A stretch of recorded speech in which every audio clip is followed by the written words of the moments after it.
player, man. He don't belong there.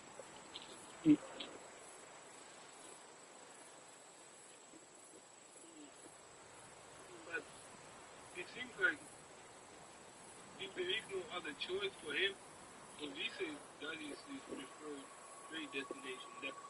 So it seems like they looked into it where they could land. So that can also mean that until the bread, other teams will not pray for it. So for Trey Young, it's important to look at the team where they need to start. I understand. Well, the Wizards ain't got nobody, so he could earn 200 easily there. That's understandable. So would I choose? Do I think it's smart for Trey Young to go to the Wizards? Yes. If the Hawks don't want to pay for that, then you gotta find somewhere where they don't want to pay. An organization that can be a part of taking over this to the next level. Yeah, I also think like New Year is an opportunity to reset, and this is a perfect reset place because he's 27 years old. He's still young enough to be able to have an impact. And look at he's still playing it up. For the Wizards and also, if you think about it, like his skill set to make other people better, he will have the ball in his hands. He will be able to score. Like this is a perfect opportunity for him maybe to do something a little bit better and take his experience in Atlanta. And in a way, like I like it when it's geographically easy. You know, like that. Well, in order to make this money work, you would have to think that Washington will have to move on from C.J. McCollum, and we did hear Sham say that this is starting to feel a little bit more imminent. C.J. McCollum has played every single game this year. He is listed as out tonight. Could that be a precursor for this to come even in the next couple of months? More, and then the Los Angeles Lakers. Let's get to them. They were saying the dynamic of LeBron James here should have right. And right here, look once again, what Hey yo. Hey yo.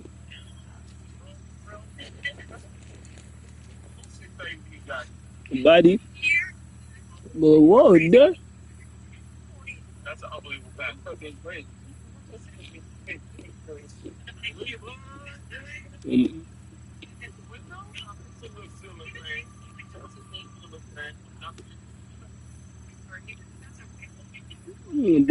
Bram is out.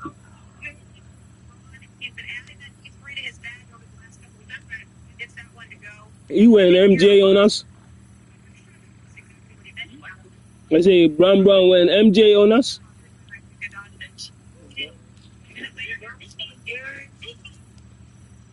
James gets it inside. The Lakers trying to pull away here, trying to put the finishing touches here.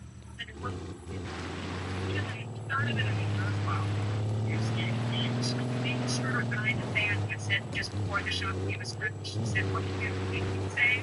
They didn't say something like the mountains. Fans must get to it. Take the 7 out of the game.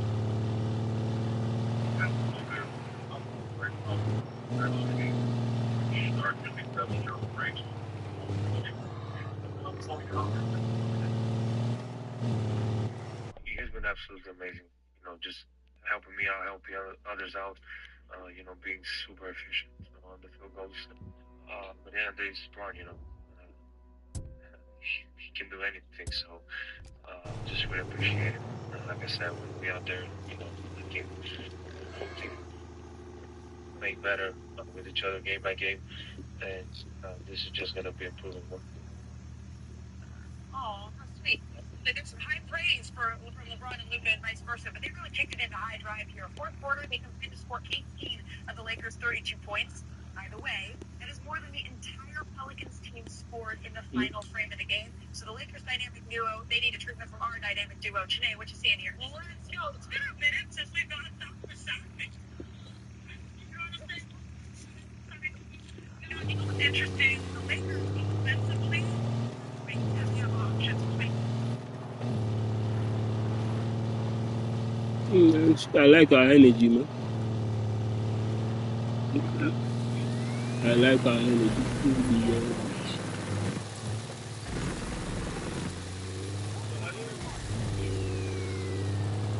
Trade is not done.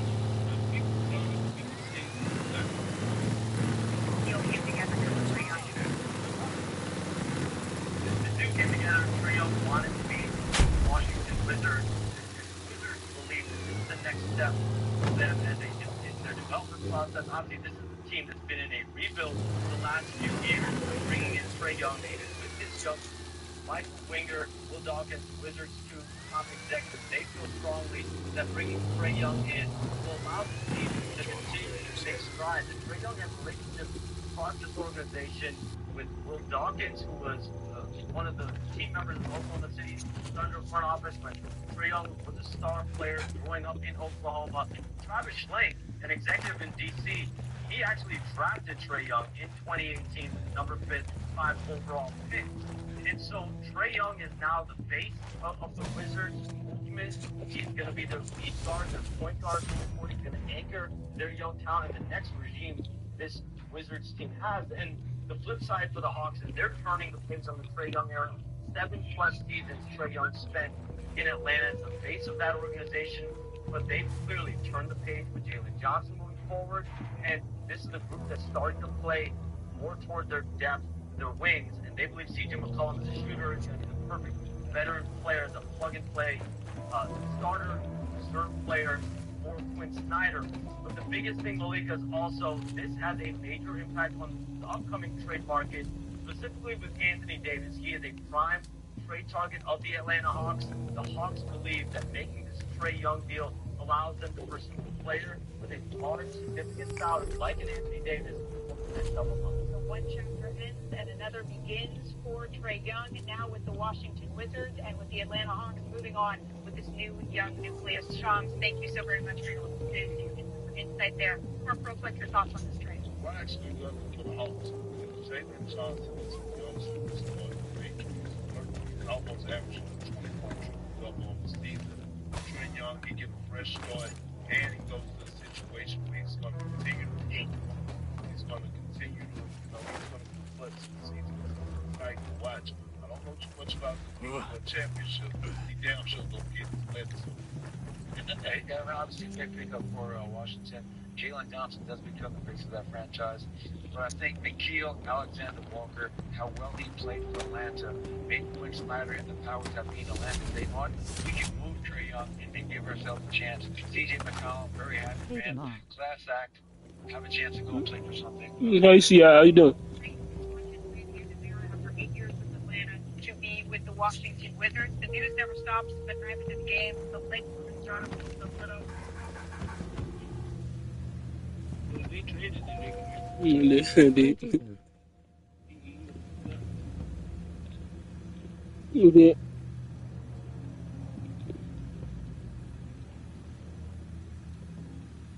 I'm doing very great, and nice to hear you.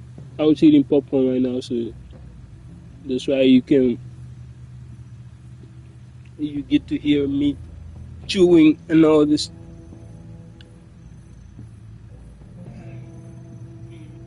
But what are you up to? What are you up to? And you really LeBron is traded to the Dallas. Stuff like that.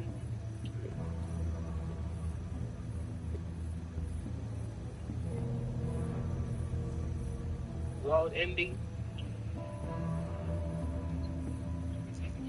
I say nice to hear that you're doing great. But my friends are telling me that you're probably a bot. I've had conversation with my friends about you, and they think that you are a bot. You gotta prove them right.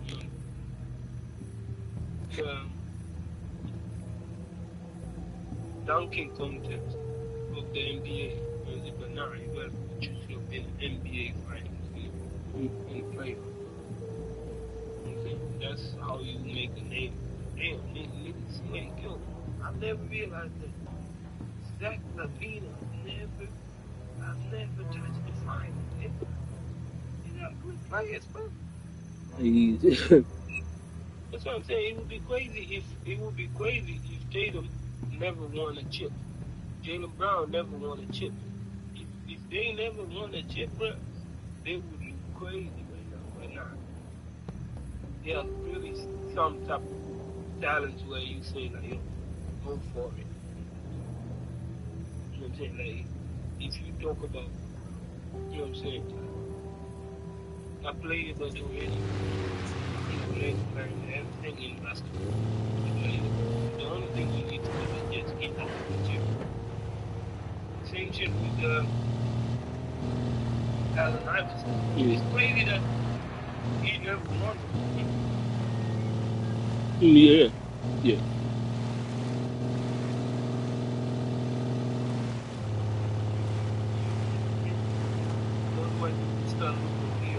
It takes a team, man. No one. Chris Paul never won. You know what they say to Chris Paul right now? Mm-hmm. Go home. He told him to go home. I think I saw a video of people who were talking about it. You know what they do? With your old ass.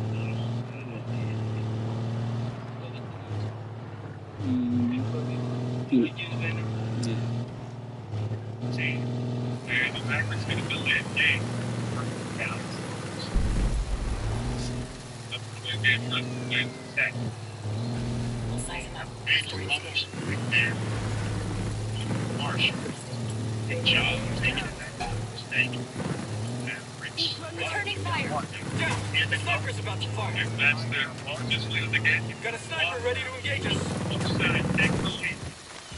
Sacramento.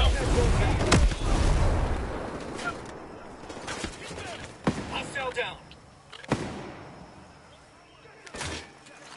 March. Sniper's about to fire on us. Sniper's about to engage us. Incoming sniper fire.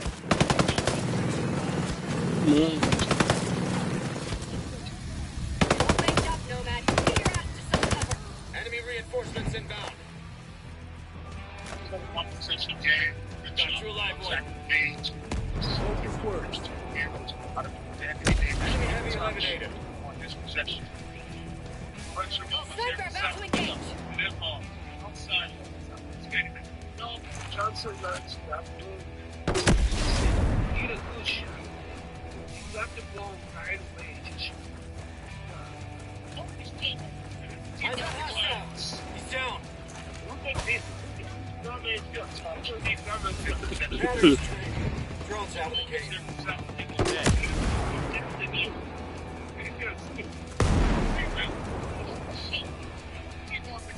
Let's see.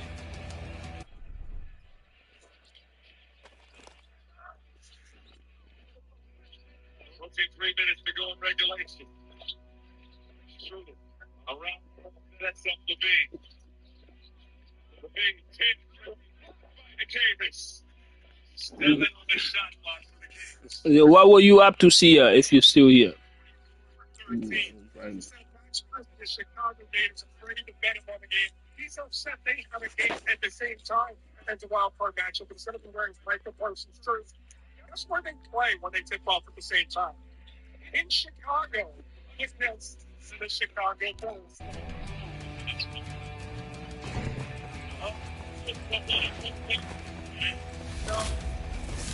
Let's go. We got a sniper. It's 93-90. And 2:15 to go in regulation. Down. The sniper's about to fire. Outside, Nice. Go, Christie. Fleet. Sets up Marshall and the call. It's time. Target there. Oh, Good shot. yeah. Good shot. Yeah. You can actually fucking take it. But damn, nigga, so hasty. You haste yourself to make a shot that makes. Like, come on, man. You know what I'm saying? I don't even see him in the game. I think that even the coach understands it. Like, yo, we can't play it like that. You know what I'm saying? He get that fucking ball right away and shoot it. Like, why you do that, bro? Like, I'm getting tired, man. Like, look for a right shot. Right now, they killed everybody. They killed everybody. They killed the whole entire defense. They killed their whole entire defense. Now, you know what I'm saying? I like this shit, by the way. You know what I'm saying? I like this shit.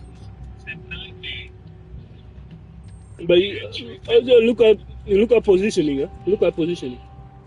Yeah, Anthony Davis, you see, he trying to do a fake screen. It's a fake screen.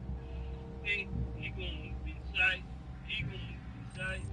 And then fucking, you know what I'm saying, switch himself in here. So it's gonna be tough for him to defend. And even then, they are going at him into double teaming this nigga. He's actually fucking dumb as a motherfucker. And Christie is gonna put himself on here where he is gonna put him where Zach Levine needs to go to. And actually, Zach Levine gonna put him on here where somebody needs to go. Like Christie. See, Christie is all the way open. All the way open. And these niggas are looking at him. Anthony Davis going inside in the paint. Okay. You see, now you got a little bit nice switch. You know what I'm saying? Everybody got their own man.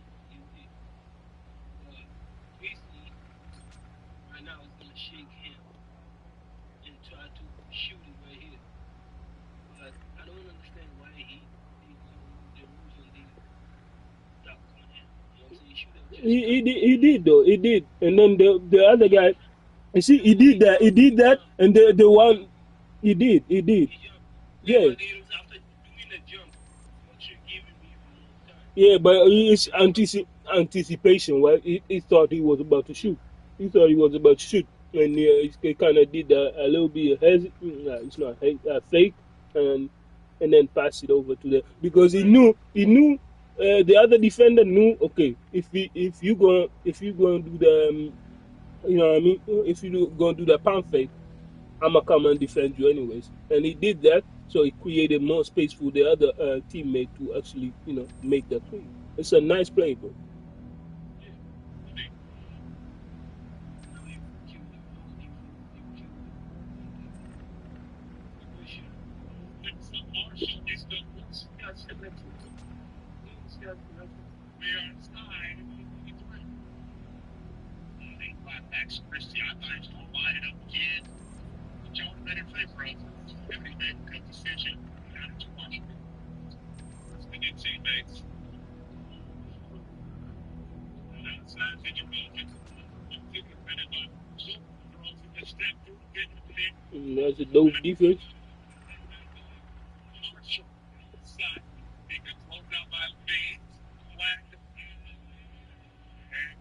Yo, travel? No? And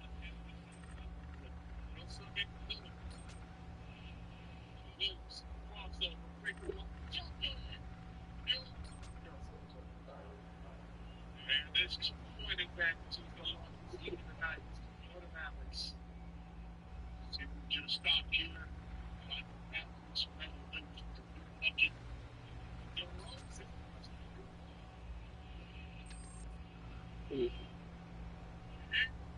on 70 seconds to go. Okay. I think Miss Sia Singh is ignoring me.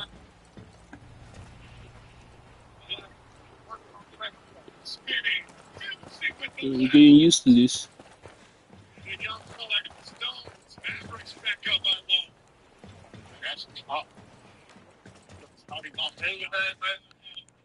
This is one toughest fucking.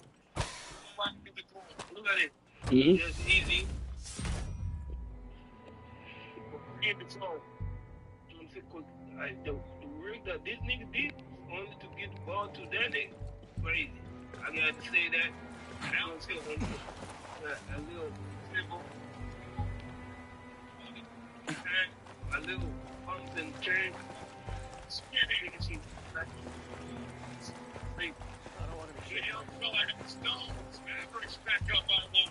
Finish every. Already lost his balance a little bit. Westbrook did a good job, but that man finished on the back. How are you doing with all this?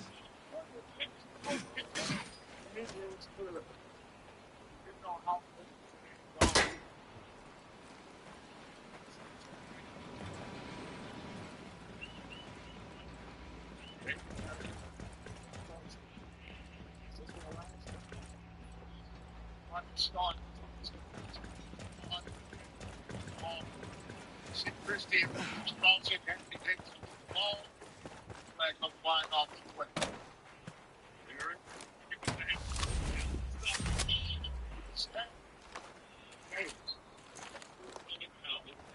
Nine-second difference on game Think clock. we'll be all right?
Think you'd be fighting in a guerrilla war?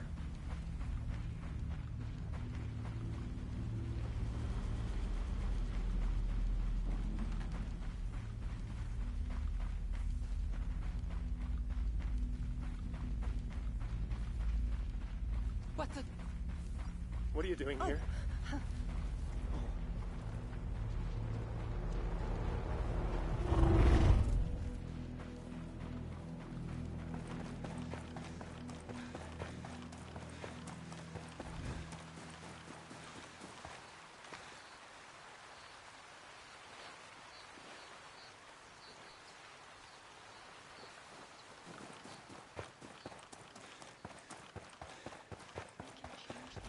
As long as we keep at it.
toes, everyone. We got hostiles in the area.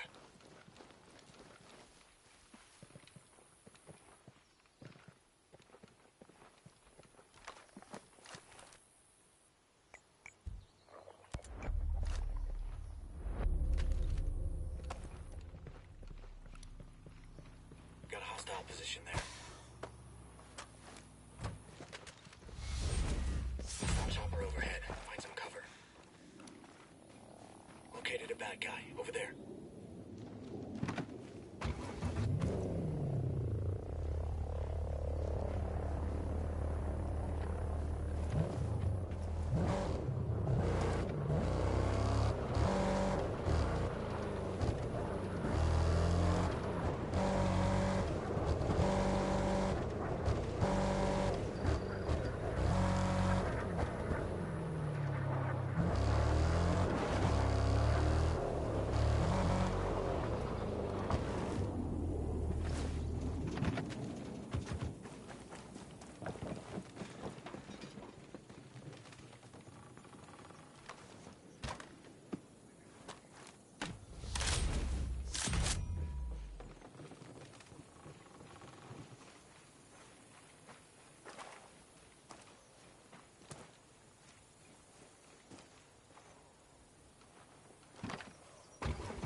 going.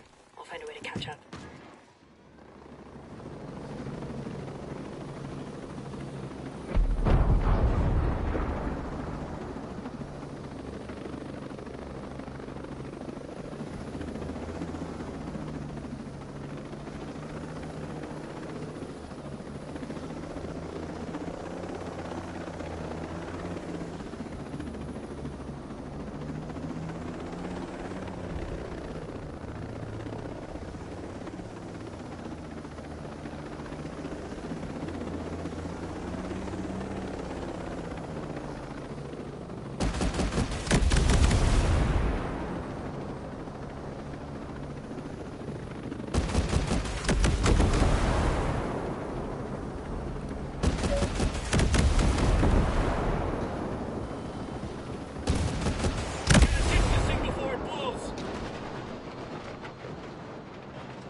Firepower fix it.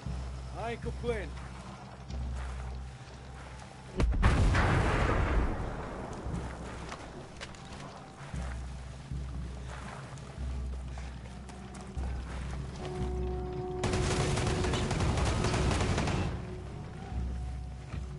Target. We're set.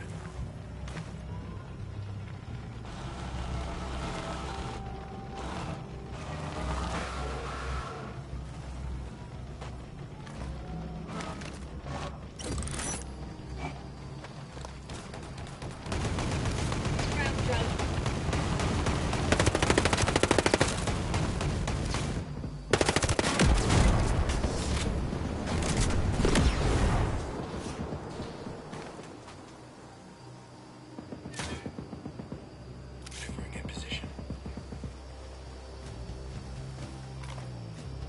Set here, boss. Throwing batteries out. There's the firepower we have. Let's go, Rip.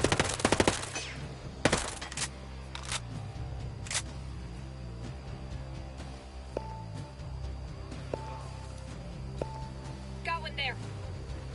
Moving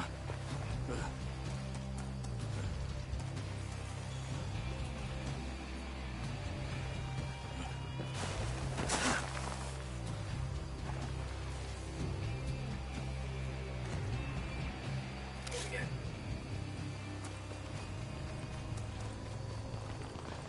Good to go.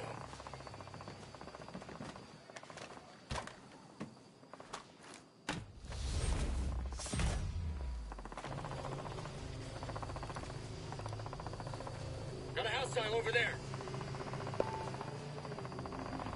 Moving to the target. Roger. Moving to target. Prepared to fire. Things are moving. Target identified.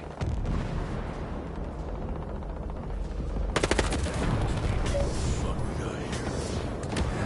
Bad guy over there.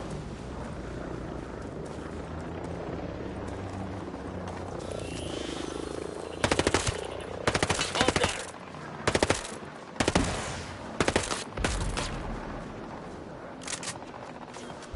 Hit him! Hit him! Hostile in sight. There. Open it up. That day, boss. Incoming rocket. Laser marked.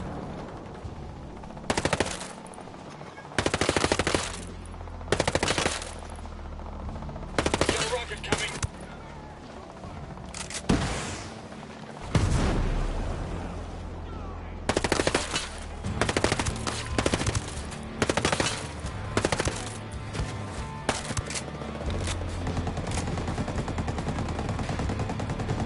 Get him. Hostiles hit. Excellent work. Just took out a rocket gunner. This area's clear. Coming to you.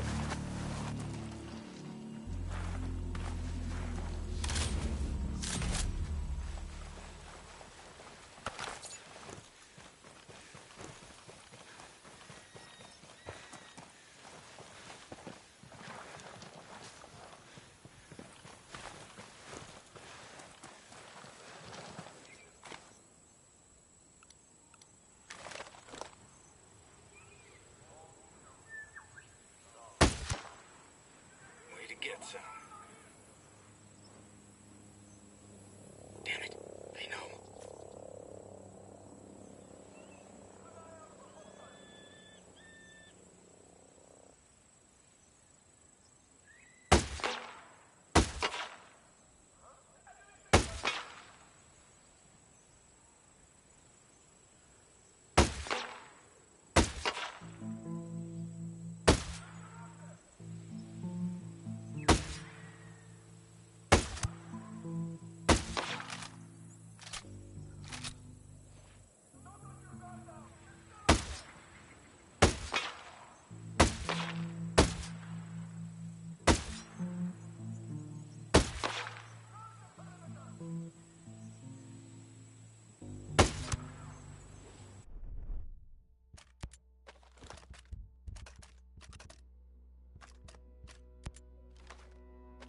Got one.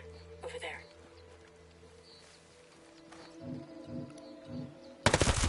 There are hostiles!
How are you doing with all this? I'm ready to fight you.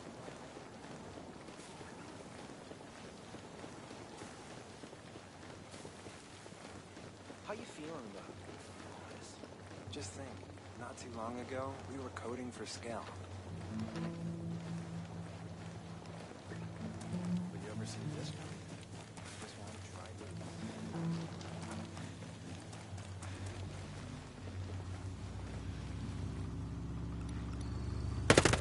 Spotted.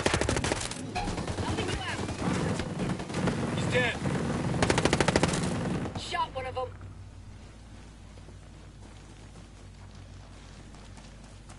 Wipe the floor with them!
You're good to go. Thanks.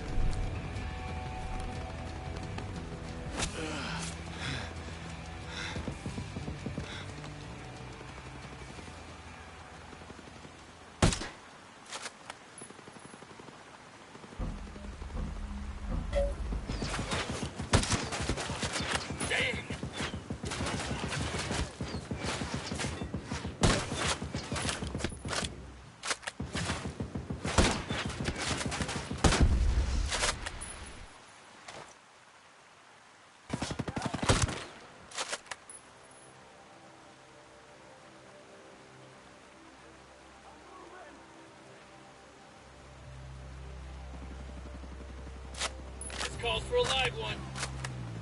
Good one. Enemy down.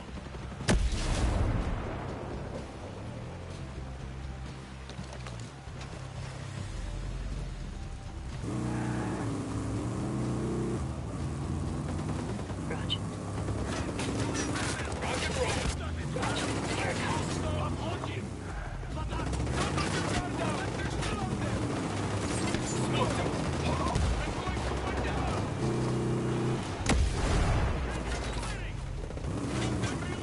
I hit one. Target hit.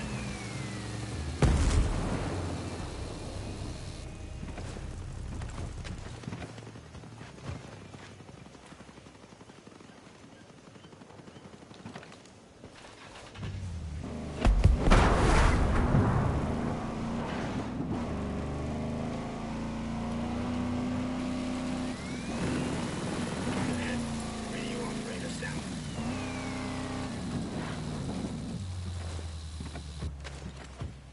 This place could have some useful intel.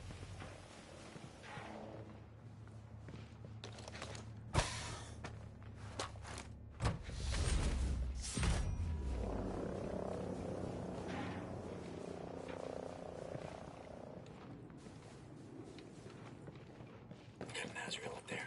Careful you're not seen.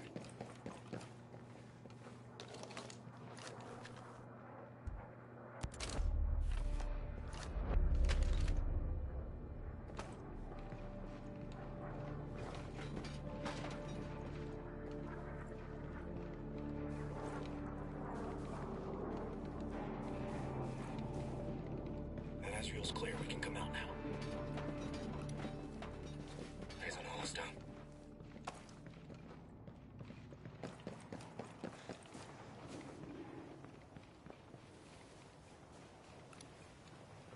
Heads up. Bad guy over there.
Got you covered. Blasted him. I hit one. Get him.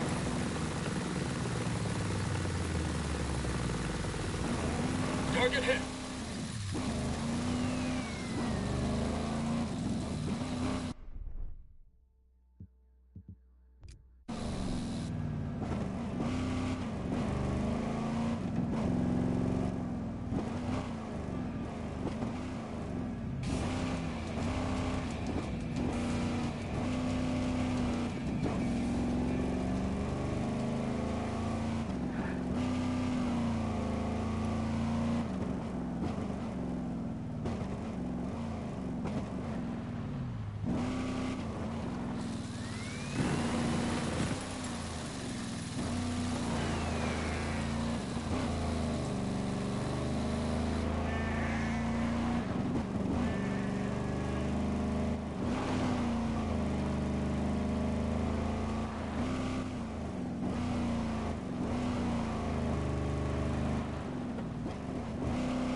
Chopper in the skies. Watch yourself. Hey, we got a radio operator. Copy, radio guy. What a shitty job. You get shot at, then I hope you can make it home in time. Hostiles have been alerted. Chopper's out of range. We're in the clear. Getting in position. Hostile identified. Over there. Ready, boss. Located a bad guy. Over there.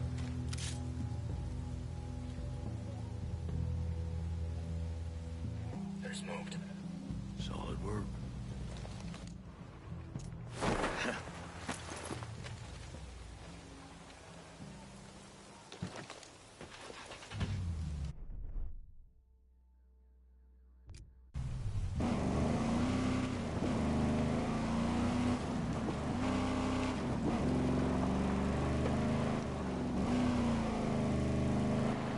Firing on hostiles.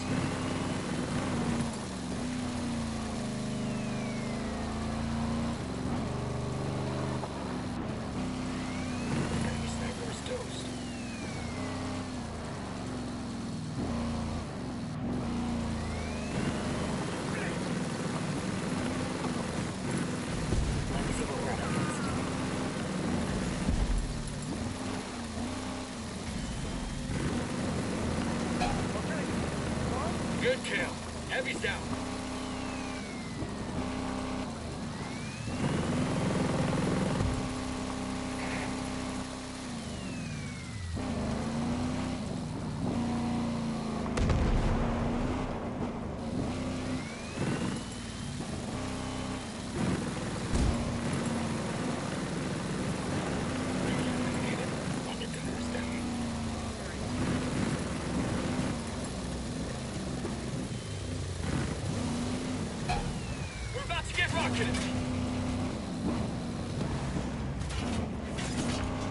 Got you covered.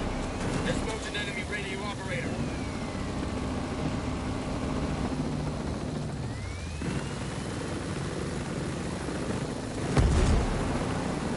Get him.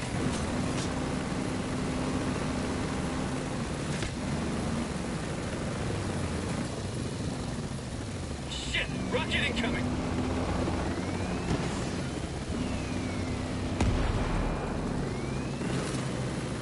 Hostiles hit.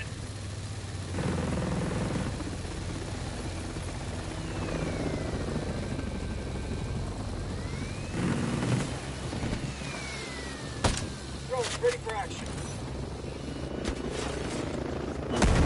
Casualty.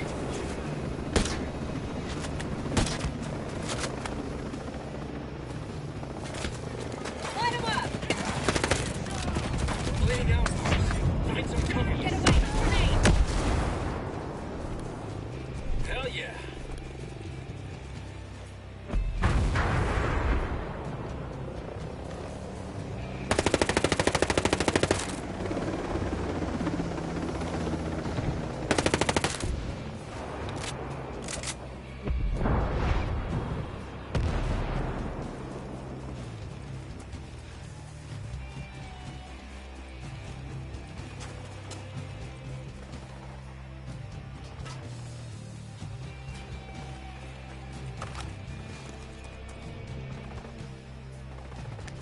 Exit's hit!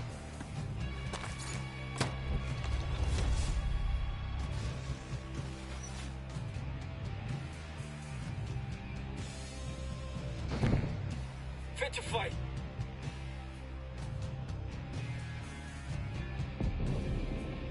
Got a grenade for ya! That'll show 'em. Enemies hit!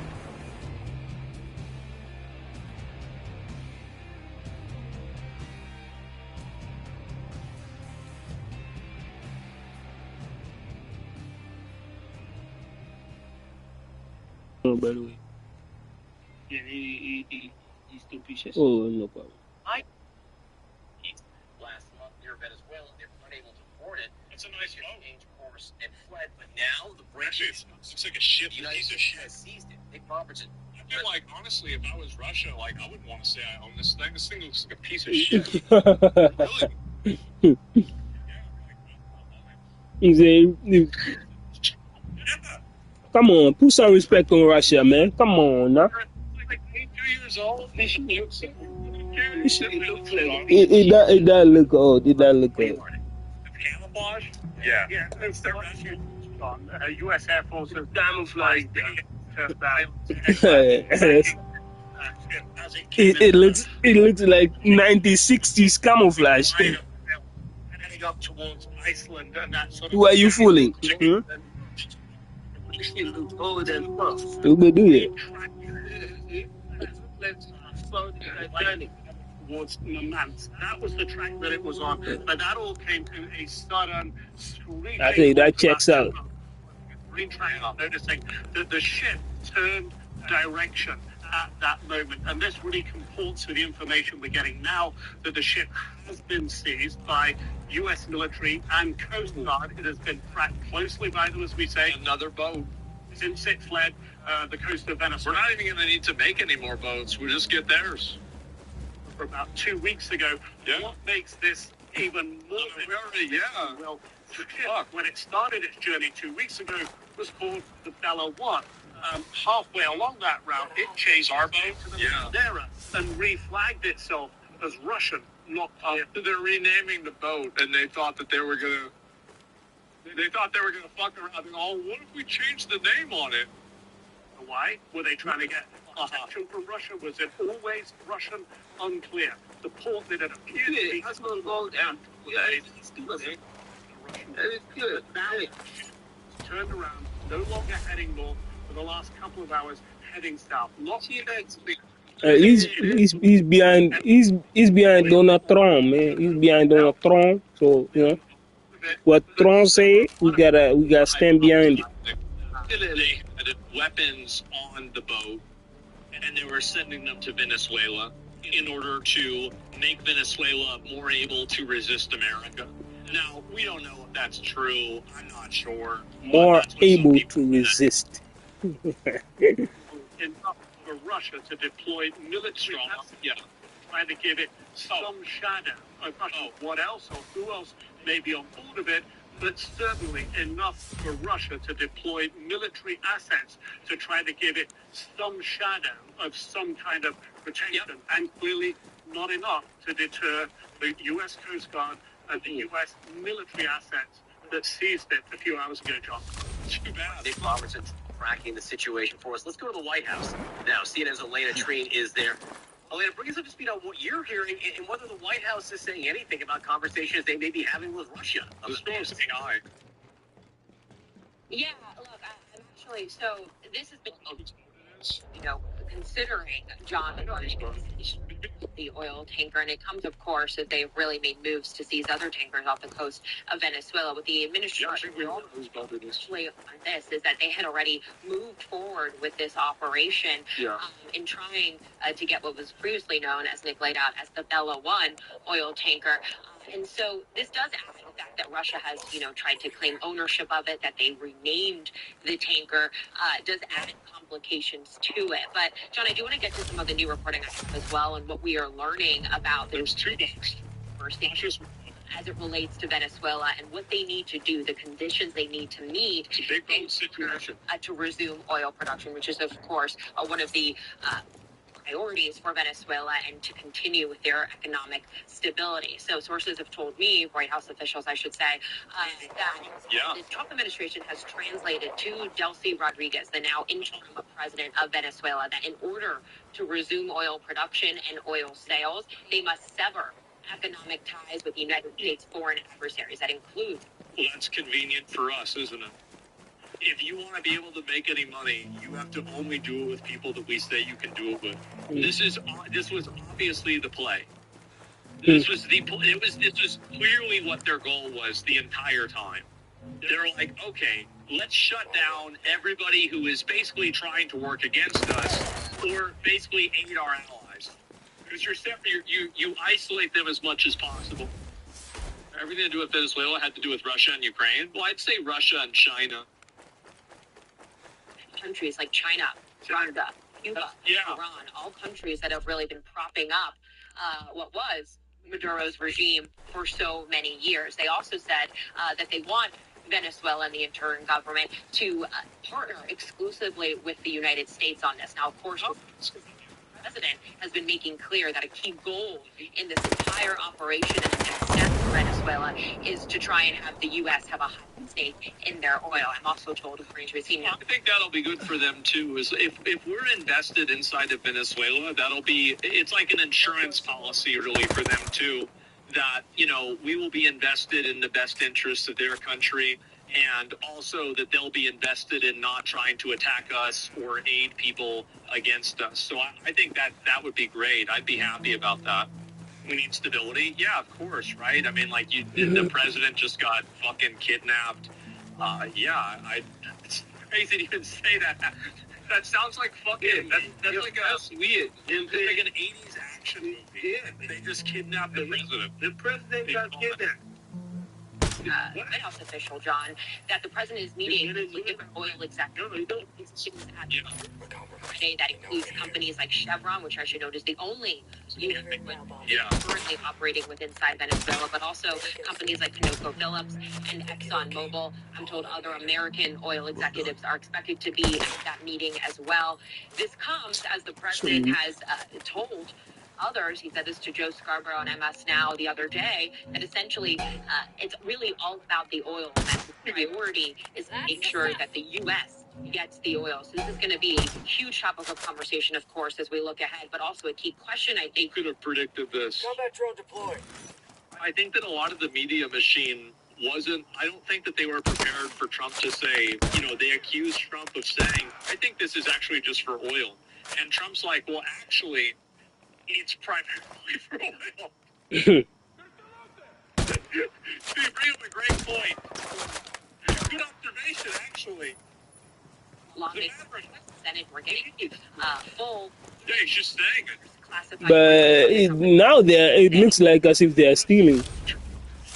They took this notes from our president. Yeah, the thing is that the reason why they hadn't taken the United States president yet is because they didn't want it. They were waiting for the U.S. to take somebody else's president. They didn't want to look hypocritical. Is that now the reason why they're able to take the president is because they wouldn't be hypocritical. That's the real reason, guys. For those officials inside the room. All right, Elena Screen at the White House for us, and our thanks to Nick Robertson, who's tracking the situation with that now seized vessel. All right, Sarah. All right, joining me now is Democratic Congressman Raja Krishnamurthy of Illinois, who is also running for Senate in that state. He sits on the House Intelligence Committee. Because we've just had this breaking news, this vessel has been seized. It now has a Russian flag on it. It is a Venezuelan oil tanker that reportedly does not have any oil in it. How convenient.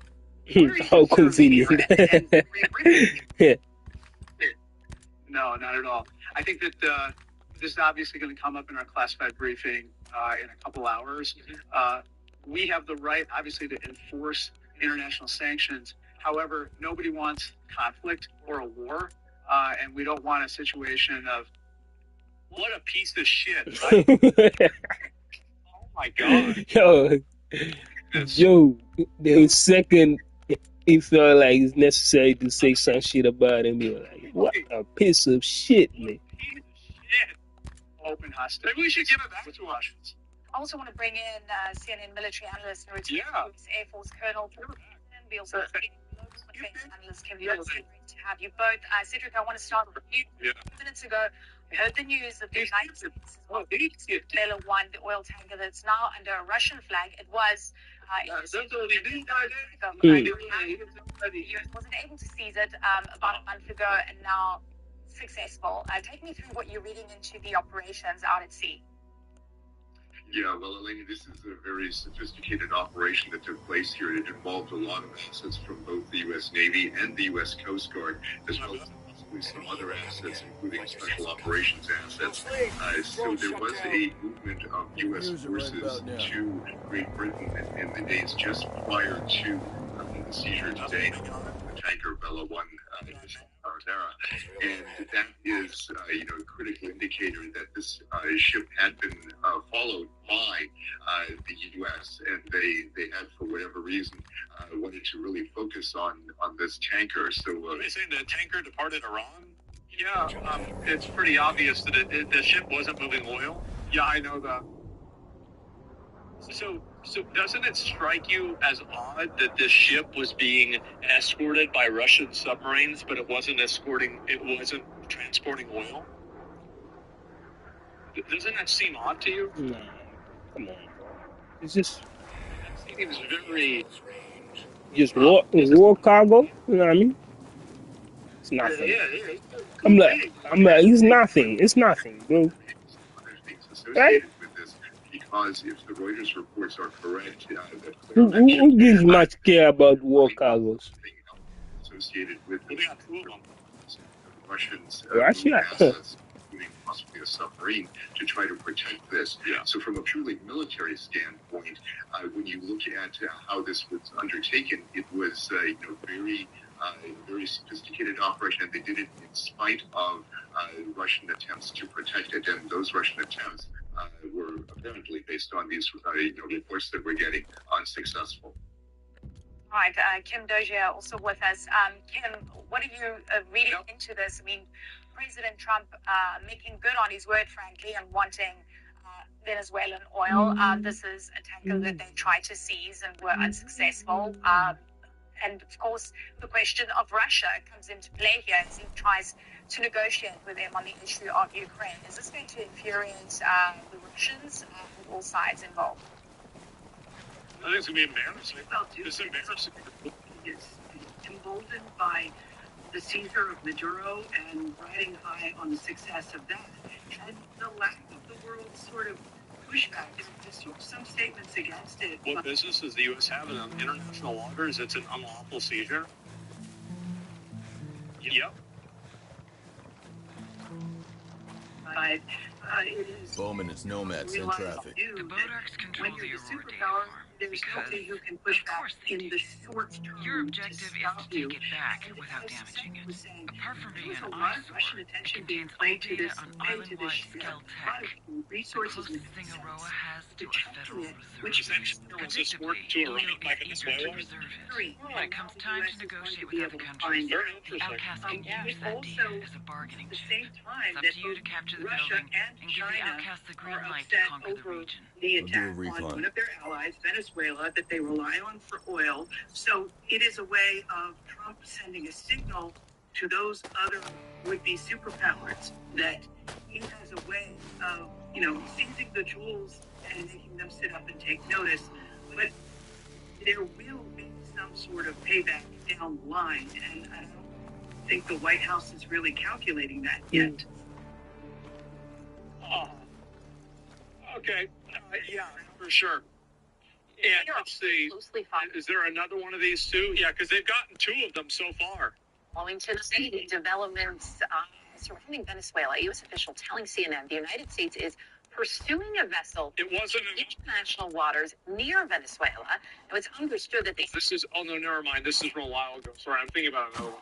Because two of them got seized today instead of second one. I got confused. I misread. From what I'm hearing, it's like United States are just keep on bullying other people. You know what I mean? Other countries. That's what I'm hearing. You know what I mean? Like, United States are pursuing another. Yeah. Is it yours? No. because they are so close to everyone. You know what I'm saying? It seems like, oh, do they want the Caribbean Sea as well?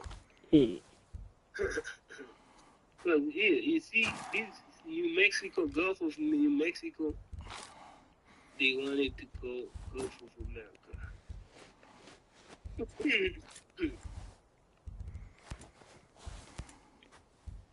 And they went to seek wars all over here. Venezuela. And next to Venezuela is who? Colombia. On their left side. I don't know, man. They acting Are they mad about the Eagle this time? Same people are begging Trump to be more hostile with Russia on behalf of Ukraine. Well, I mean, obviously that's what's going to happen. Of course, that's what's going to happen. And so, yeah, people like that just make shit up. They get mad about it for no reason, and you know, that's just that's life, right? That's life. Hey, likely the best is Canada. Why the fuck? Why ain't you being hostile to the Russian things? You know what I'm saying? But he's going outside of. Oh, they sticking into. They put their hands into other continents. You know what I'm saying? It would be Africa, it would be East. Get your hands dirty on the nigga if you be hostile with. You know what it is, but I'm just joking.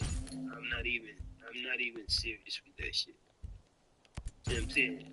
Because it sounds like as if I'm seeking one of their agendas. Nah, dog. But it's crazy. Yeah, active wars.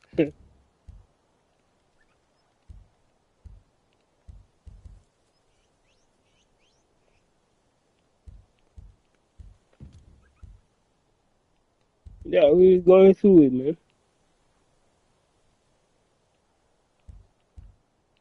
Carrying weapons or equipment, more likely simply part of the Dark Fleet. Think of it this way: why would a third-party nation use a tanker for weapon transportation during U.S. blockade against tankers? I don't know.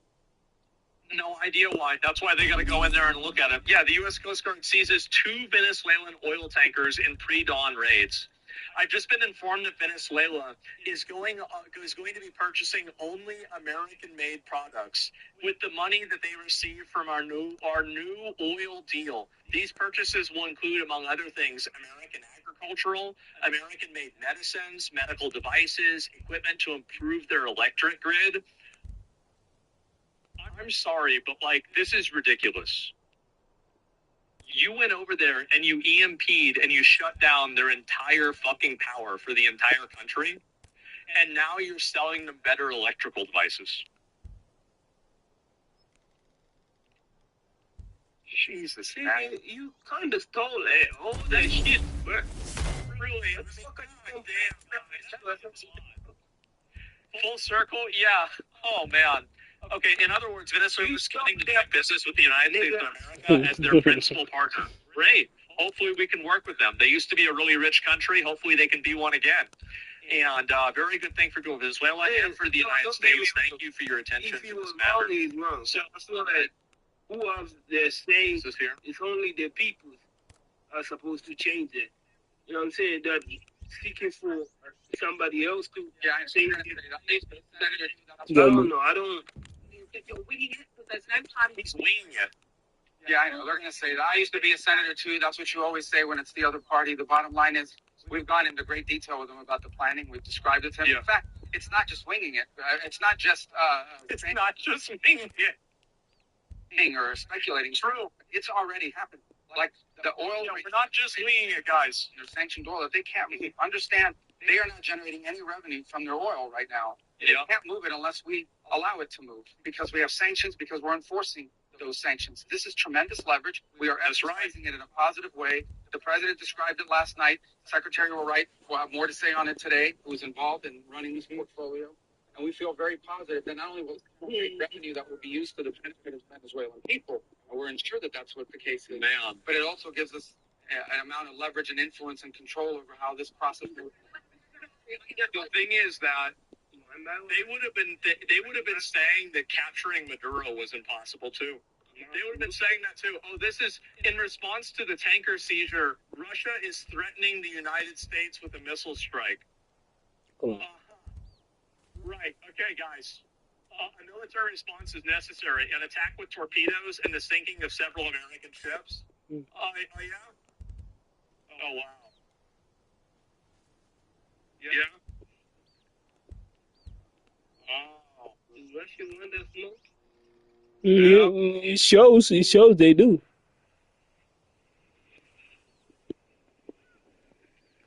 Yeah, true.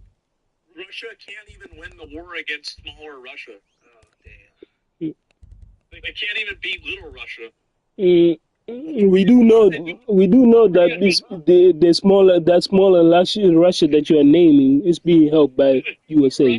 But I think Ukraine's a much nicer place. It seems like to me. So It's never fair.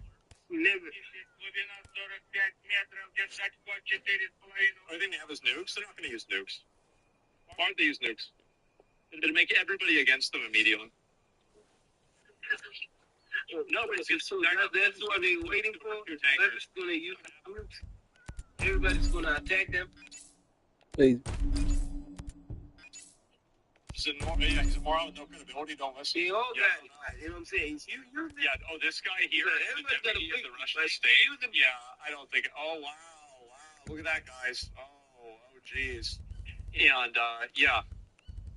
You the wrong guy. Okay, this is just jumping. You. See if I can find any more of it too.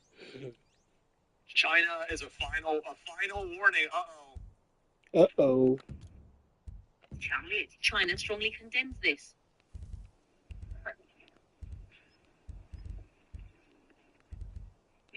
The United States has brazenly resorted to the use of force against Venezuela and demanded that America First be applied when Venezuela disposes of its own oil resources.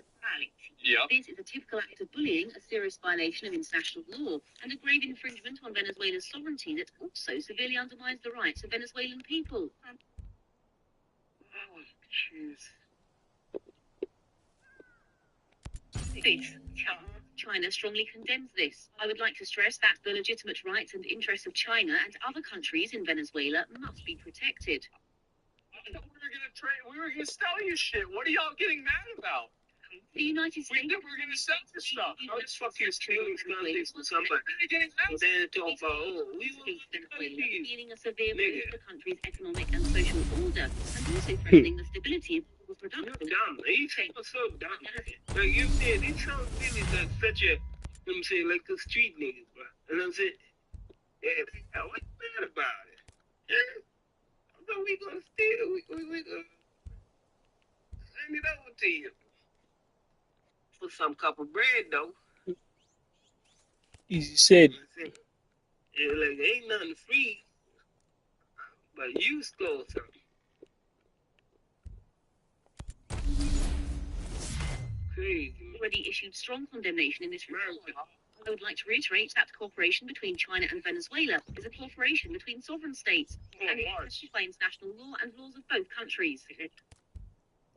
Well, there it is. So China's not happy about this either. Not a big surprise. And what is this? Does it cost when they're in the Med? I want to emphasize that. Question from CNN. The question's never asked how much does it cost when they're in the Mediterranean or the Red Sea or the Indian Ocean or the Pacific. But now that they're in our hemisphere, on a counter-cartel mission or ensuring that an indicted individual comes to justice, now you're asking the question of cost. It's a disingenuous question to begin with. You're trying to find any angle possible to undermine the success of one of the most historic military the world has ever seen. The level of sophistication that Senate just was briefed on, and how is some asshole like the United States of America. The world is taking notice of that. Certainly, Venezuela is taking notice of that, and it continues because yeah. He's the type of person who'll be like, yeah. You see, he's giving it to you. If you type it again, do you think I didn't see your message the first time? We did not. Do you think I missed your message? I didn't miss your message. What did he say? What did he say? You should shut the fuck up. Oh shit. Hey shit. The quarantine of oil out of unsanctioned or stateless vessels continues. That leverage will continue, as Secretary Rubio outlined. So the military continue that. The president, when he speaks, he means it. He's not messing with your administration to advance our interests, and that is on full display. We're happy to bring it out today. All right, that's great. And let's see if I find any more of these here. And no, it's not that. I'm trying to find the other stuff about the Coast Guard grabbing the tanker. The White House, after seizing the Russian-flagged oil tanker, you can run, but you can't hide. There's no way. There's no way they went out and they said that shit. Like, you can run, but you can't hide. I don't even believe that. Shams Serrano reporting Trae Young's preferred destination for a trade, the Washington Wizards. Trade between Atlanta and Washington D.C. Well, he's gone already. Didn't do whatever. He's bye-bye. And they gonna miss him. They'll most definitely miss him.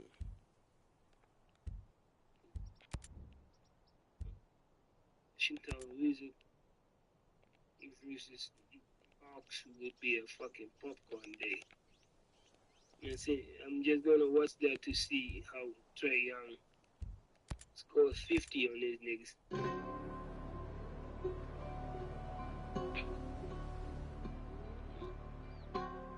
So, disrespect them a little bit. And like, oh, me? You a traded me? Me? You shouldn't have done that. Get your point, nigga. First of all, you know how 4 hours to go. You go walking away, you be like, shouldn't have done that. You're like, what you say? You see this shit? Mm-hmm. 4 hours to go. Crazy. Match of the day would be, you know what?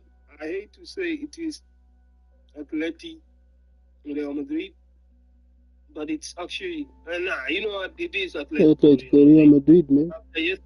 After yesterday's. But I see Arsenal, Liverpool today. Yeah, but damn, bro. People lost point yesterday, so they don't need to. They don't need to much. Yeah, they don't need to do much here. They only need to draw. You need to draw today, like so you're good. You know what I'm saying? Like take a W for real, but you know what I'm saying. But it's still cup, right? They're playing cup game over. This is. Premier League. Okay. And then because Atleti Real is a cup. Cup. That's the cup. Super cup. Spanish Super Cup. Oh, but yeah, interesting, man. Interesting. Yeah, match of the day is Real Madrid in the Madrid derby. The Madrid derby in 4 hours. Damn.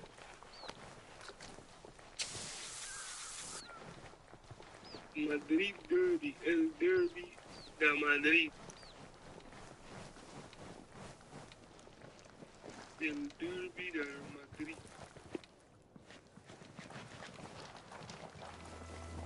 People were dumb, man, yesterday. They lost all the points. A lot of teams. Civilians were brutally executed.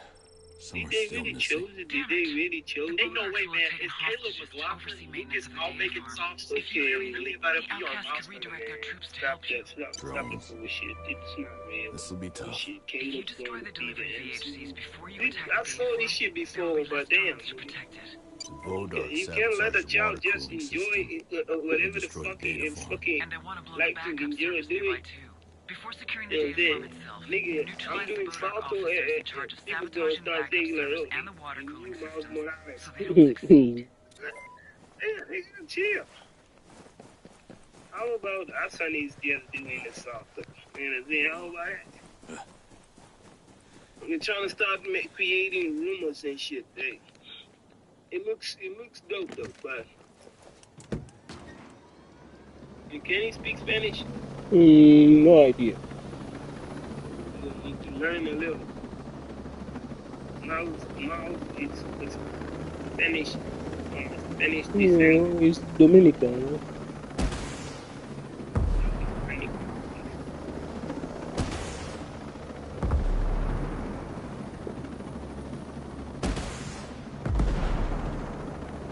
We'll be good. Nice to see. Morales in the MCU? Because I know he ain't out here doing spin jutsu for fun. You really heard me? That I bet. Now, he could just be doing this for fun, but you're telling me one of the most popular Miles Morales fan casts of all time is out here doing flips, jumping off shit, jumping off walls, and he's prepping for some type of role? Coincidence? Well, there's actually more here than meets the eye. Shout out. So either way, you know what we gotta do. We gotta decide. Batting? Launch a sound launcher below.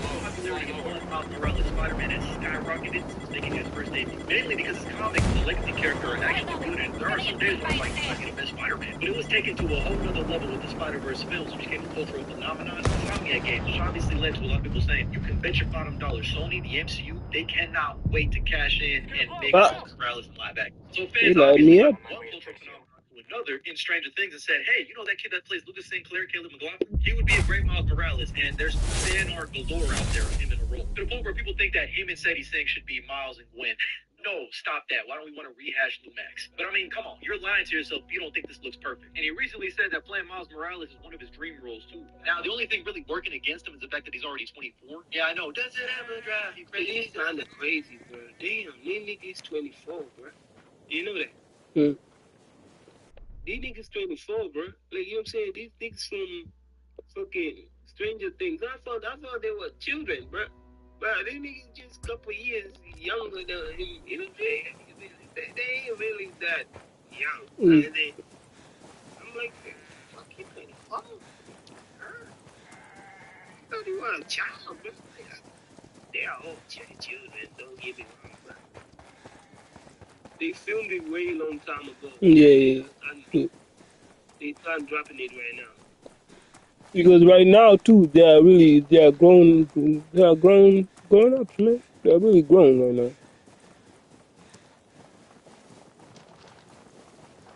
Not super grown, but just grown, like you can say, like they're definitely aged.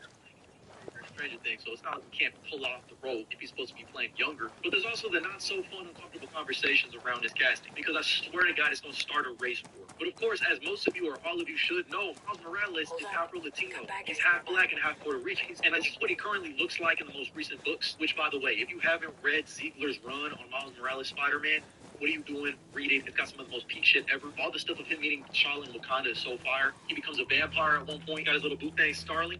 Would recommend. And his parents' appearance have been depicted a couple of different ways. But people act like Puerto Ricans themselves can't be Afro-Latinos and be a little bit darker skinned. Even though Rio Morales herself is depicted a little bit lighter tone, like in the Spider-Verse movies and the Insomniac game. And this is what his parents looked like in the books. Choice to be playing Rio Morales in the MCU would be Rosalind Sanchez, because I like Snoopy too. There's so many other actresses out there that are Afro-Latina and Afro-Puerto Rican and dog. Could y'all imagine Lala Anthony being Rio Morales in the MCU? My bad, that was a mellow pump fake. I'll never forget the day where everyone was losing their mind at the Liza Colon Zayas casting. That was a mellow pump fake.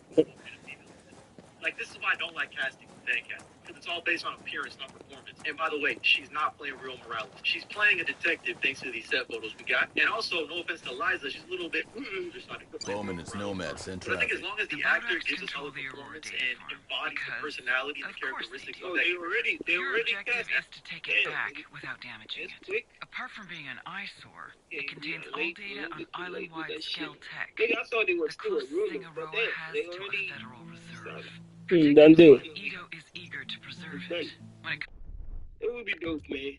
Come on, man. You know what I'm saying? You got my blessings, my dog. She can do it. And you're lying to yourself. You don't think Caleb McLaughlin fits those characteristics. Although I'm praying they can make Miles Morales in a lab and just give us the perfect Miles Morales. If this with other countries, the outcast can use that data as a bargaining chip. You know what I'm saying? We got enough people. We got billions of people in the world, but you're gonna try to create a clone just to make it fit. You know what I'm saying? First of all, acting is not supposed. They're not supposed to be identical. You know what I'm saying? Like, oh, they, you know what I'm saying, that's exactly the person. You know what I'm saying? Nah, man. You can't really cast just anybody. It's about bringing up his emotion, or not necessarily emotion, but how a person really is. Their characteristic of an individual. If you can bring that, you good. Even the Michael Jackson one. Nigga try to be. He was looking at the video because they cast the cousin of Michael, right? Mm-hmm. So the nigga was starting throwing some shade, and I'm like, that doesn't look like a real Michael. Nigga, it's his cousin. They are blood cousin. You know what I'm saying? Even if they don't look alike, nigga. To capture the building blood, and give the outcast the green light to conquer the region. We'll do a recon.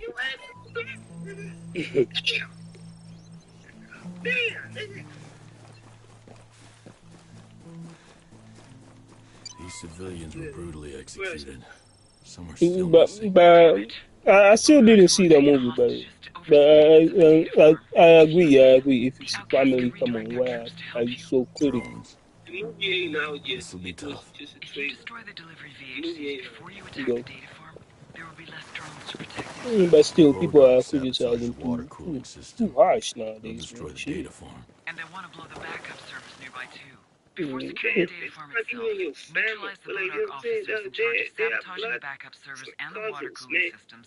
Even if he don't look like him, at least they understand how I was when I was, you know what I'm saying?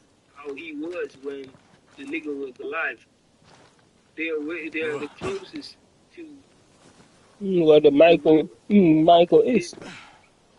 And that person can probably ask, you know what I'm saying, the siblings, for example. The siblings, yeah, for example, the aunt, I was uncle for real, and you will get some real emotions, but you ain't nowhere near anybody who knows it for real. You know what I'm saying? So how the fuck you want to make that shit happen? It's hard. It's hard for that. That guy over there. I think it's a smart idea to actually put that family member. They know him. Instead of just a random nigga named Fabio from somewhere in Portugal. You know what I'm saying? You see? Another Portugal. Another Portuguese nigga. You say, y'all started fucking slavery, now you're taking out everybody's shit. Damn, nigga. We gotta hold our positions. And then you ain't even black. Hey, shut the fuck up. Damn. Nice shot, boss.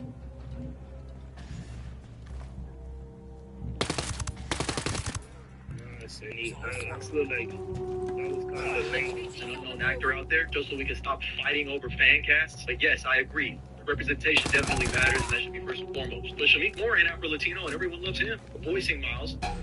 Maybe the Haley Seinfeld shit kind of fucked that up. There is also Miles Brown out there, who's another popular fan cast. He's been taking pictures with Tom Holland himself. The point where people have edited this picture to look like Miles and Peter, and yeah, it works. And he himself is Afro-Latino, but he's only 3 years younger than Caleb. He's 21 as opposed to Caleb being 24. And honestly, the age thing don't really matter if they just want to introduce Miles in Secret War. Just have him be from another universe and enter the new Star Wars reboot after, because they do play a key integral role in Secret War.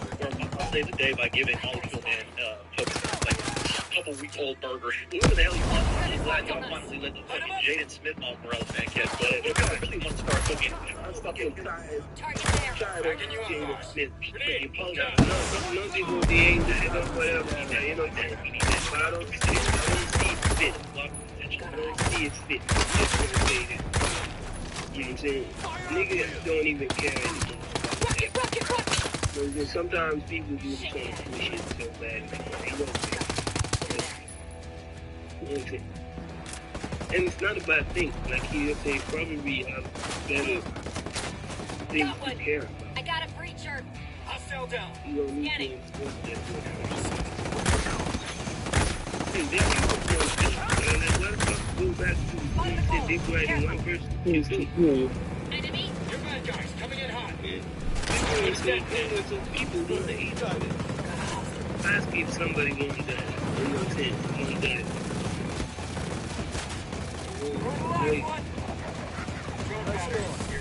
It's out.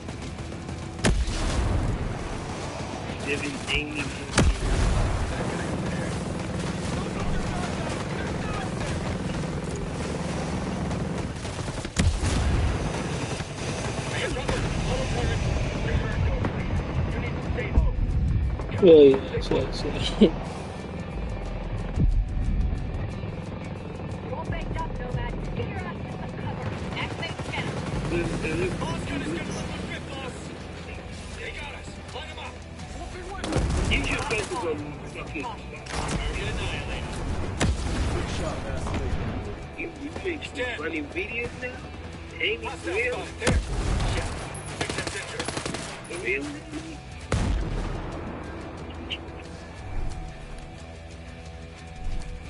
Activating night vision goggles.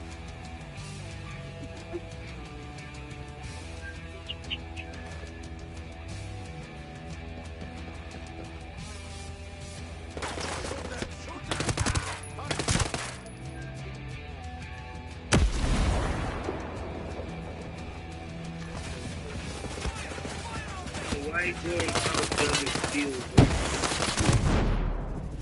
This is the most out the way I've been in my life, bro. I speak to no girls on my phone. I don't go out the house unless I have to, and I just don't be wanting to be bothered with nobody. So I don't put up with nothing. Same, though. I'm gonna be honest. Men don't want to go out anymore. The clubs are empty. The bars are empty. It ain't worth going out. You used to just go places. You didn't think about it. You didn't calculate whether it was worth the energy. You just went. You went to the bar, to the store, to a friend's house. You just went out. But now? You Now don't you do get it. the man before you leave. Is this trip really necessary? Now it's about Can I just wait? Do I actually want to be around people today? Or am I going to spend the whole time? It's about calculation right now. You calculating the whole day, bro. I'm just here like, damn. Over. The grocery store feels like hostile territory. You put on your sunglasses like armor.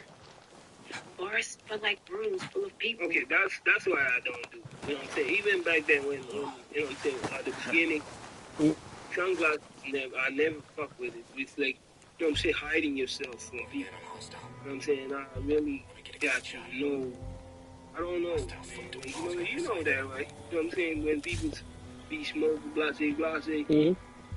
I'm saying they do one blase, they wear them glasses to not show off that they been smoking. Like, I thought that was the most dumbest fucking shit. Like, the most dumbest shit I could ever do. Like, if you see me, eyes red, then you see me eyes red, nigga. Like, well, I don't care. I don't care, bro. Like, you know what I'm saying? But to wear glasses for you? Nah. Fuck out of here. Fuck out of here. Yeah. It's low key pleasing at the same time, man. But then people's gonna talk about, oh, know your words. Nah, you get the fucking know your words, man. You trying to hide from people. Okay, go sleep. We're clear. Rock and roll. I do everything because I want to do it. You know what I'm saying? And you know what? I give a lot of shit because they don't want me to do what I want to do. And eventually they'll be like, why are you doing it? Because I wanted to do it. They, you know what I'm saying? Can you allow me to do that? You know what I'm saying? There is where they get stuck. Nah, for real. You cannot say, do what you want to do, and eventually be like, hey, why you doing it? Slow it down. Copy. Good to have more firepower. Many hostiles in scan. You know what I mean? I don't mind anybody warning. Light them up. Roger. Going loud. Not chaos. We got a crossroads.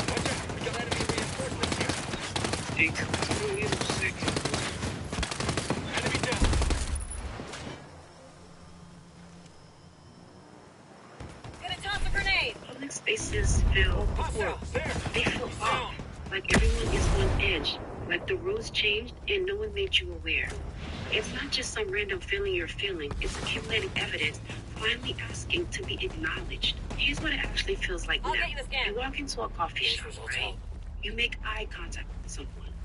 You give them a small note. The kind that used to just be normal. And they look at you like you crossed the line. Like acknowledging another human being is now a social violation. Enemy backups on the So, scene. you stop doing it. Acknowledging. You're at the gym. Say that again. I need you to say that again. Like you crossed the line. Like acknowledging another human being is now a social violation. It's now a social violation. Acknowledging another social being, it's now feeling like a social violation. Hey, say that again, please. So, you stop doing it. Hey, of course you stop doing that. But please, nobody You've never spoken. And you never will. Because somewhere along the way, the unwritten rules change. And now even regulars don't talk to regulars anymore. You go to a bar on Friday night. The place is they don't want to bother like that. You have to let it go, bro. You know what I'm saying? Don't get bothered about it. You know what I'm saying? Just let it go. It's not a big deal. But acknowledgement will leave you in a good place. Because you know it, you experience it. You know what I'm saying? And telling it to another person who don't understand it, that, you know what I'm saying, it feels like one like open fire. Sun's out, guns out. You know for sure everything that you experience. You know. Fix it, took a hit. It's almost like a warning. You said it. You know what I'm saying? Nobody listened to it, and it will take a while for other people to acknowledge it too. And now all of a sudden you are in a group where people feel exactly the same way. When you talked about it a long time ago. strangers becoming friends, right? Conversations that start with nothing and end somewhere. But everyone's in clusters. Phones out, walls up. You finish your drink alone and wonder why you even came. And it's not that people are mean or anything. It's worse than that. They're just physically there, mentally somewhere else. You can even feel it. The whole room is filled with people who showed up but didn't really arrive. You start to wonder if it's you, or if you forgot to do this, or if everyone got a memo that you missed, but you go online and you see thousands of men describing the same exact thing, word for word. The same confusion, the same exhaustion, the same quiet question. What happened? That's when you realize it's not you. Something broke and you've been living in the wreckage. Don't like going out. Right, but it's just not fun, you know what I mean? It's just the overall experience just isn't fun. The upcharge and everything isn't fun. I mean, they just really took the fun out of it. Bro, and I'm a guy that used to go Thursday or Sunday. Basically, crazy. Sunday at one bar, Tuesday at one bar. Tuesday it was a Temptations night. I think Wednesdays was like Illusions. Thursdays was like Carolines. Fridays and Saturdays. Like, bro, you could literally, they have every single day a new club or a different club you could go to every single day of the week. People have a lot of theories about why this happened. Phones, politics, 2020, younger generations, older generations. And sure, those play a role. We'll get to that. But none of that explains why a guy who grew up knowing how to connect suddenly felt like a stranger in his own town. Why the 40-year-old who used to be a regular now dreads leaving the house. Why the 25-year-old has never experienced what it feels like to just show up somewhere and belong. The real story is bigger. It's structural, it's systemic, and honestly, it's not your fault. The systemic breakdown, let me walk you through what actually happened. Once you see it, you can't unsee it. The places disappeared. Sociologists call it third places. Home is first, work is second, third places are everywhere else. Bars, diners, barbershops, bowling alleys, coffee shops, community centers. These were where connection happened by default. You didn't schedule hangouts 2 weeks ago. You just showed up, and then the people were there. Regulars, familiar faces, community. Those places have been disappearing for over a decade. Almost every category of third place has been declining since 2011. Over 5,000 stores closed in 2020 alone for mall bankruptcy.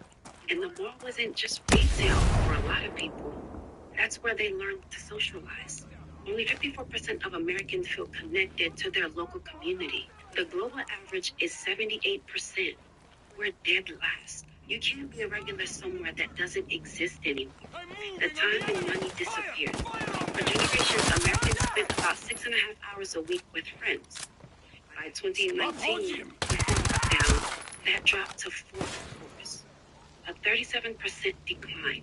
Social evening with neighbors, cut in half since the 1970s. Things went from 140 minutes with friends to 240. Yeah. Connection used to happen by accident. Boredom pushed you towards people. Now, connection requires scheduling, planning, effort most people don't have the ability for. And even if you have the time, it now takes $100 million for what $100 used to 2020. Look, that's what I'm doing. He's gonna stop. He's doing it. His friends are doing it. But you're cool. Yes, shit. Somebody's on it. Certain days, right? There's higher days tomorrow, and even it's a Monday. What? Waste money. Make mistakes. Just riding all day.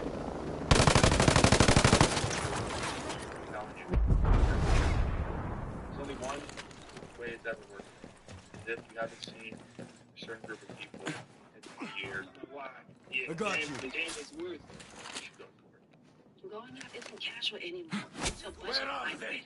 Show Look how yourself. costs what groceries You're set. used to. When survival Thanks, takes Ghost. Hold on, everything fix that it. you have, socializing becomes easier. You're good. Holy combat drone. More firepower fixing. He's down.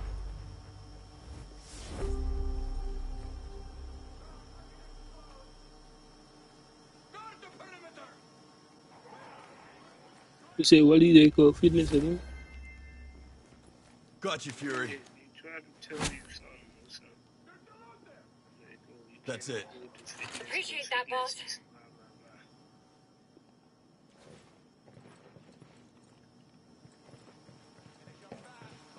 blah, blah, blah. Getting eyes on the area. This'll help. Everything in the area is marked. Like, Drop those hostiles. they tend to ask for subscription.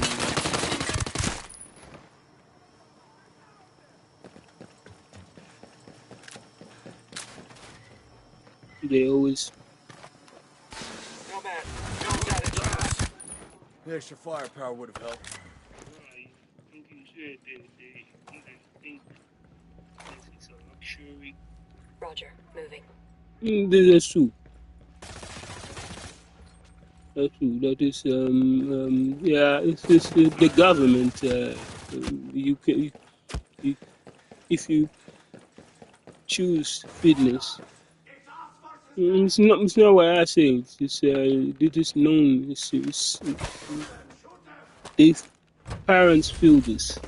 Parents feel this. In Holland, they feel like if you bring your children at not only fitness but also let's say certain sports, football, basketball, anything. It's a luxury considering.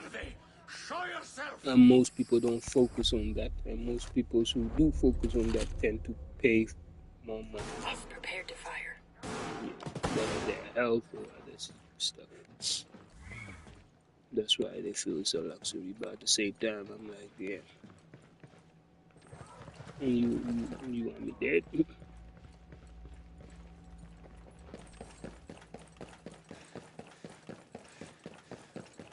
So if you don't pick that and you choose to, for example, use your money that you use for fitness instead for food to I don't know,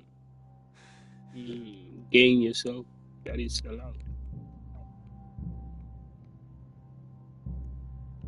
And that's why you have to question it. You have to question this, whether the decision comes from the government or whoever is making the decision, doesn't matter. You have to question it. Like, is that your value? Because I think it's not aligned to mine.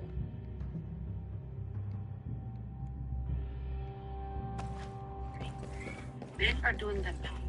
The math says stay home. In 1972, nearly half of Americans said most people can be trusted. Today, it's barely a third. Only 1 in 4 Americans know most of their neighbors. 71% believe trust has gotten worse over the last 20 years. Think about what that means. When trust is gone, every interaction carries risks. Smiling at a stranger isn't friendly. It's suspicious. Small talk isn't normal. It's weird.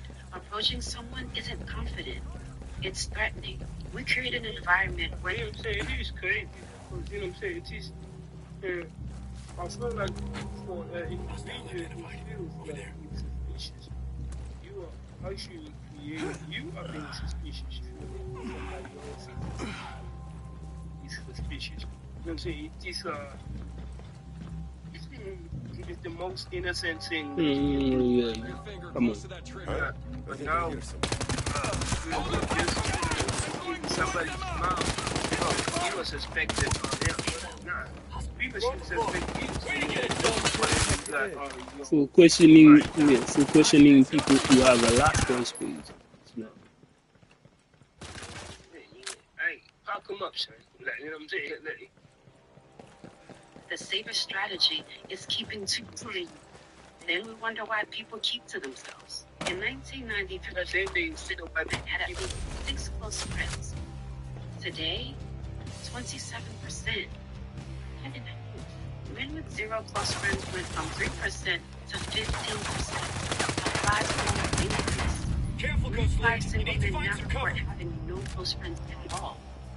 Young men today are more likely to turn to their parents for emotional support than to friends. Complete reversal from 30 years ago.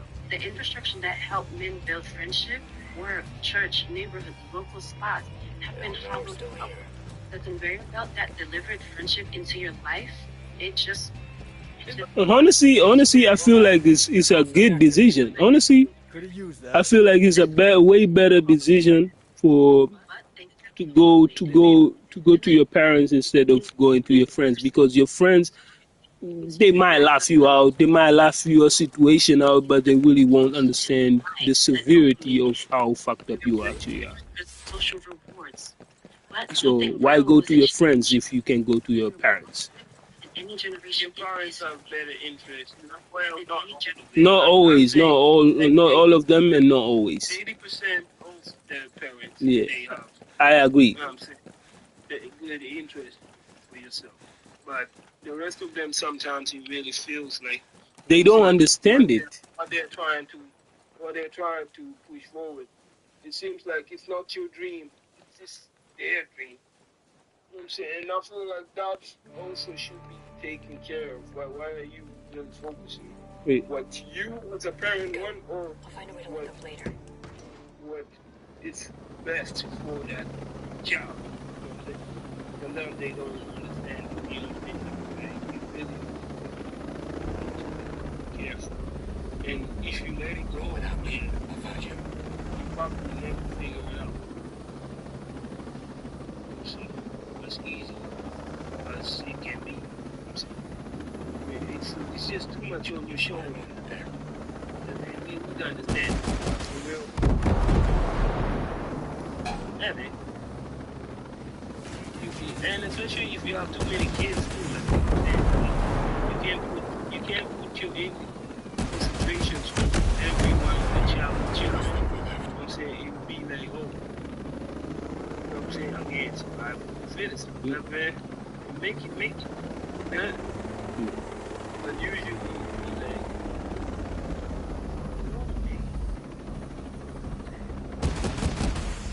I don't understand also that you put up like. There's a SAM launcher looking for us. Oh, that's all my God. What's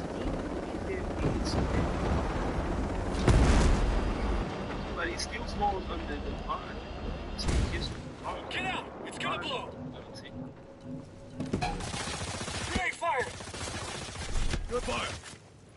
Woo-hoo! That bonds. Information on record. The phone became the default of the response for everything. You don't care about energy. Lonely? Phone. Anxious? Phone. 5 minutes to kill? Your phone. Your location. The thresholds for leaving the house keeps rising because everything you need, or everything that feels like what you need, is already in your hand. Going out used to compete with boredom. Now it competes with infinite entertainment.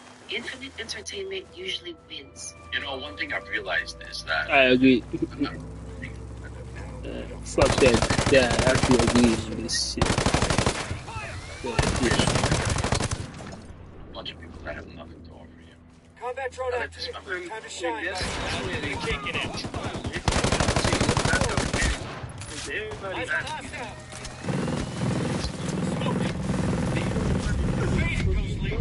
what type of energy they on. Sometimes you welcome them into your home, and these niggas bring that shit to you. You be like, can you believe this, bro? This is the person that is being welcomed. And look what it, look. No wonder I ain't trying to do nothing with your, you know what I'm saying, lame ass. Careful, the bad guys brought Because you on reinforcements. some dumb ass energy, bro. Like, you know what I'm saying? And again, y'all niggas don't know this. You know what I'm saying? I already said, no other house. Not saying them dealing with some craziness like that. You know what I'm saying? It's just, Got one there. You're busting too much. You know what I'm saying? Drones decommissioned. Whatever the fuck I'm going on, whatever the fuck I'm saying, it's way too much eyes in there. Down. Yeah. They'll welcome you. They'll welcome you. But you know what's the type of energy they are. Yeah, most definitely.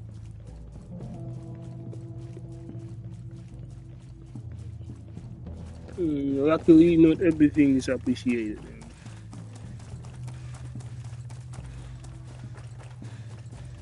People are trained, bro.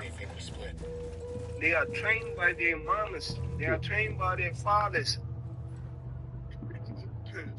to push this shit, to push that agenda forward.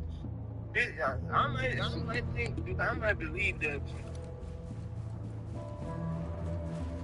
this has been pushed way before that. And sometimes even, you know what I'm saying, when years you, when they charge you, oh, you know, you saying, you know, they don't understand what they are doing.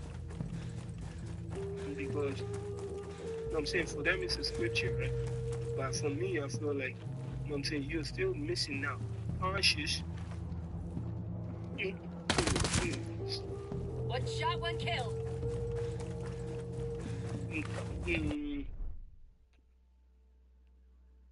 Yeah, I think conscious is everything what we learn. You know what I'm saying? Everything that we know of, everything that we gonna know, that's conscious. Man. And sometimes it's not really, not everything is in our best interest.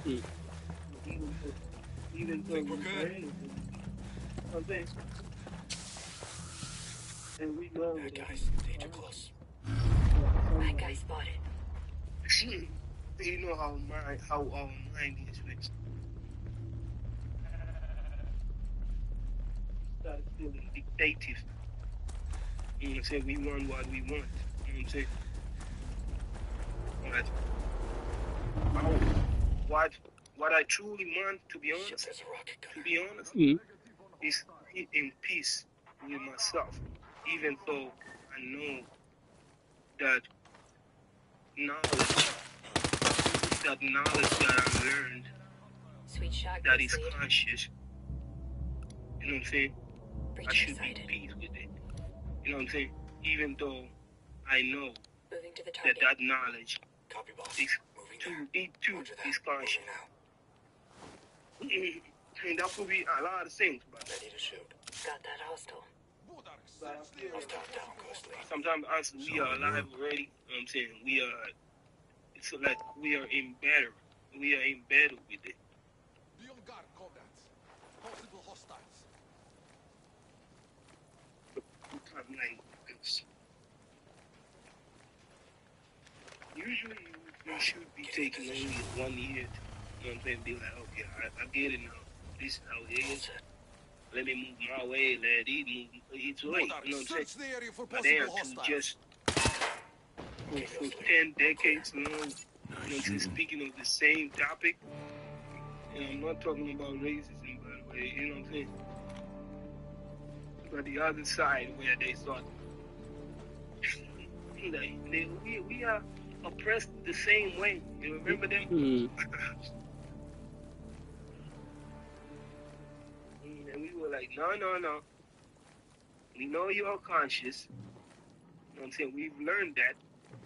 But it's not the same type of oppression. No, this is actually it's actually yes, another trick. If you have to really think about it, if you think through it, this is another trick for you to get to either be entitled or to be if to feel included in the act that you actually committed.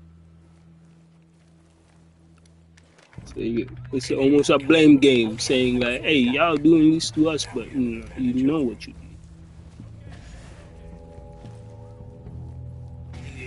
Now turning points. You heard what the buddy said.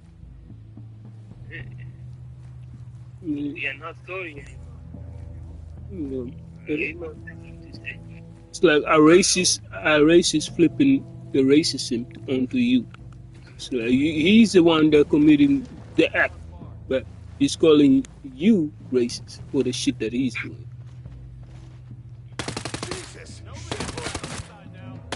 know what I'm saying? And it's crazy that there were times that, you know what I'm saying, once people was talking about it, we were really going hard on them niggas. They were like, They could still be hiding chill, somewhere. nigga.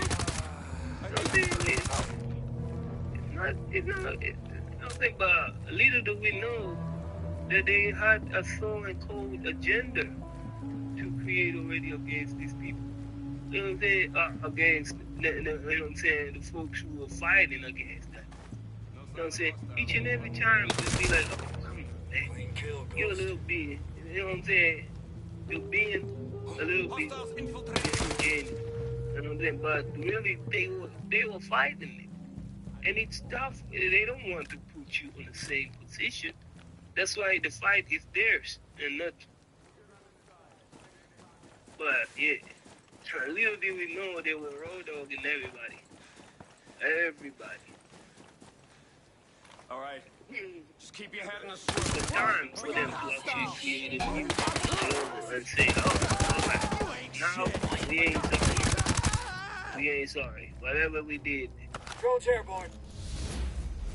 Not sorry. God, take him down! Hostiles in the area! I told you to be sorry, nigga. Conversation. You're sorry, nigga. That's it, nigga. Be waiting for the Grenade! They think we're gone. for years and years and years. Still didn't get anything by it. You know, it's funny. It's funny that some Caribbeans are getting compensated for, the act of what transpired in Africa, but the Africans they never receive any shit. So yeah, and now each and every time you bring that shit up, guess who will be the enemy? The Africans, and that is kind of it's really disgusting, and I'm calling it out. You know what I mean? I'm calling it out. It's the same shit with when Caribbeans are making jokes about Africans, But then when it comes to racism, you know what I mean, when it happens to them, they feel it's like it's necessary to, you know what I mean, to feel to be included in that shit. And when it happens to the others, you are not even near wanting to, you know what I mean, defend. Whether it's defend or whatever, it's just it's the same act. It's the same act, you know what I mean? Remember the goal was again. Remember the goal. Get your asses some cover before it's too late. Okay. You know what I'm saying? Remember the goal. They They got fucking agenda, bro. Got a You know what I'm sniper saying? ready to engage Everybody us. fucking shot it, and they shit is Yeah, it's working perfectly, and yeah, but also really it's like holding each other accountable, especially on certain acts. You know, what I mean, it's you can laugh it off, but also you can pay attention. You can be aware of what is actually going on. It's fun and game. It's fun until it's really not fun anymore, and then you won't see me in your surrounding because yeah, I wasn't feel like it's necessary to laugh at it anymore. You know, I will keep my people great however they want to be, because somehow your values of what greatness is not this, it's not aligned with mine. So yeah, you're welcome to their parties so that you could hear them. Okay, we're clear here. Of what they done did, like it's just crazy. You know what I'm saying? You know what I'm saying?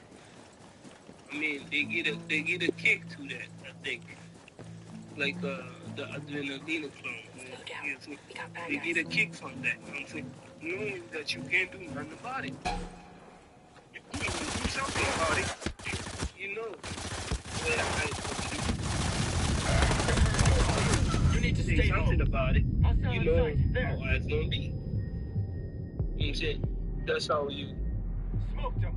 That's how you paint a person a picture Heads up, bad guy over of there. what they not. Hostiles hit. I mean, it's crazy right now. Get back to the fight. It's crazy right now that people are talking about, I mean, I wish I was in Africa. I wish I was in Africa. You know what I mean? It's such a beautiful place. They were lying to us, saying like Africa is this, Africa is that, because you were participating. You were participating on saying all the bad shit about Africa. You say, oh, Africa, they don't even have clothes. They don't have food. The what, bro? You were saying all that type of shit. Now you seeing a fucking streamer who's going in Africa. Guess what? You're like you are almost envious of the thing that he's going through there. Crazy. Because you are participating on the same shit, discriminating, but aside of next to that discriminating, it was something very, very sinister. It was racism towards your own fucking folk. Damn. Your own people, to your own people, by the way. You know what I'm saying? Little did you know. You know what I'm saying? But hey, they like they say, it takes it until it really happens to yourself. You know what I'm saying? What Godfrey says, like sometimes it takes a real racist person to really show him where you really belong. Just because you fit in, that ain't mean you belong. Calm here too. It's but it's sad, man. It's really sad for they're like it's Africa is such a beautiful place. People are, you know, they're treating me nice. Yeah, I'm like that's exactly how you're being treated in Africa. I don't know how you guys being treated in your places, but yeah, it was always like that, bro. Last time I've been there, they only love, nigga. Like only love. I cannot say one thing I cannot say one thing about the people, like whatever the fuck they did. And I told you there are a couple times that I left myself on my own, nigga. Couple stuff, nigga. Multiple times, nigga. They are asking themselves, hey, why the fuck is us out here? I left. You know what I'm saying? I left because I don't want to stay at home the whole day. I need to check out what the fuck there is going on in the whole entire country. You know what I'm saying? But you know, you don't find it. They can't die. Chopper took off. The area was clear. I like. Not you, not you, Akiliano, Badrico. Nje unataka kufanya hivi. Mtu anataka kuanza ugomvi na nini. It's your energy, bro. Like, you know what I'm saying? We are used to it, bro. It Uh, don't matter where you go. You got stuff in the you, Genie, whatever it is, and it don't matter, black, white, they all the same. Man, you putting that to yourself. I wanted to say you can get lost. You can get lost in Africa. You can get lost in Africa. People will do their best and try to get you safely back home. You can get lost in Europe. Shit, you will never be found again. but and I'm talking about severity of getting lost because Soulmates, nomads, Africa and people traffic. will actually come together and try to get you safe way back home. But in Europe, you need to get your ass back home. That shit, either walking or fucking figure it out. Shit. The closest thing Aroa has to a federal reserve. That's what it is. Ito is Last eager time, to preserve it. When it comes time to negotiate with other countries, the outcast can use that data as a bargaining chip. It's up to you to capture the building and give the outcast the green light to conquer and the all of a region. sudden, it Do was a on the recon. way, and I think it was Recon or something. The car just fell off. These civilians were brutally Died. executed. You know Some what I'm are saying? still And missing. Damn it! The Bodarks were taken hostages to oversee maintenance of a data farm. If you free them, the outcasts could redirect their troops to help you. Drones. Some weak ass motherfucking This car. will be tough. You know what If the you niggas destroy the said? Oh, delivery I ain't got no VHCs before you attack the data farm, there will be less drones to protect it. Bodark sabotages the water cooling system. Under the They'll destroy the data farm. And they want to blow the backup servers nearby too. Before securing the data farm itself, neutralize the Bodark officers in charge of sabotaging the backup servers and the water cooling systems so they don't succeed. Okay, let me see what I'm going to do. But eventually, I don't even know why the fuck y'all niggas need me. Like, why you don't need me, bro? You know what I'm saying? Why the fuck am I doing here? You know what I'm saying? So, I went there, and all of a sudden, like 20 cars done passed us. You know what I'm saying? While we were just trying to push the car. And the 21st nigga just stopped and I was like, hey, can I help y'all niggas? But we were basically already there, bro. You get me? Mm. So, and the nigga were like, and they were like, oh yeah, we need this and that. Jordan hopped in his car and went to get the sneaking.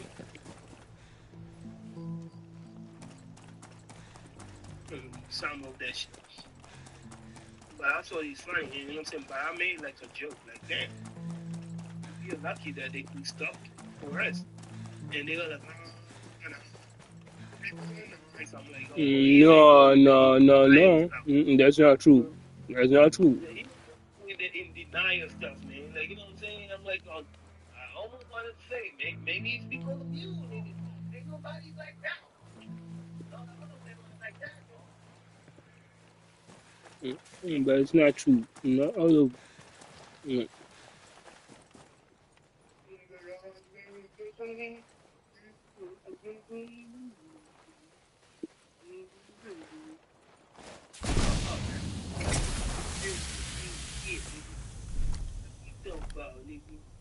I'm not trying to say just because of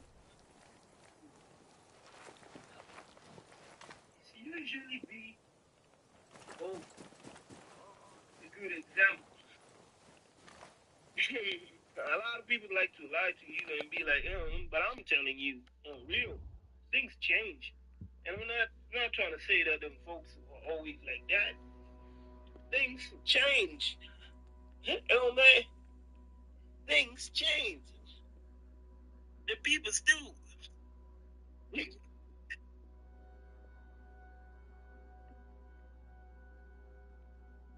Whether they like it or not, you being realistic at the moment, but you know what I'm saying? The way they being realistic is trying to be subliminal. You know what I'm saying? But go straight forward. You know what I'm saying? Why not straight forward? Why are you scared of? See, you're being subliminal. You can't just go straight forward, my nigga. Because you're speaking about it. But in subliminal, in the codes and shit. I'm like, don't need to do that. I mean, clearly you want to speak about a topic, but why the fuck you going around it? You know what I'm saying? Why not straightforward? If you're a racist, this is what I'm saying. If you're a racist, go 100%. Not 50%. Pussy. Okay. Inside. Being in my own company. Being by myself. Being my own best friend. Being in my own thoughts. I don't care what he said or she said. I don't care what this person or that person is doing. It does nothing for me. I like to grow on my own. I enjoy the simple pleasures of life now. I'm my family. Getting my own food. Being my own best friend. Men didn't become antisocial. They became rational. When the places closed, when the time disappeared, when the cost tripled, when strangers treat you like a threat, when connections stop happening naturally, when your phone offers instant comfort with zero risk, why would you keep showing up?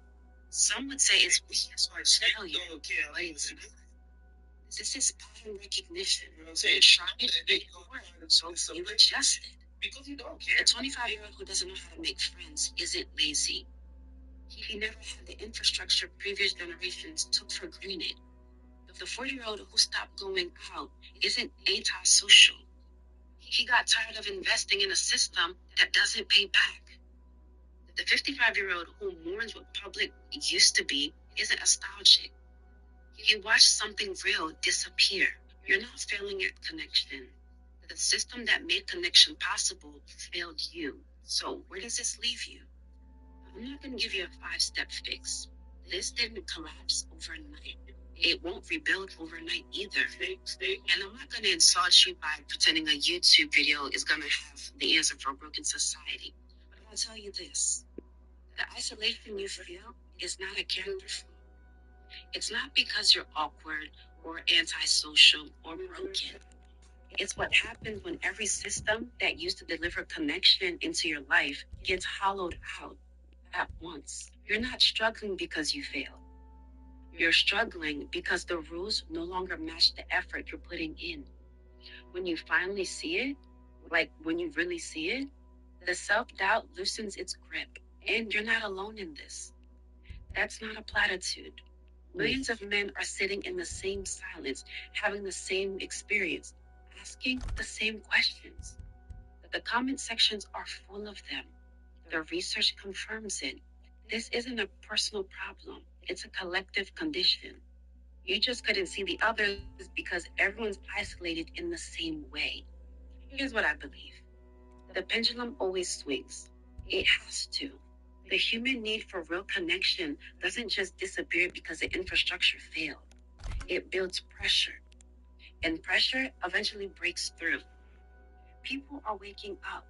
The fact that you click on this video, that content like this resonates, that men are finally naming what they're experiencing, that's not nothing. That's the start of something. The answer isn't forcing yourself back into a world that doesn't work. It's understanding why it stopped working. Because you can't fix what you can't see. And now you see it. You noticed something was off before you could name it. That wasn't pessimism. That was pattern recognition. The same pattern recognition that made you pull back in the first place. Trust that instinct. It was right then. It's right now. You're not the only one who noticed. You're not the only one who got tired. And you're not the only one who's ready for something different. It's been your girl Renee here. I'll see you guys in my next video. AJ is a 38-year-old. I didn't know it. You know what I'm saying? Before that, you know what I'm saying? That's what I'm saying. Like, if I really had enough time, if they gave me also enough time, because, you know what I'm saying? I don't know if you had that too. You know what I'm saying? At school. You know what I'm saying? People were starting like, oh, what do you want to be? This is what at school. I'm like, I don't know, nigga. I don't know. And then they were like, oh, well, what can you be? They gave you a whole list, and none of them really fit you. None of them you really wanted to. You know what I'm saying? I'm like, okay. Well, there'll be one thing for sure, like, you know what I'm saying? Napenda kufanya kazi na mikono yangu, but I mean that everything what I want to do with the hands or some type of shit. You know what I'm saying? Like a person who would tell you, like, oh, Helicopter. I like to do Bodark something around. with They'll my be quick whip, to respond here. but It'd be a good idea that to can prevent also mean reinforcements from wrong. acting. So But you that should can destroy also the mean, choppers they'd use to you know reach what I'm the saying, data It can be take it, but anything. on the he can vary of different things. But later on, it really came so late, man. You started seeing like, oh,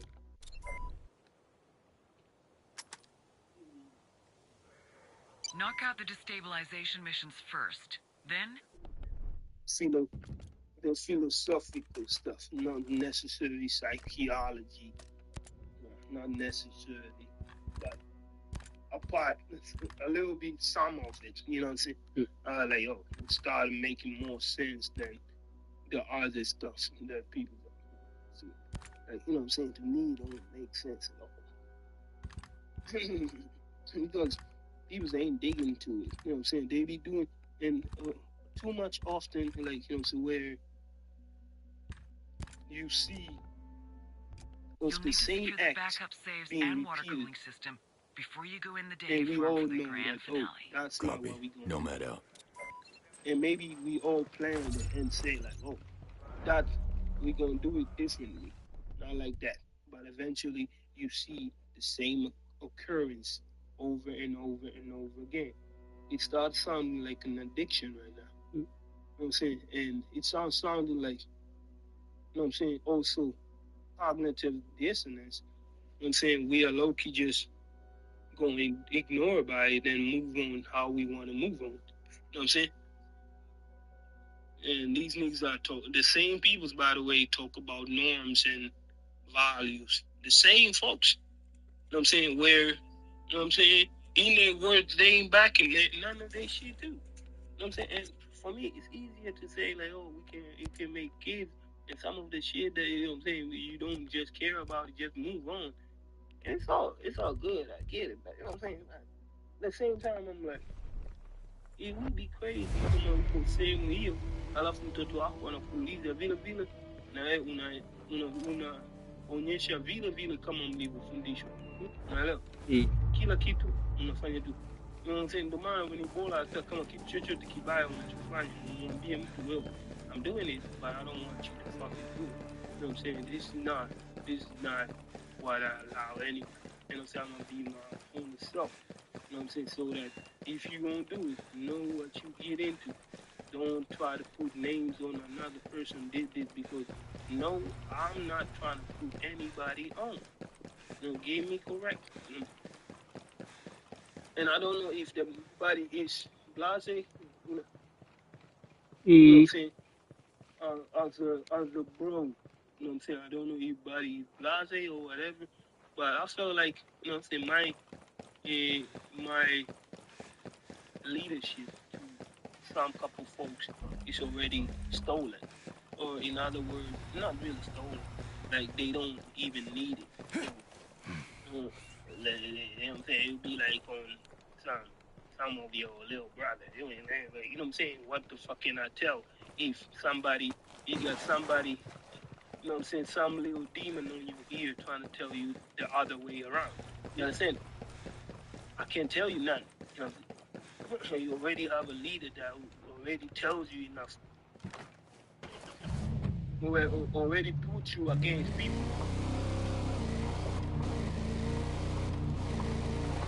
No matter what you say, it's gonna be what?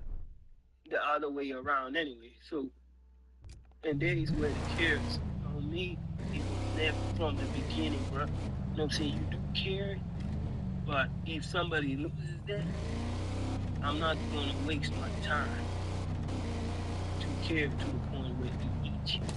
Engaging! Get it! He's dead! I hit one! You know what I'm saying? First thing that you wherever you live. Ukipoteza hiyo huwezi ukafikiria kabisa kumsaidia. Hapa sasa hivi tunaangalia moja wakati tunafikia tusaidie dunia nzima. Unaelewa? Huwezi ukabaki kwa mtu mmoja.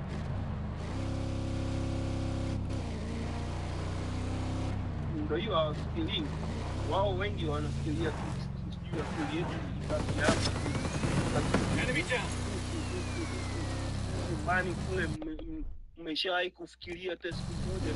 Watu wananiuliza huku, umeshawahi kumuona nani sijui over nini yote, unauliza hao, wewe umeshawahi kuona ndugu yoyote nyumbani kule?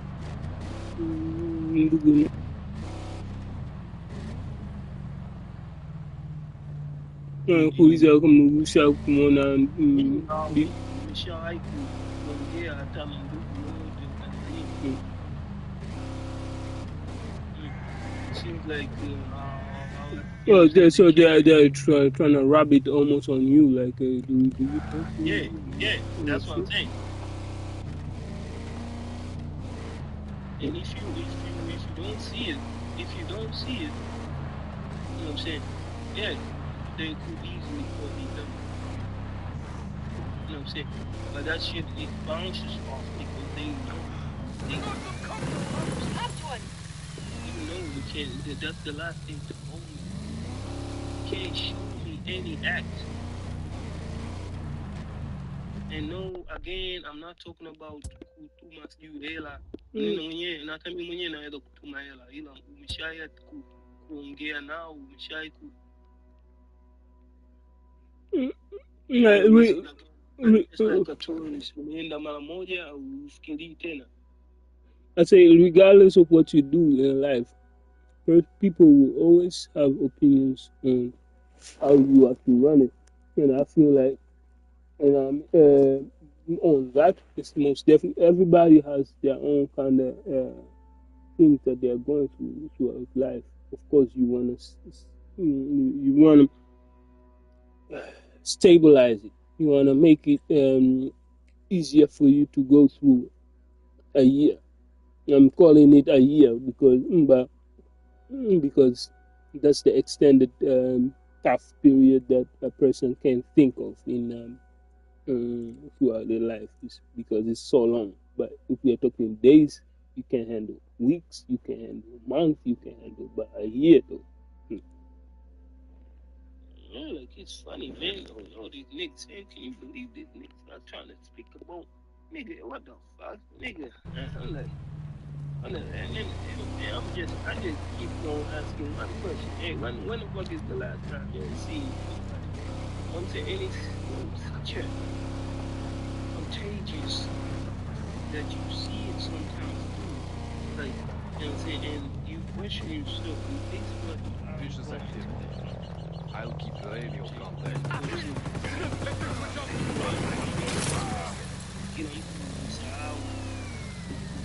Wote waliokuwa na maana walitenda.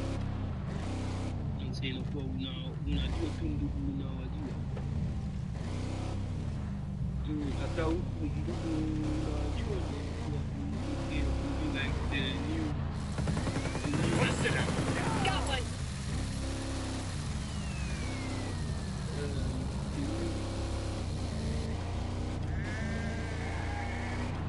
Status for the people, kwa watu waliokuwa wanajua. Siku nyingine inakurudisha nyuma kabisa. Hatuendi huko. Kurudisha sometimes hawaelewi. Nadhani kurudisha nyumbani, kurudisha nyuma. Replacing new songs.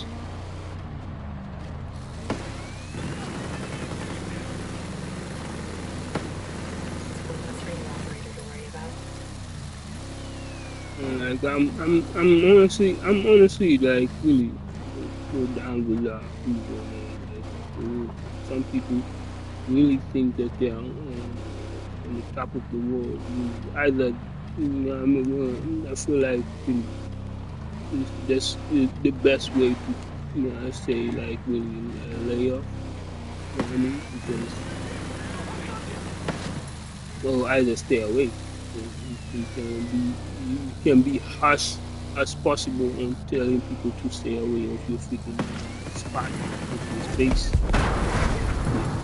Most of the time, I did it. I tried, but most of the time they tend to retaliate. They think that this is what you want, and we give you the opposite of what you want. And I have to fight that also. I'm like, it was never my intention. And I guess I see what you want is to get me worked up. And the more the enemy see you getting worked up, the more the enemy is actually. It's like the goal is. The goal was to get you worked, and so the premise is done, right?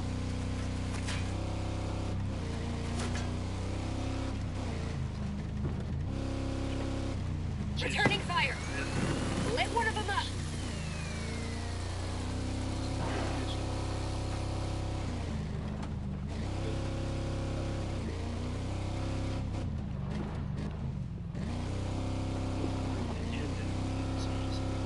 Person thinks just because they extra tough, they are the first one. Crazy, right? It's nothing that you say that happened from somebody before. They all tried it too. You're just putting yourself, you logged into the freaking chat. You know what I'm saying? But low key, you and the other, you know what I'm saying? It's like, fun. You know what I'm saying? Duplicate the same fucking shit. Like you're not new.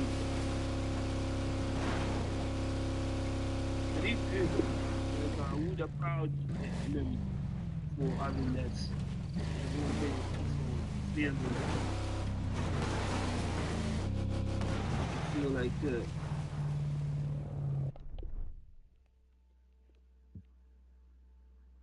you got yourself in a gang. You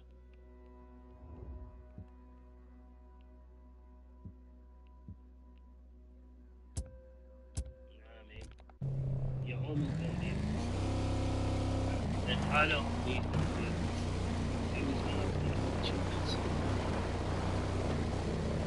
know what I'm saying? You be every time you be like just two different sort of man, you know what I'm saying? It's all been done before. I'm telling you, it's all been done before. Somebody did it before. They come in and they will say some stuff that they want to say, but believe me, again, somebody did it before. You're not special, bro. Spotted one there. You think like, oh, you're special, racist and stuff. No. Somebody did it before. I'm sorry. Enemy chopper in the AO. Get down. Don't want to make you sad about it.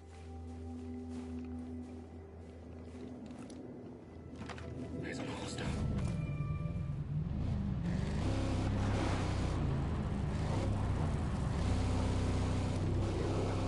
Loco.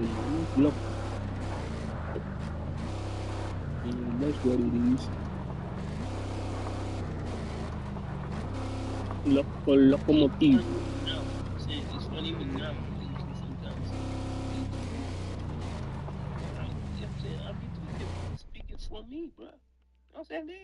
They never around me. You know what I'm saying? If you just speak your ass that is feeling this way,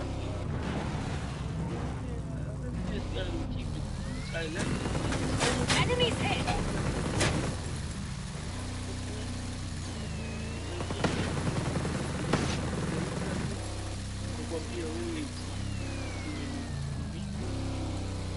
And I denied it. Everything.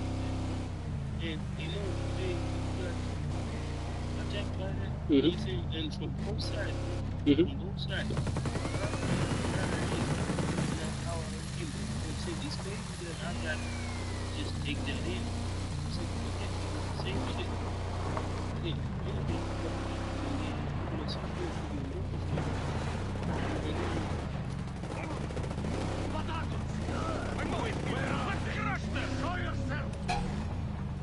Engaging! Hostile down!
Going to the some target. damage.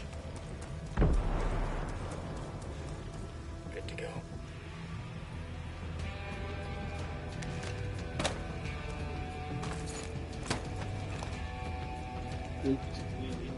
Scan coming your way. It's the same reason. You know what I mean? All The dangers choice. marked. Enemies over there. The thought that their choices is bigger than God's destiny is what made people choose to decide, to become gay, I guess, or to become to do so because you choose it. If you say because everything is set it up, it's in place, it's written, it's already it's already it's written, it's just what's there, just like with the air that we're breathing, the nature, everything was already there, everything was already set up.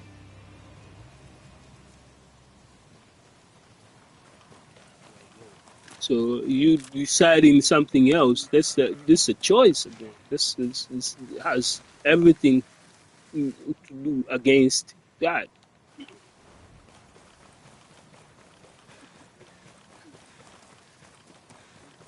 Got an enemy chopper overhead. Be careful.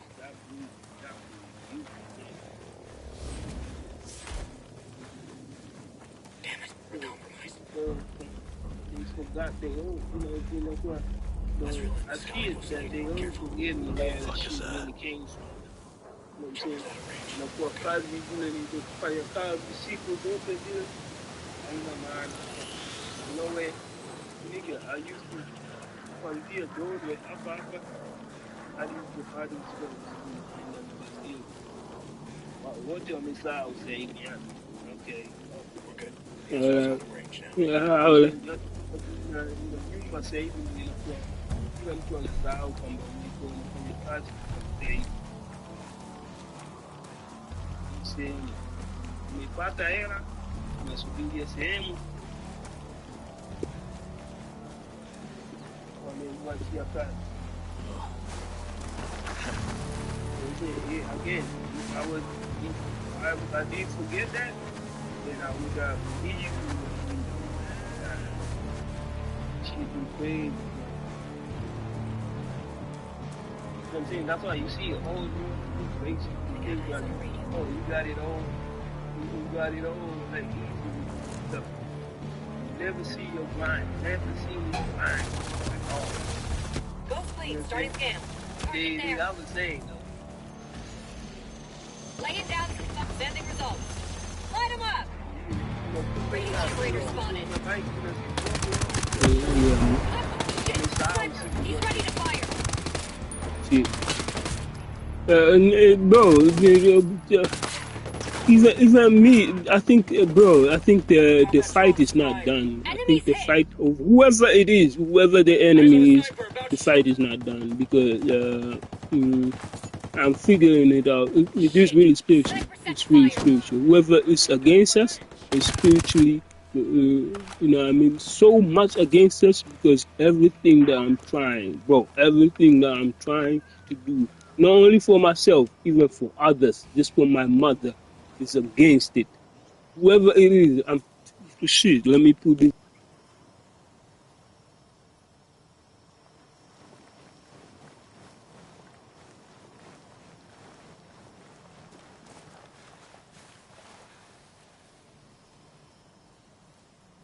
Chopper in the sky.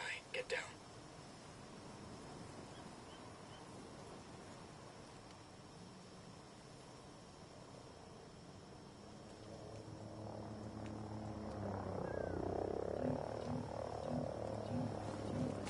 Ghost lead.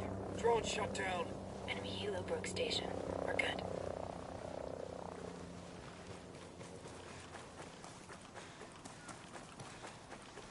Got a hostile.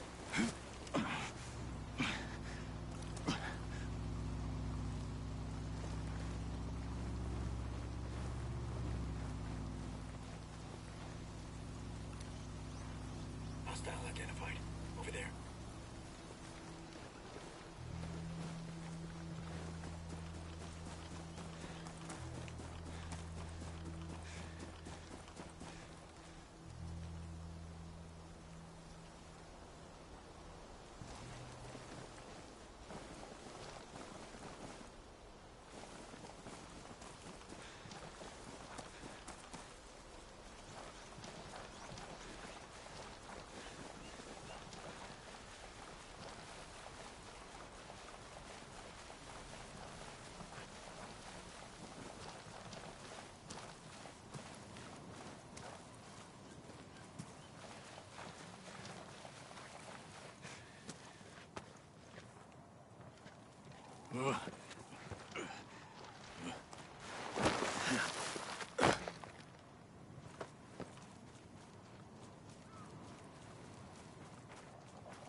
some cover.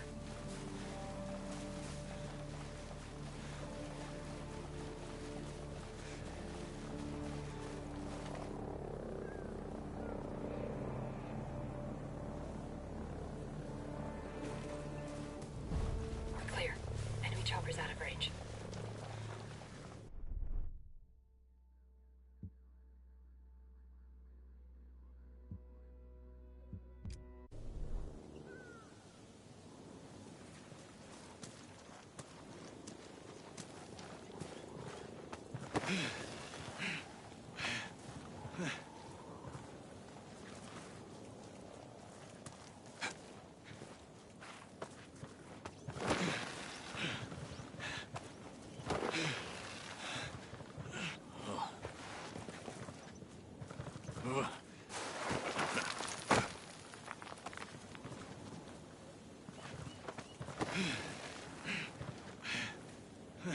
Conviction but remains incarcerated, with his release expected around 2028, and will be his release will be permanent and will be based supervised release.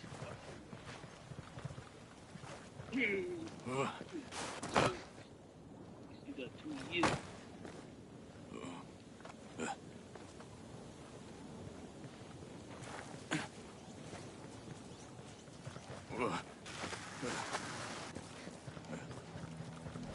Did he?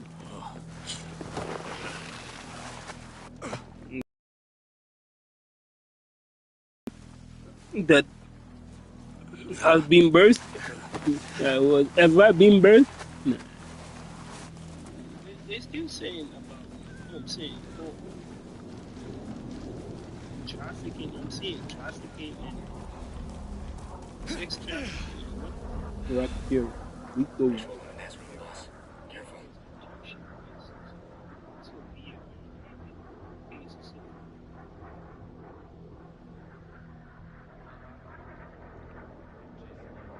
don't sound right. I got eyes on an enemy chopper.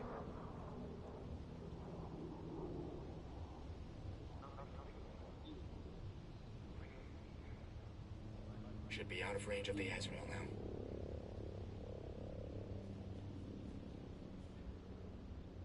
See, none about fucking Justin Bieber and niggas thinking. Got an enemy chopper overhead. Be careful. That's all in people's heads. I don't like following that hype. That hype that people's niggas are like niggas Got a hostile really position say there. a lot Enemy about helo a broke person, station. but We're they good. never search up anything. They never read anything. You know what I'm saying? They were literally just all amusement for the, you know what I'm saying? For everybody. CER, if you're seeing this, I figured you're a bot. You know what I'm saying? It's all amusement for people. But they know nothing. Literally nothing. Never search up anything. We got a radio operator. And this is why we gonna trust him. I like that. He be like that. Nothing to report. Colder than expected.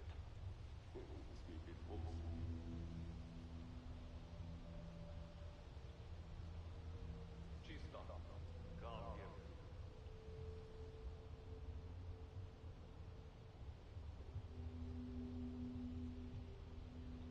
Desperation. Temperature drop low.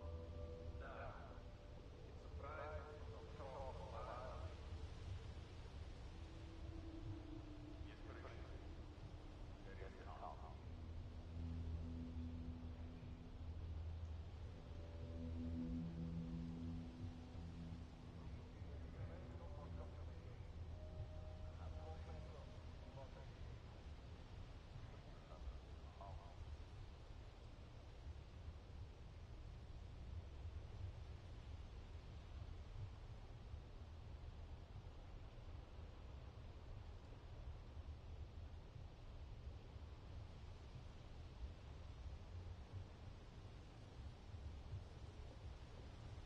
Chopper in the sky.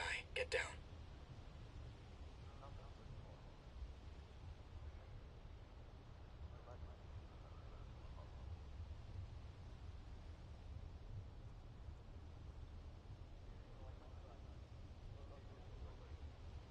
chopper cleared out of here. We're good now.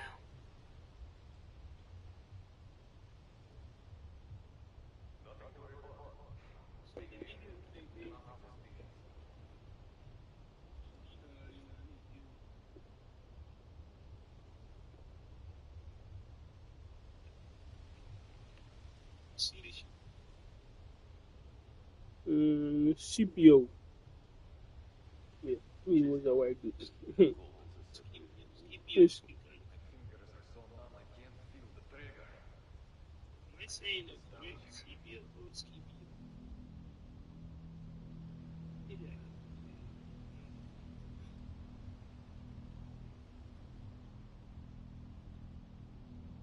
I don't mind killing civilians, but building feels unnecessary. General, Seem to have a nice statesman, souvenir.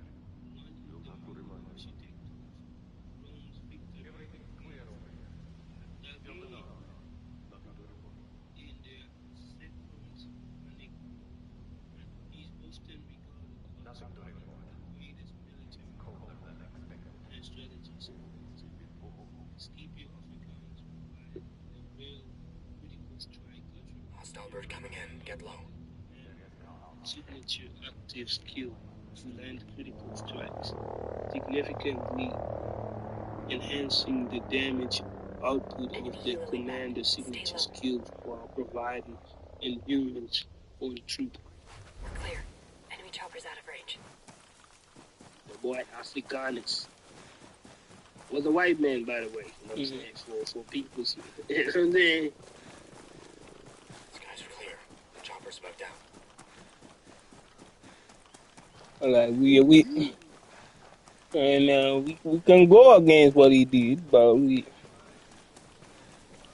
I think Fucking dirty motherfucker. better you say it than I spill it out. Yeah, I tend to be passionate about certain shit that I speak about. If it comes to wrongdoers, man, I point them out. I'm saying they were wrong. They were the worst. I didn't even live around that time, but I can tell you that I can tell they weren't. No, but hey, the story that you are hearing, bro. It's like they use the story about in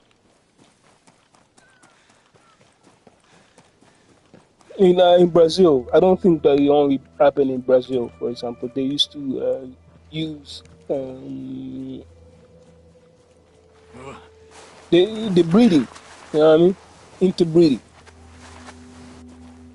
They force that onto family members, slave members. That's cool. Yes, so they even did that. They forced it. You know what I mean? Let's say you are a son, they forced the son to do it to the mother. That's how fucked up back in the day it was. You know what I mean? And nowadays, if you start even saying anything about racism, you are the wrong one because you are calling out the BS. Like shit. I know it's tough for you to hear that shit, to even fathom, it's tough for you to swallow that shit into your guts, but it is a part of future or history that yeah, I hope it doesn't happen in the future. A history that is just discussed. Yeah, but maybe people don't want to speak about it though, cause you know what I'm saying. Cause even you know what I'm saying. Najua hata nani anatokea huko Angola na unajua wanachoongelea ni nini. Me, you know what I'm saying. Just because you know what I'm saying Tanzania sijui wanaongea Kizungu sio lazima mi niwapendelee sijui wazungu hawa nini na nini. No, I speak so many times shit about them niggas too. Like, you know what I'm saying? Like, damn, huh? You know what I'm saying? Everyone gets something. Like, you know what I'm saying? That's why I'm like, but you know what type of feeling I get once you speak about those type of situation? Kama siku ile nilivyoongelea kuhusu nani wa kwanza walioanzisha yani the slavery and shit. These are Portuguese and shit. You know what I'm saying? But you know what I'm saying? How does another person feel that they already speak that language. How the fuck do you think they're gonna feel that? You feel how you feel, but because Yeah, some of them really do tend to fucking be defensive. yeah. You know what I'm saying? And it's like as if, oh, this nigga think he knows a lot. Nah, man. You know what I'm saying? You know what choice you're taking is actually dumb as fuck. You know what I'm saying? Kwa sababu mtu anakwambia ukweli, wewe unataka kufuta kabisa. It's the same. That's the same thing like what African Americans are doing when a person is telling them like you know that you are speaking a colonized language, right? You do know that, right? Because the language that you are speaking right now was never the language that you used to speak before. No, it's hard to fathom that. It's hard to swallow. And you got to, man. You got to question yourself. You got to question yourself. You know what I'm saying? And they don't want it. Get some cover, Nomad. You gotta get patched up. They don't want it, man. They be like, why did they Creature marked. Fight some cover, boss. trying to You're not ruin looking the good. day? Hold on. I'll take care of you. Heads up. Bad guy over there. They're trying to create the freaking army for you, nigga. Sniper, spot a grenade for ya. Activate scan. Shot one. They have a turret. And another Caribbean motherfucker will be like, hey, you are from Caribbean and you are telling me the person that, you know what I mean? I don't think Swahili is, I don't think Swahili is, I don't think so. Yeah, I don't think Swahili is, a lot of people think that Swahili is a language that is not, but I think Swahili is it's, bro, that's the reason why it's expanding right now, because it's, I don't want to say that it's long ago, it's like it's the oldest language, that would be bullshit, but I can tell that Swahili must be a very valued language in Africa in general, in Africa, not only Tanzania, but it just it lost touch, it lost that I don't know, global interest. That's why it was unknown. But Swahili is definitely, you can tell right now that it's definitely a language that was being hidden, and that goes with a lot of many languages that are being spoken in Africa. And later on, they're trying to push another language into Africa, English. It's impressive right now that in many countries in Africa, the English is being, it's a norm. It's easy to converse with each other with that language. But what you're saying, I just searched up one thing, one word. You know what I'm saying? Like, I asked, which other country uses karibu? Karibu is a Swahili word meaning welcome, or come close. Or come close. Yeah, that's true. Swahili is a widely spoken official language in several East African nations. Still Bantu, man, which are the primary countries where the word is commonly used in daily conversation. Countries where Swahili and the word Karibu is widely used include Tanzania, it is an official language. Kenya, it is an official language. The language is also in parts of other countries, meaning Karibu might be understood or used there too. Uganda, Democratic of Congo, Rwanda, Congo, Mozambique, Malawi, Zambia, Comoros. Bro, I was just playing, but it says, it clearly says a lot. It says like really, yeah, it shows.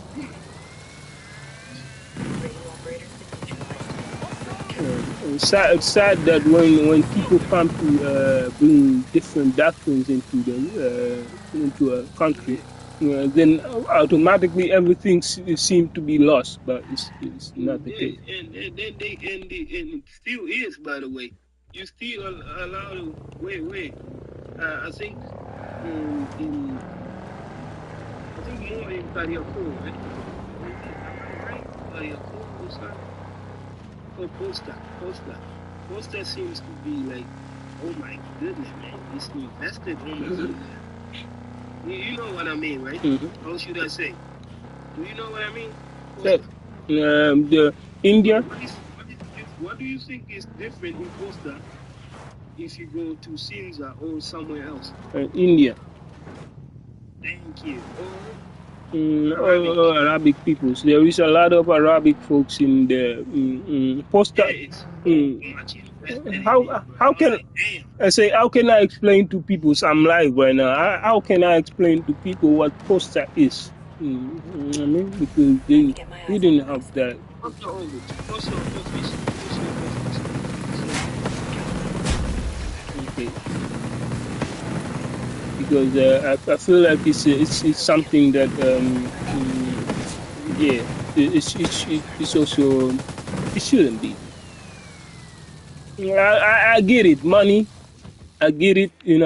I guess it's all based on money at some point. Still, hey, Dr. Nations, you need some little currency to change people's minds. Okay, this sounds dope. I'm gonna come and take it, bro. You need a little currency to Nice. start changing people's minds. You cannot do it just do it. Damn, you don't worry like that. Ga even wat chaps pakken, man.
What the fuck? What the fuck?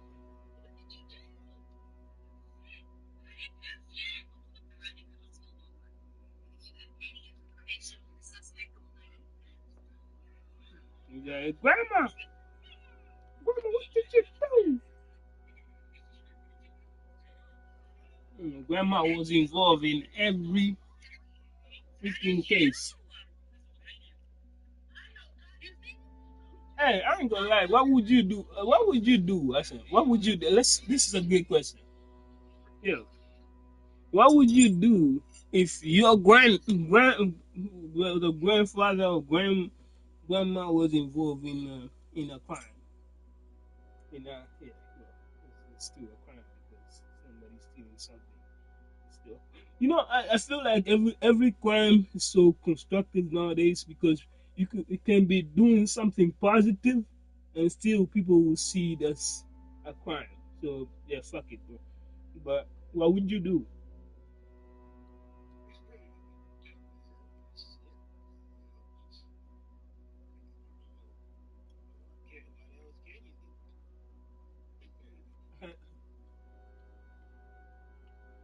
She been teaching you that her whole entire life to be like, you know what I mean, kind-hearted person.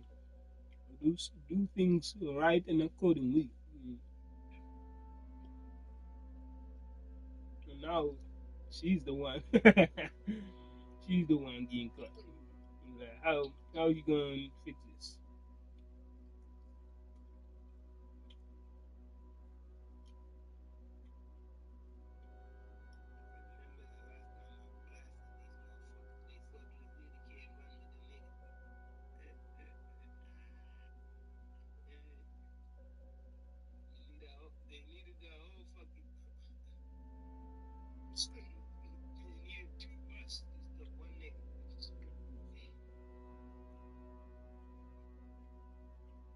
Crazy.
I cannot never stand rest my place on the the so-called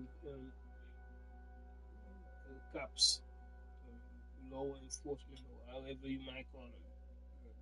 It's like the realization that at some point they won't do anything.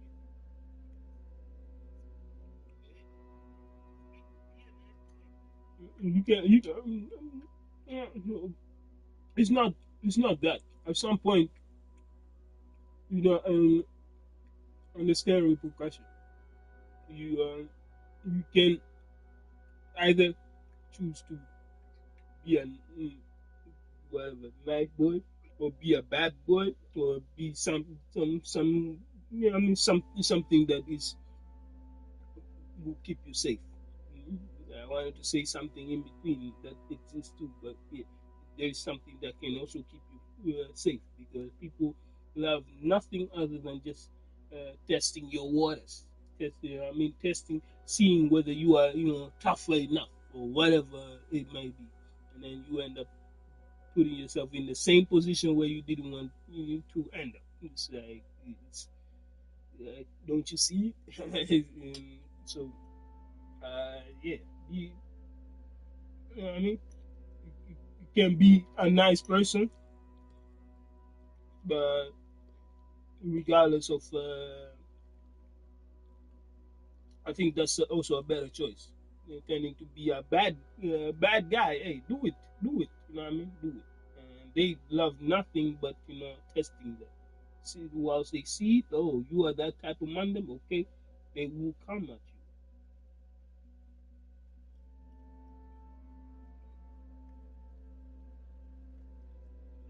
you. Just to see whether you are actually involved in the BS. They're being taught to know who's bad and who's good on their academy. We know only people. So, you know what I'm saying? They are bad and good in everybody. You know what I'm saying? And you never know what's in that shit can happen to you. They are profiling for real. Yeah. They sometimes even a good person they beat him up. You know what I mean? I've seen multiple occasions where a person is actually the most kindest motherfucker, but it tend that yeah, just shit didn't click with the fucking enforcement based on opinions.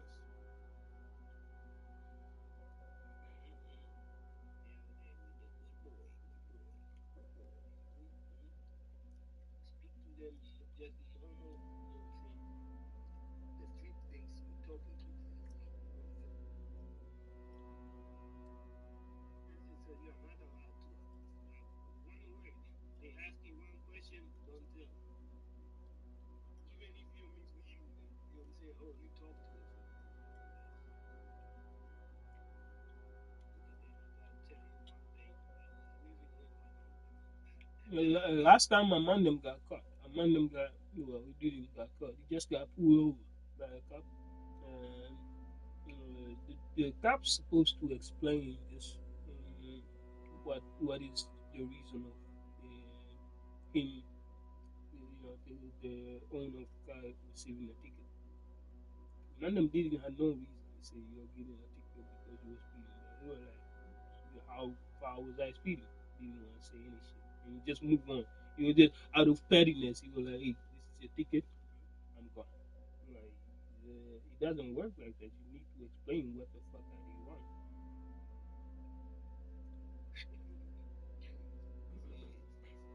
You can always fight it at the court, but at the same time, there are folks that are unable to fight certain cases at the court, and you have to have the money to fight certain cases at the court to even win something. You're going against the fucking going against the whole entire police. You think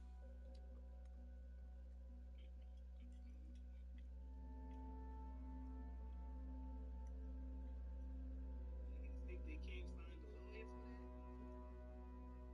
You think they can't find a lawyer for that? You think you're the first one to do again? But that doesn't mean that I'm going to be the last because at some point justice exists.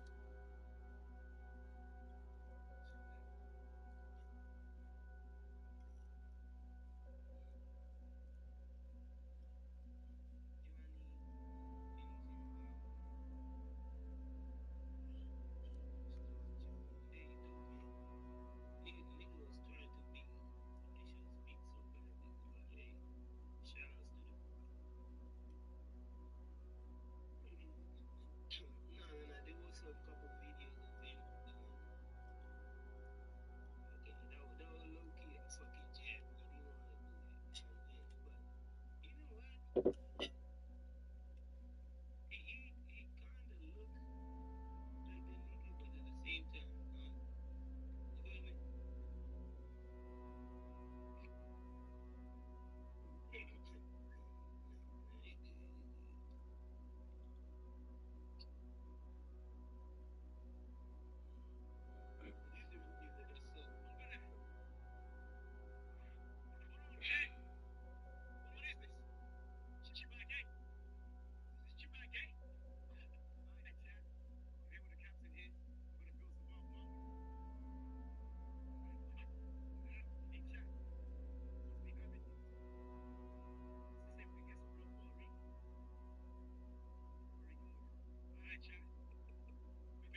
She's got PTSD. It's okay. With me was superstar Jenny. I'm 25 and I'm on Zim. Your name is superstar.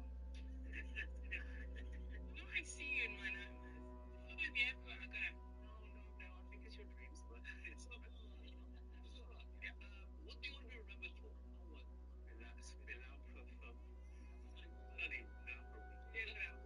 Yeah, kill fruit. Go.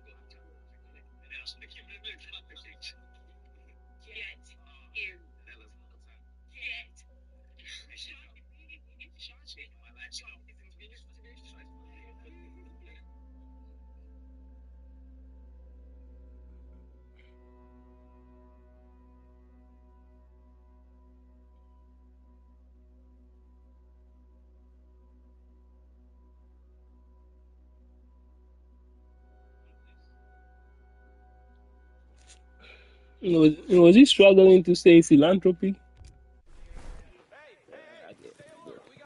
Tough ass. It's a tough ass word.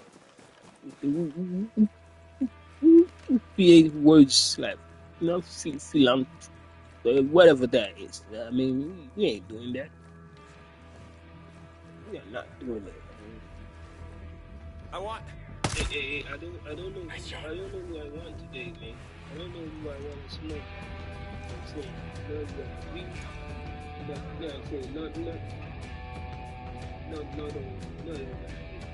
I'm saying, at this point, I said that I'm like this. I'm gonna be on anybody. Hey, Sunday. So this is whoever is next is Sunday is you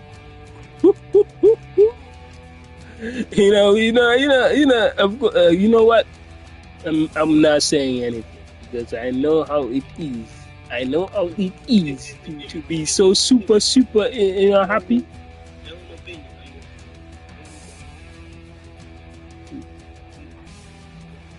We gonna take it. Whoever wants it, you can get it, right? Trying to put that. In 2009, there was a little English into that. Yeah. You can get the smoke, yeah. Okay. No.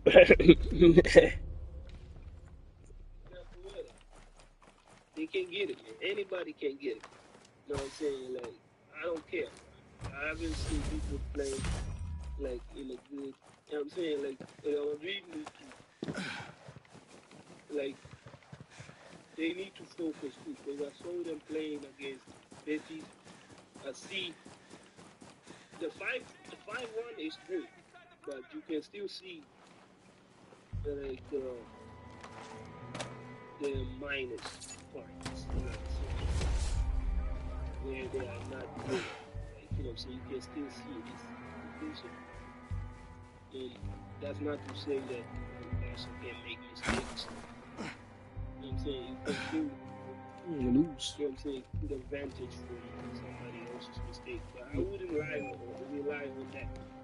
Really rely on how you are moving on. And I feel like the passing, you start with the passing. Yesterday, I started looking at the backs of Barcelona, the way they were passing. It was kind of looking good. I ain't gonna lie. You know what I'm saying?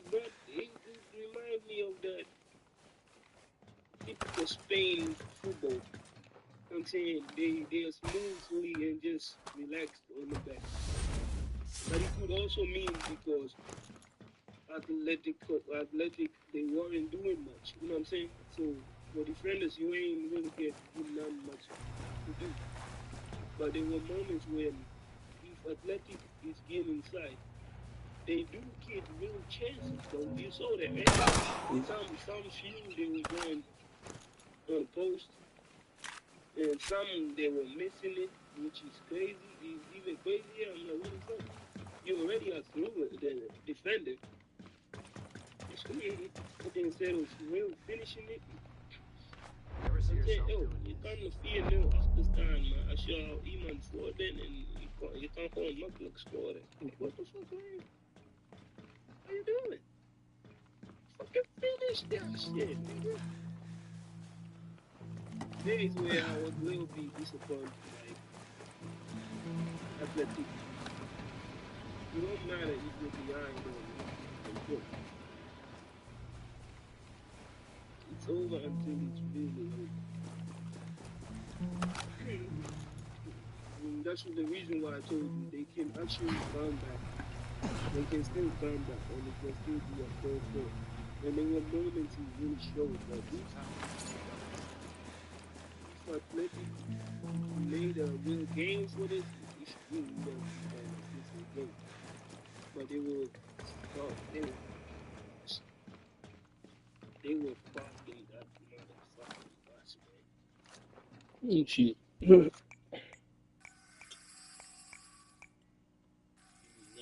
don't like to feel big like once you playing against a team that parks the bus like that. I'm like, no. I mean, it says a lot though. It says that the team is scared of you, but you know what I'm saying. But it's not the entire truth. You understand? It's not real truth. So it's not. What we saw in Manchester, Yeah, this was about to happen, guys. I wanted to say, yo, yeah. Good afternoon. Did you see the difference though? That Bilbao were like stalling on the same issue that we are complaining a lot with the managers. It's like putting, choosing the right moment to sub in a player when your team is actually losing. Did you not pay attention? It felt like he was just stalling. And I know he's a very, very good manager, but I felt like he was really waiting and waiting and waiting. Even the first half already, if you felt like it was necessary to bring a couple players outside, outside the team, just to make a statement and say like we need to play better, he should have done it. But he just let it happen. I felt like that was terrible managing as well. What happened to Nico? I have no. We saw him on the bench, so you are asking me how the fuck should I know? Maybe you heard it somewhere. I'm just asking. No, but we saw him. Like I say, we saw him on the bench. I watched the game. He was on the bench. So yeah, is it on me? I had the same question like what you are asking. You know what I mean? What's up with Nico Williams? I haven't heard anything. I'm with you. You think this is how things are going to go in Sentinel? I haven't really followed anything of him because he already, you know what I'm saying? He already chose to stay. But that's clear, right? Everybody knows that. It's just in this game you need to show up against whether you need or you don't need. Just play game, man. Play the game, bro.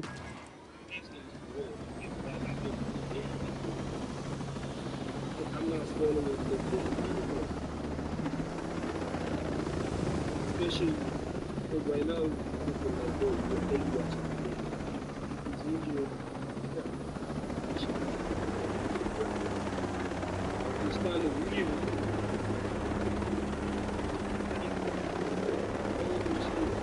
They're eventually treating him like a bench warmer. I feel like it's that.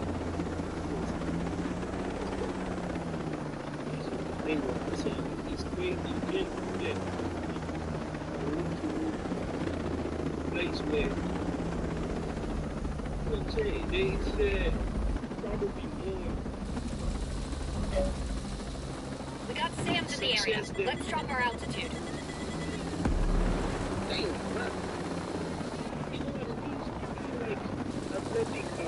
such a haters.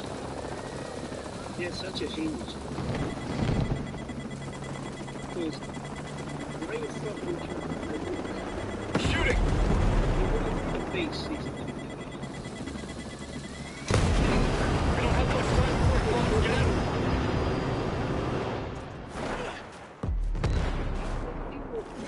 at that time, but you know what I'm saying? We're stalling it right now. And doing this, putting a player on the bench like this, you're ruining him. You're ruining him.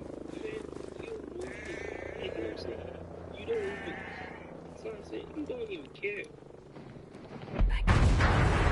And how I'm feeling is like, yo, if you don't even care about a player like that,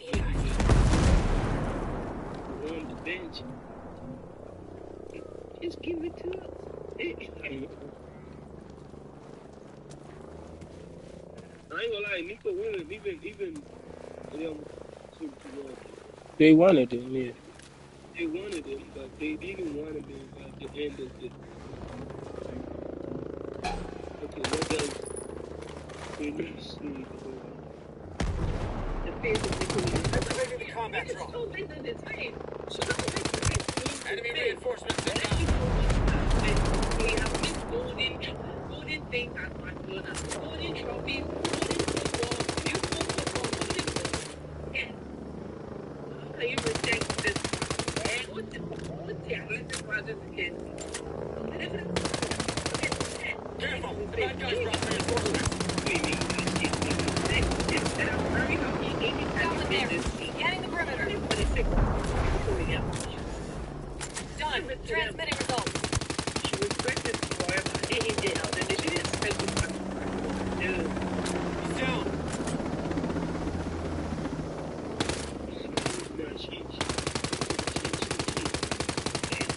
Maybe even if you call it a new that's a man. He's ready to fire. And he's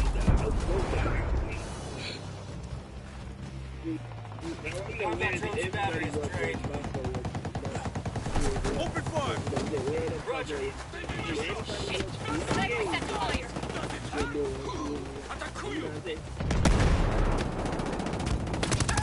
Nomad, you need to check those wounds fast. Enemy backups here.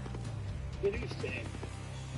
Yeah, it is most definitely sad to see that such a good player being treated the way he's being treated in. Yeah, but I don't know if I haven't seen much games in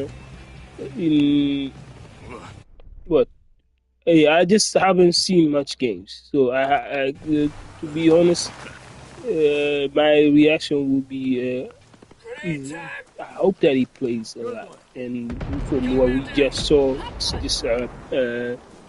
just a small piece of what we think that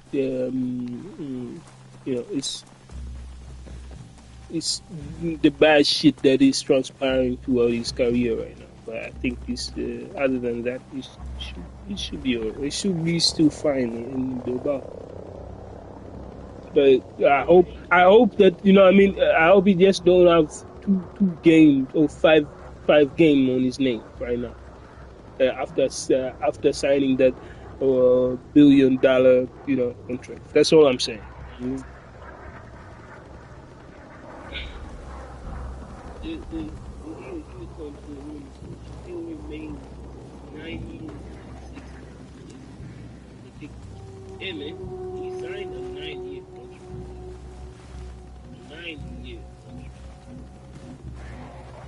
You know what I'm saying? I mean, I don't know. Hang on. And this, speaking about, All set. Roger, thanks. Bleeding out, boss. Find some cover.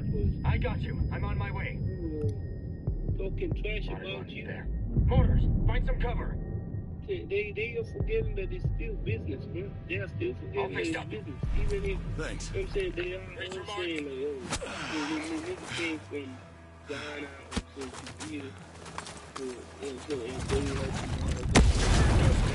need to stay low. It's not guaranteed for everybody on the pitch, on the team. You know what I'm saying? Damn it. That part is where they play Enemies for attacking with mortars.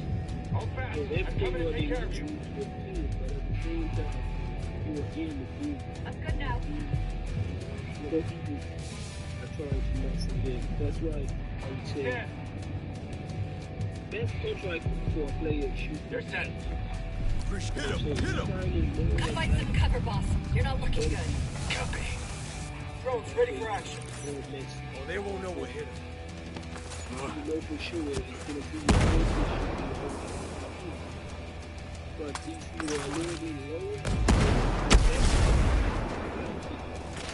you say more than that, that's great. Yeah. You know what I'm saying? So you Hit him where it hurts. Moving to position. That's the thing. I would rather keep it on 3 years in one place, and then think about it after the 3 years. And you're not thinking, you're not just signing it's crazy. Clear. So I'm saying, why are you showing in the whole record? Have you actually ever won anything with it? They did. Oh yeah, they won. They took it back.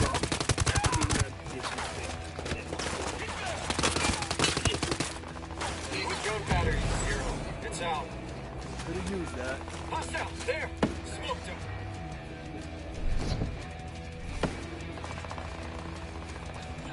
Enemy down. Down.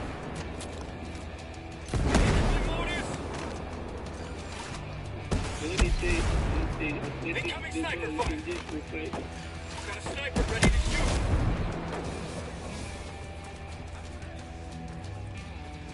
Sniper's about to fire on us. I'm ready to operate. Let's move here. Move into your position. Oh, sorry. Somebody got help. It's okay to Yeah, man. It's okay to that much. You see, you have to be the shit out. Playing on match, you but playing the whole entire game,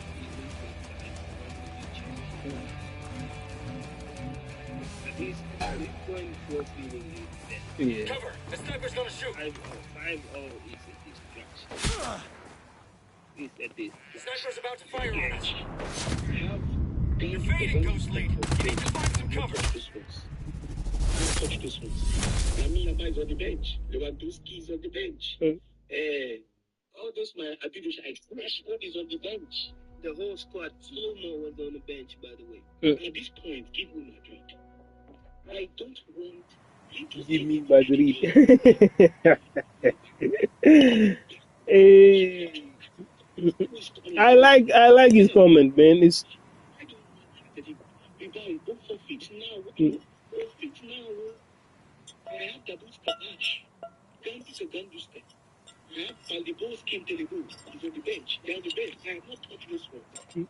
I just gave you look at how false health in this is not operate. No, shut up and play saying. But you never see nothing. Nothing. No dash them. Nico Williams, you regret your life. You just my team play ping pong. He did play the ping pong games with them. You know what I'm saying? Just choose, my nigga. Choose, my nigga. Damn. Okay, I don't want to make it seem like he made a bad choice. But nah, nigga. Nah, man. Hey, it's kind of weird because we feel like we have interest, you know what I'm saying, better interest for his contract. But nah, again, I said it before. You should have bye the team. Better players. They are better players than Nico Williams in that position. But I feel like if somebody welcomes you in, there are so many better players than you. I would rather have them to go through Leao than Nico Williams. You know what I'm saying? That's my honest truth. But if people feel like, oh, considering we all play for Spain, we all will see each other each and every time. They say like, oh, he's more than welcome. It would fit more for him. And eventually, after people try to sugarcoat over that stuff, and you're gonna play both sides. You're gonna play athletic club and Barca too. Yeah, you get your own contract. Hey. Clear. They're gone. Nah, man. So right now, I don't think Barca should go for anybody anymore. Like, you know what I'm saying? Don't go.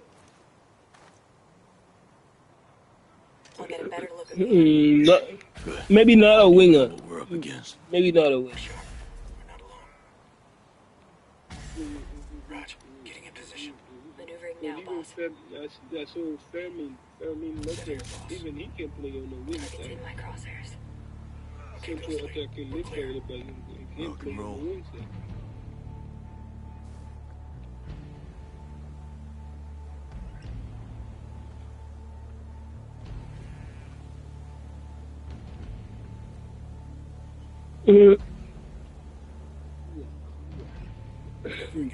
We got this. Wow, ain't she? Here go, Ghostly. They're down. Niggas funny than fuck. Shane.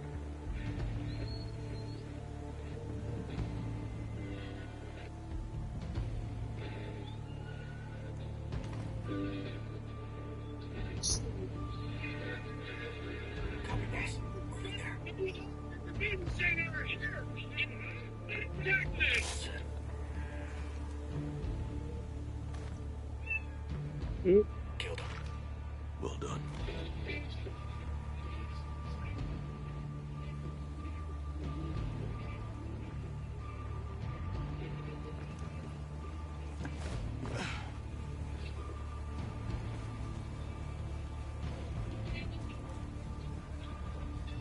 Raj, getting in position. Set here, boss. Got a hostile.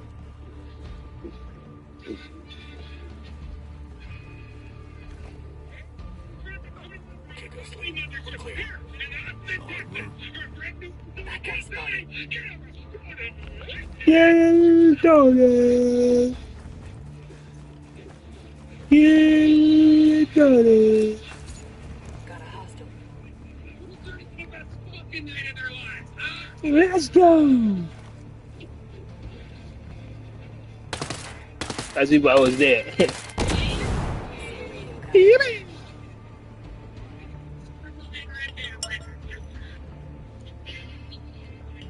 We've done it again. You are here. How you guys feeling tonight? Good. Perfect, even. Brought to you by Netflix, ladies and gentlemen. Where this upcoming Monday, January 12th, Kill Tony Once Upon a Time in Texas airs only streaming on Netflix. So we won't be on YouTube next week. We are only on Netflix. That's it.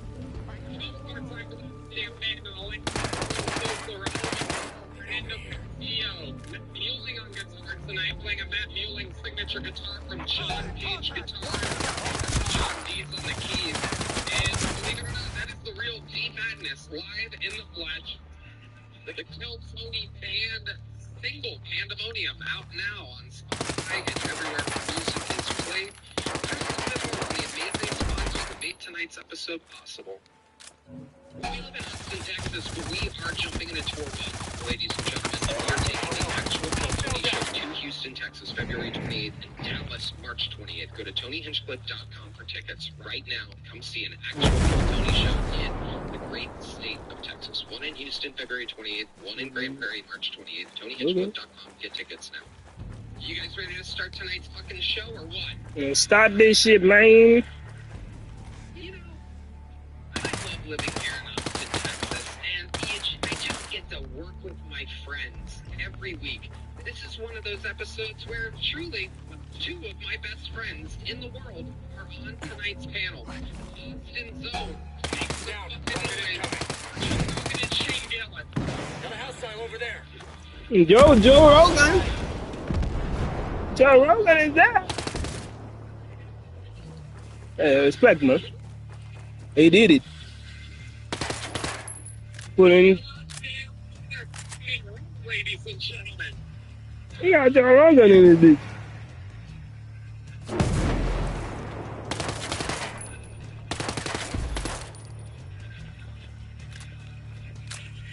We are here. Shane Gillis. Going the Lincoln Financial Field, aka Eagles motherfucking Eagles Stadium, July 17th. Yeah, go that. And Joe Rogan of the JRE, the #1 show around the world. These are the homies. Normally we get to hang out on Tuesdays, Wednesdays, some Thursdays, but tonight These are the homies. Monday, getting the week started right. How we feeling, gentlemen? Not bad. Good. I feel excited. Legitimately very excited to be here. You guys are two of the best guests in the show's history, so you already know that this bucket is filled with over 250 or so names. Sometimes it's a great upcoming comedian who we haven't discovered yet. Sometimes it's an insane person that just signed up this week. You never know what can happen. I'm gonna let this guy whose eyes are extremely close together, I'm gonna let you pick the first name tonight. You could wear a monocle.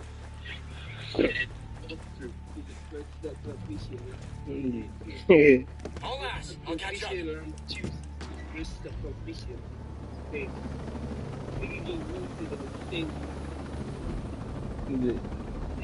Keep going. I'll be right behind you. We need to fly lower. There's a sand launcher down there. Yo, rocket incoming! Select one of these people out of the bucket. They get 60 seconds uninterrupted. You know their time is up and hear the sound of a kitten. Having claimed to resident veterans, they bring out the angry ones with there, which rudely interrupts their set. And then I conduct an interview. They get feedback from my dear friends here, and we have a hootenanny. The whole thing's improvised. Anything can happen. You guys ready to start tonight's fucking show? Get to my position now.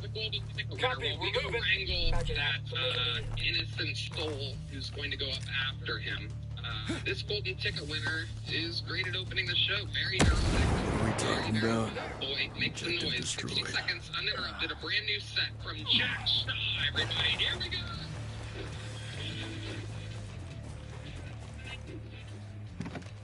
Someone DM'd me and they said, fuck you, fuck the Jews. I don't support me. I think, no, that's not me. I'm not doing that. I have no part in that. If I did have a drone, I'd bomb the homeless people. I mean, talk about making unwanted settlements. That's what I'm talking about. Okay, didn't go great. All right, cool. You're making Jew jokes, man. What the fuck is wrong with you? That it gives her the ick that I pee sitting down. I got upset with her, okay? And I said, if you don't like me peeing sitting down, you should see me pooping standing up.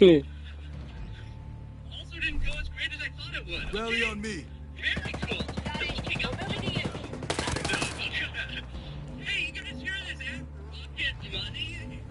Okay, I got it down. And if you don't know what it is, it's an app that tells you the subscriptions that you have. And ready to get it on. Give us next. My position. Move into your position. Subscription.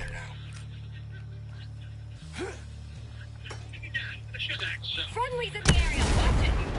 Really criticizing himself ruined his set. Not leaving much work to do. The DM that I sent you. Yeah. That was just to be between me and you. Fuck! Watch it coming, rocket! Jack, I mean, you know that win. You thought it was gonna go better. I really.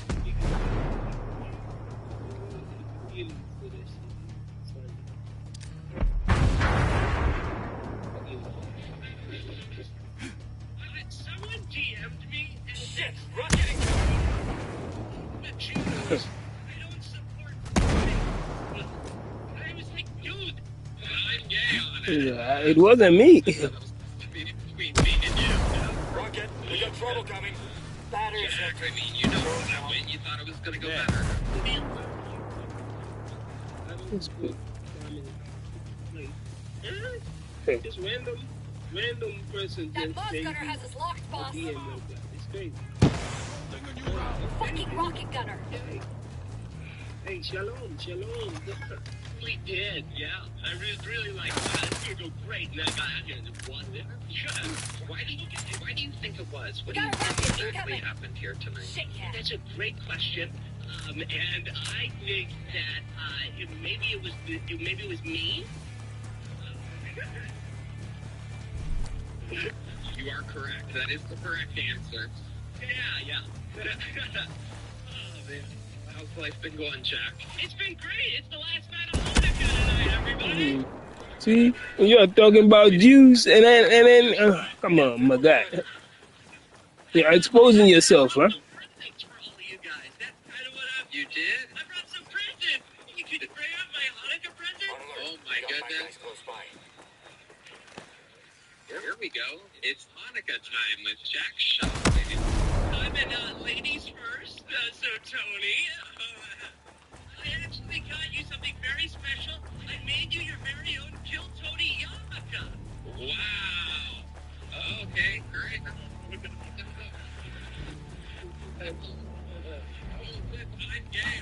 Oh my God. There you go. This is where all your preparation for this week's set went into. Oh yeah, they allow it, huh? Allow that. You're like, I did. When the deal in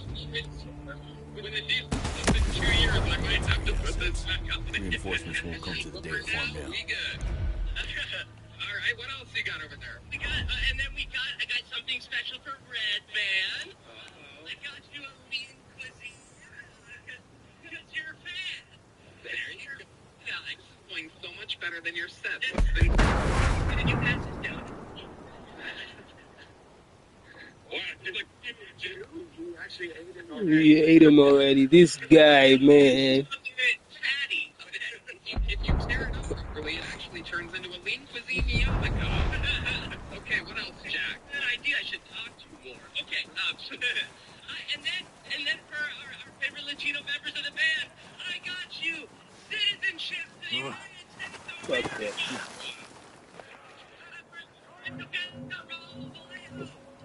that.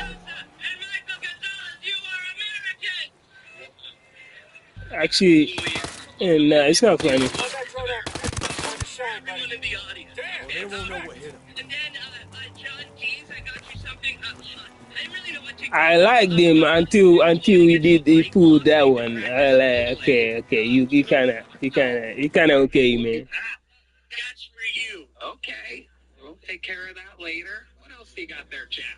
Okay. Bro, you bringing everybody gifts. What's up with people just going to other people's houses and bringing gifts, bro?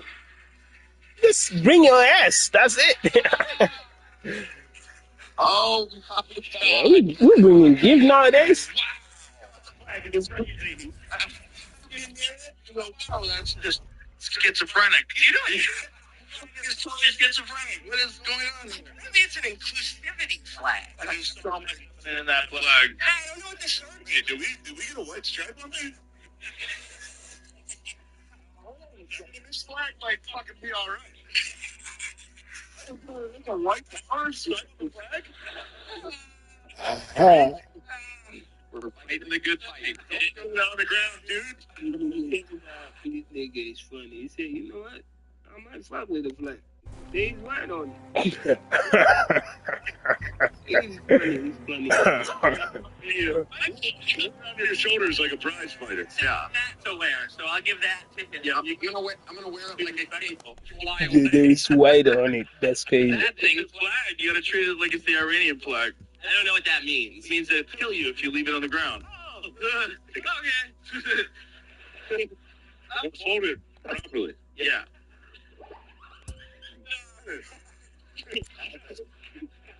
I'll give it. I'm panicking. I am fully panicking. You're doing a good job. You're doing a good job. It's You got a gay flag? to kill Tony Yamako later. So, I spent $20 on that. I really thought you'd like it, Tony. No, it's great. It's great. I really do. I'm just making jokes, Jack. Unlike you during your set tonight. Oh. Unlike your sets, that's crazy. His new get or done is that didn't go how I expected it to. Have you ever thought about doing props? My goodness. You should. I was talking to Carrot Top about this because it's kind of crazy that he's the only guy that does props now. Yeah. When I first started out, there was a lot of prop comics. It was a common thing. The Carrot Top got so big that the upcoming people thought they would be stealing if they started doing props. Thank you. But I think it's a legitimate idea for you. Because this was like way fun. Ronaldo's trying to make his own. You're very clever. You're very clever. He's trying to make it but it was it's not yo. And that I have 2 Rocket Money subscriptions. That's good. Yeah, it's good. That's good. You didn't get anything for D-Madness? You know, one of those conspiracy theory videos. You know, hey, sit down. But I do understand his criticism. It's just, maybe that is something that works for him. You know? Try it out. Wow. Not at all what happened, but I fell down. choose some brand new eyes. Oh. Oh, they really broke. They really broke. They are. Dad was gonna go back too. Okay, so Dad, today was this Kill Tony set. You did good, Jack. Thank you for all the gifts. Those are googly eyes. You're wondering what's going on. Good. Keep that trans flag away from D-Madness. Oh my God. Light on fire. Oh my. D-Madness. Okay. That's your first comedian of the night. And now we go to the bucket where, believe it or not, it's usually more insane. So we're going to see what happens here. Your first look at me tonight. Make some noise. Oh, Jack, everybody. 66 uninterrupted. And now I'm homophobic, but I can tell. Yeah, we don't want that. People keep asking me why I did Jake Paul Gurney in the 6th round. I was like, come on, bro. I'm not even British. I do like boxing, bro. Rest in peace to George Foreman, boxing legend. Died a couple months ago. You guys know George Foreman? Notably known for naming all his kids George Foreman, including girls. That's great. Also, the George Foreman grill. I'm sure you all had a George Foreman grill, right? No. I just moved into my new apartment. I got a George Foreman grill, but I'm a little cheap, so I got a knockoff version. Okay. I got the George Floydman grill. Okay. It's sort of like the George Foreman Okay. hard to get the grill works. George Foreman girl, bro. It's, I hit one. Smoked him. I mean, Kojak Kaepernick out this bitch. I'm just... okay. I think the grill marks say BLT, but it ends up saying BLM. And that's what I get for it. I used to counterfeit 20 to pay for it, so I can... I think that's what I'm doing. Thank you, Jack. Lady been shot. So,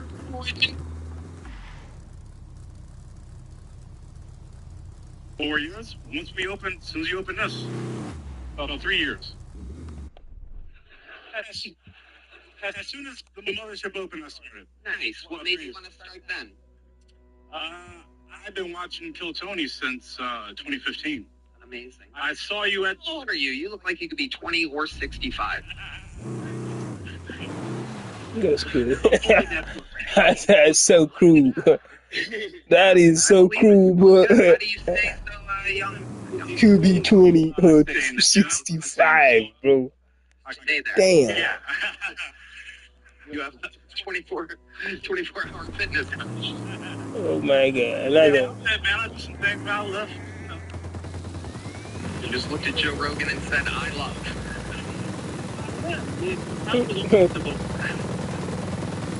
Wait. Okay, shape. I'll run. All right. What do you do for a living? I am the #1 waiter in Austin, Texas, at a fine dining establishment. Okay. I took care of a chain. Like, what? Yeah. Last year, I was with Ian McCann and Sam Talent. Yeah. Right after, yeah. How was I? I don't care about, what was the name of the restaurant? You want to say? I can remember. It was good, though. You were great. I didn't know you were so fucking racist.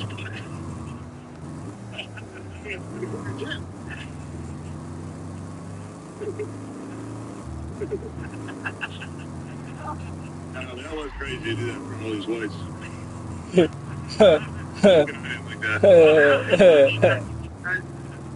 We had the camp out there, man. A lot of George Floyd types out there. I saw 3 on the way in. Oh my God. What does that mean? Oh, where are you from? Yeah.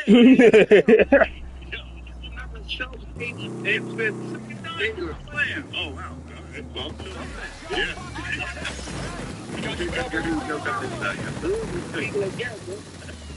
I waited on you, brother. Thank you. Remember it. Yeah. You don't want to say the restaurant because you think you'll get in trouble for a George Floyd joke? Yeah. Yeah, definitely. Okay, perfect. People don't go to my restaurant. Don't let now. It's gonna fire you, bro. For those of you maybe not watching and just listening to the podcast, the Kojak is black, everybody. I know he's extremely racist for black. Dude, he is black. This is incredible. For those who can't see, for those who are blind right now, only listening, he's black as fuck. And he's allowing it. He's allowing the, the racist jokes. It's let him go, man. Maybe we talked about it, right? We talked about it. Those that are from Caribbean or Americans, but they don't have maybe you might call it cognitive dissonance. They lack of understanding where they, where their geographic is from. Yeah. I mean, it is okay though. Like, come on, just jokes. I think it's just jokes. I just have a problem with George Floyd. Why? What's your problem? They said that he was my hero. I had George Floyd and fucking P. Diddy to look up to as hero. That's some bullshit.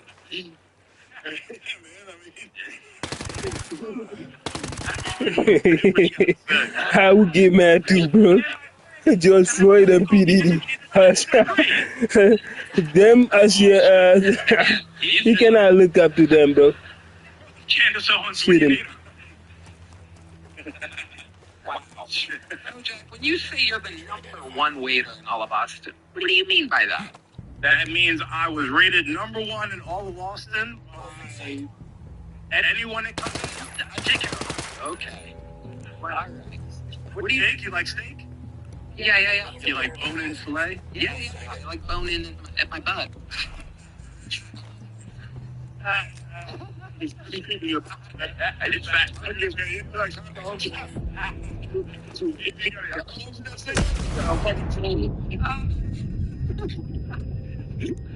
Yeah, so I'll have 6 dogs. Juicy. We got a nice petite filet for you. Oh my. I'll show you the area. Kojak, when you're not doing stand-up or waiting tables. I do a lot of cooking at home. I have I'm always at HEB shopping, so I my boyfriend is Puerto Rican, so we make a lot of Puerto Rican. No, he's gay. Okay.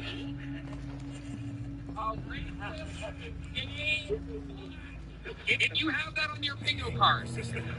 It makes sense. It makes absolutely sense now. I'm like, we understand it now. We understand it now. Gee. Racist gay motherfucker. Self-hatred, racist gay motherfucker. I know. I didn't know they make them like that. They come in different times. Just kidding. I'm kidding, bro. It would be a gay, racist against black comedian. I expected it to be like, you know what I'm saying, Yeah. So that would be alright. That would be alright. Shit. You ain't gonna fuck them racist too. You. Yeah, Excellent work. This one. you can be like, allow it, fam, allow it. $3.5 billion. Why you need to go to Prize Use the promo code Tony. I got you. Oh, it's your bets. A $2 bet would have given you $3.5 billion. Gay, black, racist against blacks. You want to be my new best friend? No, I'm kidding. I'm kidding. I'm kidding. Do you think I'm done? Fuck Those that. on your George Foreman grill on a hell of a night. What does he do for work? Motherfucker. Oh my God! What's he working the bakery? He's in the meat aisle, Tony. What part of HEB does he work at? He's a bagger. Ooh, a bagger. Look at that. The only time he bags, right? Raw dog. Hey, yo, y'all nasty, bro. Come on, man. Wow. HEB. I don't want to hear this shit.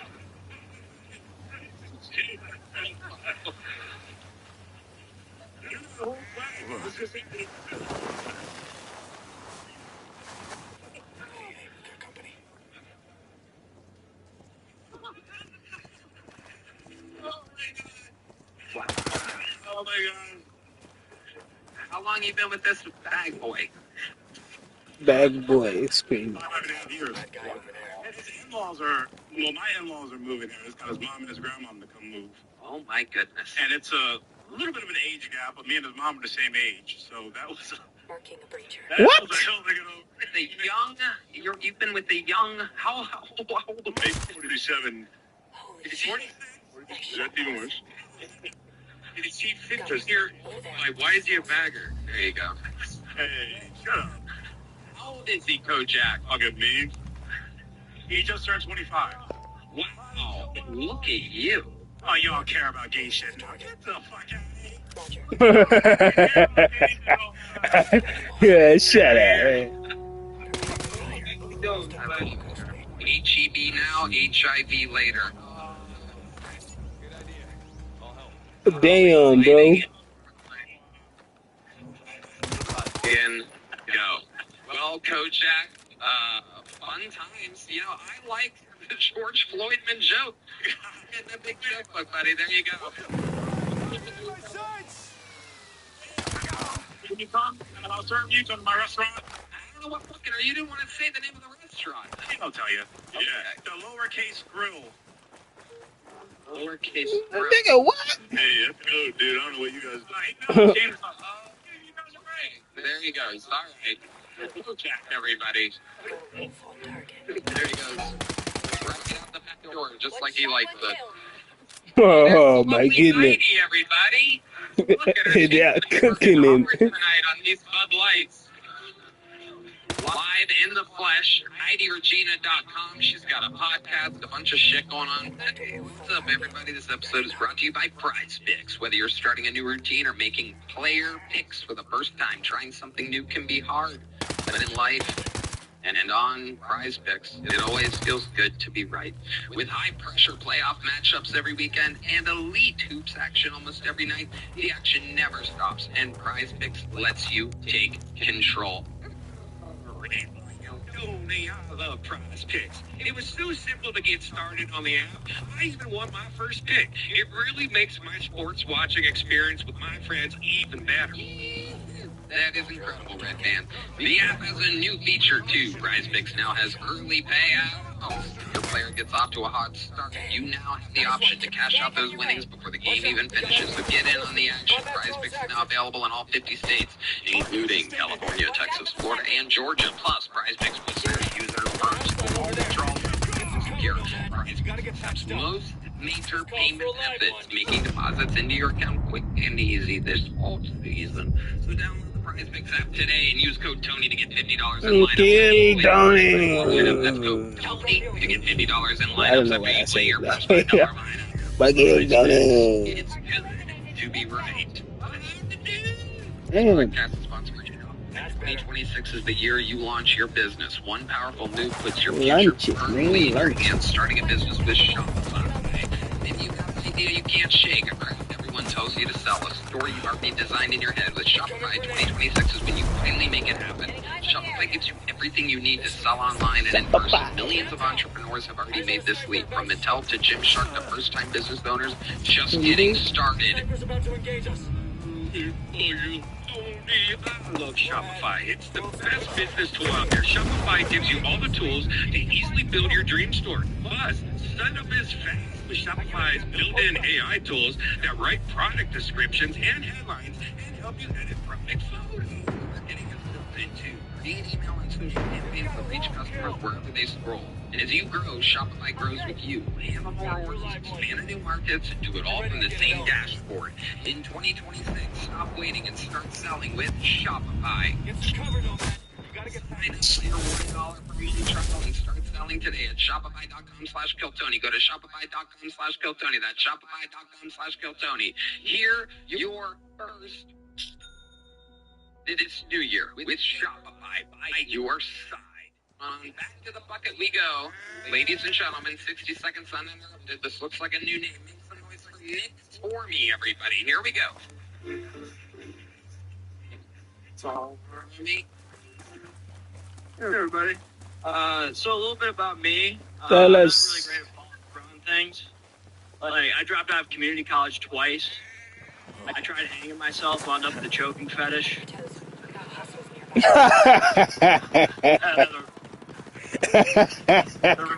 Actually funny. He said I tried to hang myself. I ended up with a choking fetish. That's what the fuck, man. Hobby. Like, you think anyone ever found out they're good at parkour by attempting suicide? Bro, it's funny, but it's not funny. Tuck and roll. Some French guy show up and starts playing. But allow it, man. I think it's much more likely someone's attempted parkour and found out they're. Excuse. You wanna hear these niggas? Yeah, he said he tried to kill himself, but he ended up with a choking fetish. Choking fetish. It's actually good. Last kept in my life.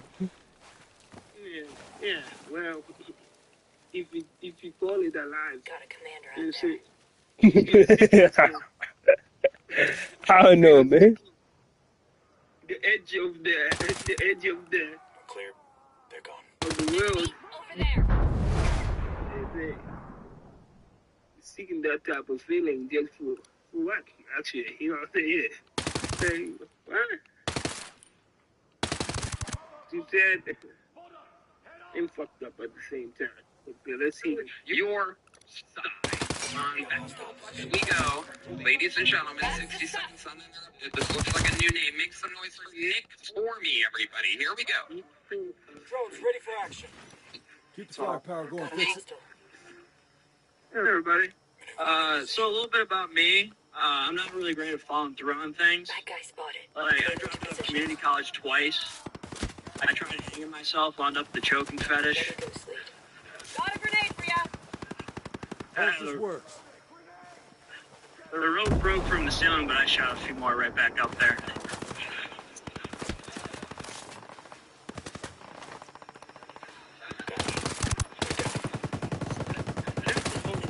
Hobby. Like, do you think anyone ever found out they're good at parkour by attempting suicide? Yeah, parkour by attempting suicide. That's The person is she gonna find a new hobby. Gonna toss a grenade. Like, do you think anyone ever found out they're good at parkour by attempting suicide? I'm doing good just by attempting. I'm doing parkour. Moving to the target. Yeah, it's like yo, they been doing them for they made it. That's fucked up, man. To think of it, most of them actually. We want to kill you? Yeah, they always ask you that. And these niggas be upping on houses and. I say to think of it, most of them who act so fucking happy about parkour and shit. It seems like as if they are promoting that, you know what I mean, to the next person. Like, hey, do this. You know, and it's so many times where that shit was like, yeah. The fact that that is still a thing, I don't know who the fuck does this luxury nowadays. Parkour. It's like, yeah, it's just crazy, man. I still see people doing it, but it's just crazy. It's crazy. Yeah, it's not a kick. It's not something you search up every day. Back to one. Who does this? They jump from the building, then the moment for impact, they tuck and roll. Roll baked up, Nomad. Get your ass to some cover. Each guy show up, Hospital starts playing. I think it's much more likely someone's attempted parkour and found out they're good at suicide. Listen there, the wolf.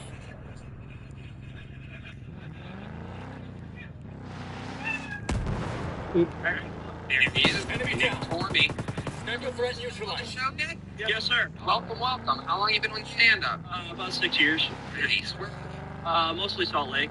Okay. That's where you live still? No, I moved down here in August. Okay. How do you like Austin? I love it. It's awesome. What do you love about it? I like that there's no winter. I'm a big fan of winter. Yeah, I'm from upstate New York, and I lived on top of a mountain in Utah in a van for 4 years. You say winter. So, yeah.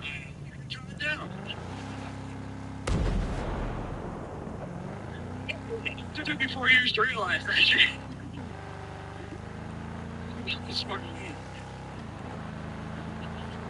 Love it. What do you do for work? I did work at the ski resort for a while. Down here.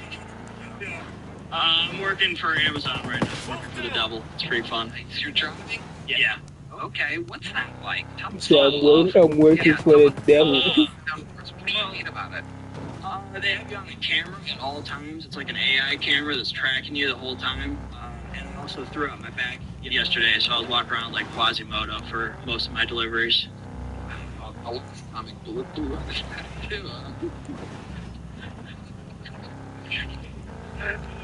Yeah. So Nick, tell us more. What are you into, buddy? You have any special skills or talents that might surprise us? You seem like you have a little something up your sleeve. I'm engaged. Me and my fiance collect taxidermy. Oh, wow. Where'd you meet this bag boy at? I met her at an open mic. Oh, nice. She does comedy too? Yeah. Oh, interesting. Did she sign up tonight? She did. She's at the next door? Yeah, she is. Well, do you know who that is? Holly.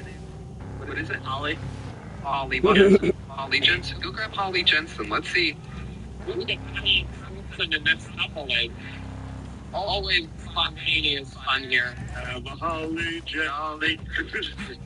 Come on, folks. She got me collect taxidermy. She got me into. I got her a taxidermy frog. It's like a cane toad, like the invasive species in Australia. It's like a purse. She has it with her. Bring the frog. Your frog. That's so crazy. My wife would stab me. She loved it, and we got some bats. Got some mice in a teacup. Was she doing van life with you? Did you meet her here? She lived in the van for a year with me. Did you ever get close to the old casino? I do like national parks. It's good to have more firepower. Like a flight in a van would suck. Oh, it's awful. Yeah, there's not much room. Yeah. I think I saw a documentary on Netflix about this one. Oh, you did? I said her name. See, I think I saw a documentary. You're so fucking stupid, bro. We got rats. We got rats. Mantis. Okay. She found a big dragon. How is this conversation so funny, bro?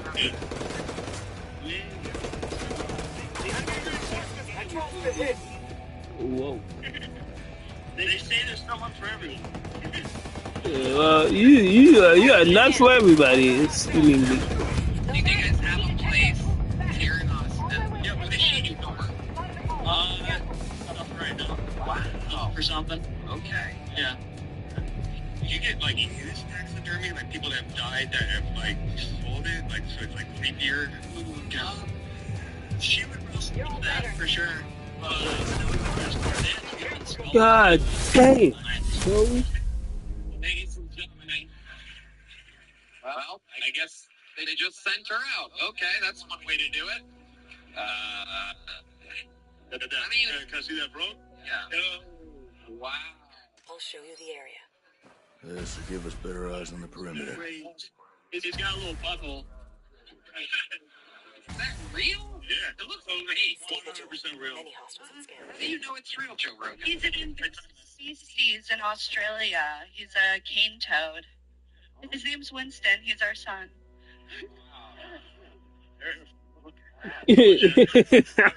It's an actual frog. It's an actual frog. It's an actual frog. Yeah, it's an actual frog. It's a cane toad. They took a cane toad and they created a fucking. Look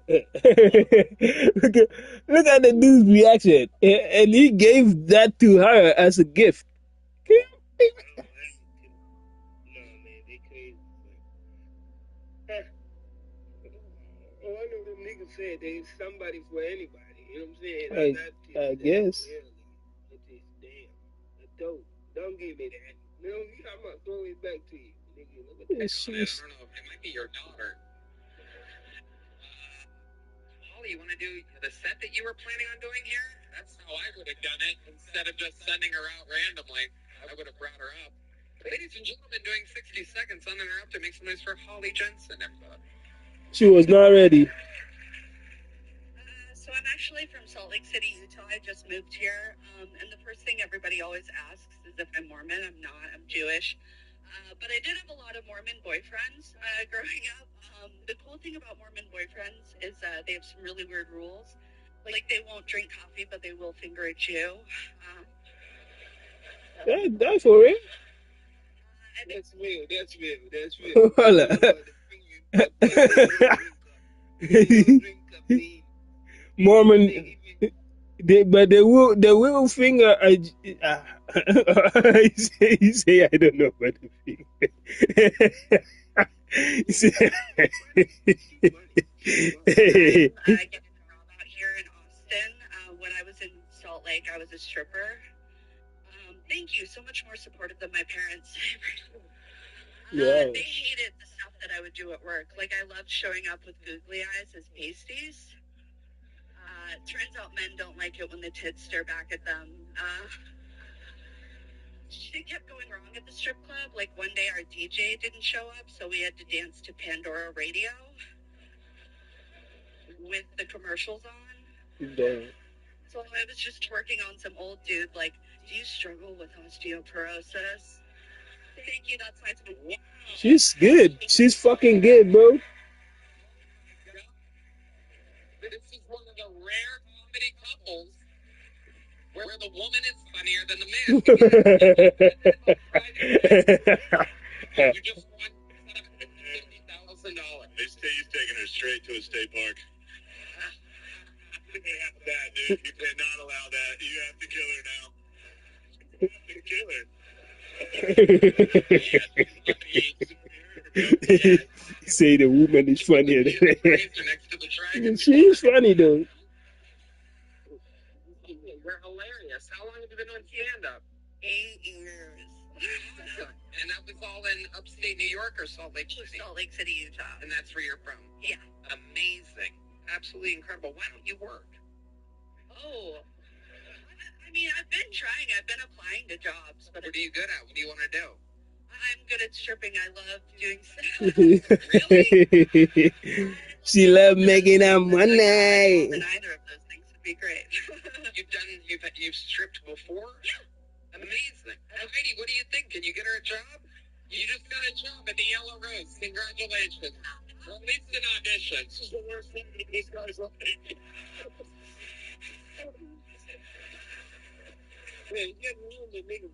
Yeah, man. Yeah, like, come on, dog. He like, hey, you are deciding it for her. What about me? This guy's gonna be all alone tomorrow night at 2:30 Yeah, a.m. see, fuck that, fuck that, fucking pet fuck that, fuck that. Look at your guy. He's enjoying the fuck out of this shit. Hey man, see, now he was good too. By the way, man, just you bring a lady, guess what? Now all his chances are taken away. Shit. She got to work for a stripper again. Yeah, she was already getting paid, man. Straight. And just cutting shit. It's funny she screamed out with mouth too. Hold on. We ain't eating enough. Is that what you said? Shit. Yeah. If I was a dude, I'd be like, what about me? You love stripping, but I'm here too. Hey, shit. Hey, man, no more pum pum. That's fucked up. Wait, man. Damn, son.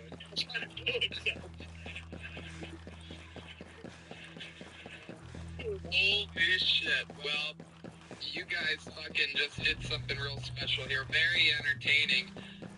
We got a small one for Nick. Did you guys want him to get a big one? Both getting big ones. There you go. He threw them. Jensen, everybody. Next year, I would love to have you on the secret show. Next year? That's it. All good. Why'd you wear it like that? Does he need completely next Thursday's Christmas, the week after. So January. Yeah, so January. January. Excellent. Yeah, just say the next secret show. Next year, though. Like, come on, why y'all niggas doing it like that? If this shit was made in freaking 2025, you're still allowed to do January 6th. What the fuck do you say next year? Like, no, be upload this shit in January. Enemy helo coming in. Find yourself. Yeah, that's gonna be a next decade, don't I? They uploaded you say they uploaded in January? So they filmed it. So they filmed it last year. 11 episodes so far. Your next fucking poll goes by the name of Floyd Jones, everybody. Here we go.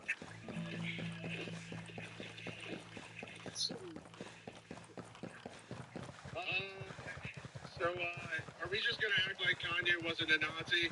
That's just how we're, okay, perfect. I don't know if you guys heard, he actually changed his name. He's, Kanye Auschwitz. Yeah, Kanye, which is crazy. Like, he said he was done making music, done making controversial statements. He's actually gonna open a chain of, all-natural grocery stores. He's gonna name it Trader Joe's. I think it's problematic, to say the least. I'll get a better look at the area. Restaurants just fucking go. I think it'd be cool if Olive Garden gave abortion. You know? Because then their tagline could be, when you're here, you were almost family. That's, speaking of a piece of shit at restaurants, you guys know I'm gonna support Recon and flag. I promise. I've got the paperwork. I'll get 23 and feed right now, even though they just sound like a fool movie about 2 years ago. So, but what do people just need to know? They're like, I just want to make sure, like, and so, I like to go to sushi restaurants because the waitress is never black. And, when she comes over, I go, hey, can I get some, salmon nigiri? And she's like, you mean nigiri? Grenade fire! Legally? Floyd Jones. Welcome, Floyd. Is this your first time on the show? Yo, grab in that microphone, buddy. I don't know how that happened, yeah. Okay. Welcome. How long you been doing comedy, Floyd? Since like 2021, you know? January 6th, right? Okay, not great. Yeah, she knows. Oh my gosh, Rocky! Dude, hell yeah! He wasn't paying attention, or what's going on? Nomad, drone's out of juice. The extra firepower would have helped. These are your heroes. It's like Pokemon. It's like you started toting you in the shade and like, Charizard himself, dude.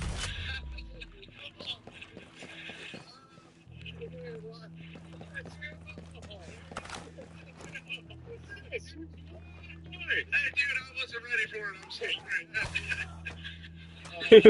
sorry. He's so funny. Having better interviews than sets tonight. Floyd, tell us about you. What do you not do for a living? Just here, I guess here. What do you? I play music, man. You're a professional musician? Yeah, in a metal band, dude. Really? You're a drummer? Yeah. Well, I mean, Go. We'll link up later. For those of you that are fans of the show, you might know that if anybody that does comedy on this show is drums, we have a little thing where they get a drum solo and our house drummer gets a drum solo. And if the guest drummer is able to beat our drummer in a drum off, they become the full-time drummer of the show. So, like a drum off here. And if you beat Michael Gonzalez in the drum solo off, you become the full-time drummer on the show. And Michael has to dress like a 5-year-old and play in a metal band. This is a Mexican drum off, ladies and gentlemen. Mexican drum off. That shit funny as fuck. Is undefeated here on his home turf. But I'm guessing that Floyd, since he does this for a living, might have a little something. Well, we know he doesn't have anything up his sleeve because he's wearing a basketball jersey. But I'm guessing he is very talented. He got something up his sleeves. I'll be right on your ass. Due by Netflix. January 12th. 1, 2, 3, 4.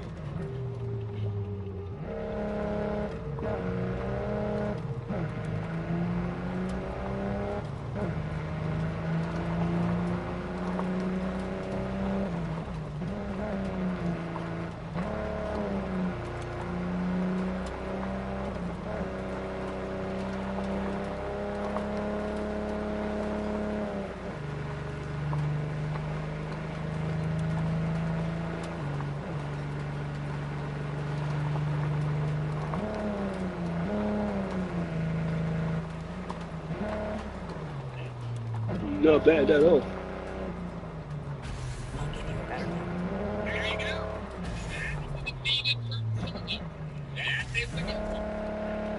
That's a good one. I really fucking put my together. He got something up his sleeves too. Flabby arms every week. Incredible amount of blatant Ozempic weight loss on this guy. Wow. Defending his throne. Undefeated all-time in Mexican drum-offs. On his home turf. Is Michael Gonzalez.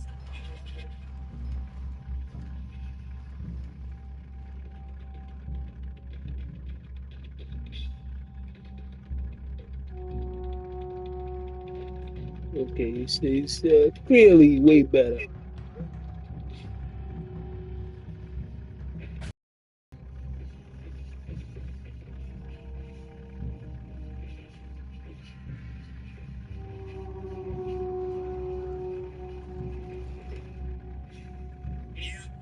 Unbeaten. Really fighting together there at the end. No sign of threat. Let's see. Unfortunately, it's not us. It is up to the live audience here. They all know it, man. We have a decibel meter? I can't remember. We have it going? No sign of All right, threat. so here we go. Hold on the camera. On the decibel meter. How many of you have Floyd Jones winning this Mexican drum off? Make some noise. How many of you have Michael Gonzalez minute. Target eliminated. Wolf down. Scanning the area. I may have amended this election. Wouldn't be the first time. Floyd, you gave it a hell of a run. It was a good interview, good set. I guess you get to keep those drumsticks. There's a big joke book. There he goes, Floyd Jones. Waiting to go. Back to Wolf. Floyd say goodbye to Shane and Lord Charles. There's another Bud Light brought to you by Bud Light. Sniper about to engage. Lord Charizard. That's good.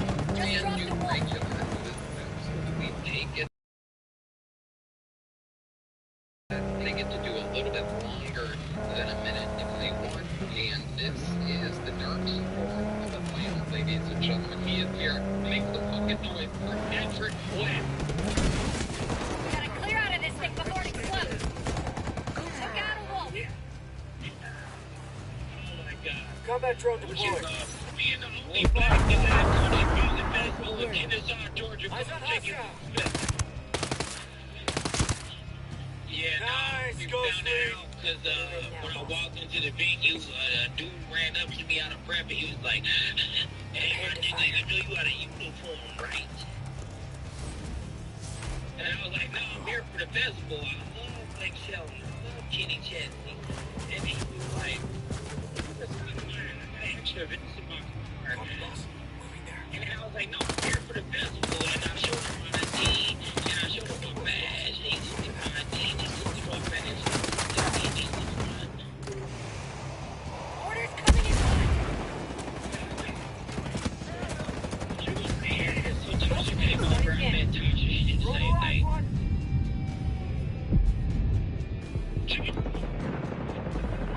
Everybody wants the one. I made all 37 black people like I'm a black Noah's Ark.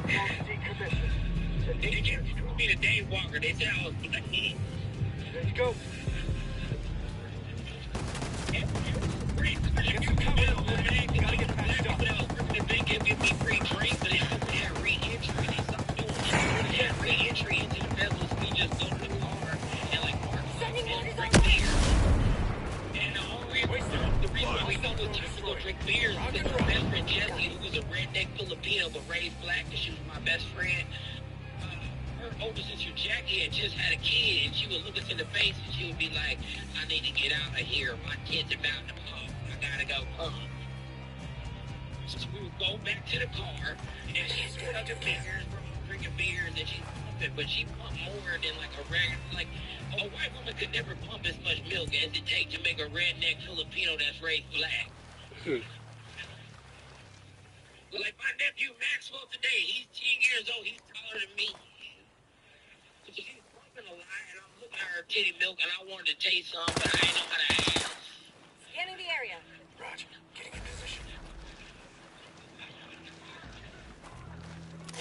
Wolf locked. God got my back so much. He was Stay outnumbered. friend Darren sent me looking at the breast milk, and he was like, "Yo, I bet you $100 to drink Jackie's breast milk." Nigga, I was thinking about it.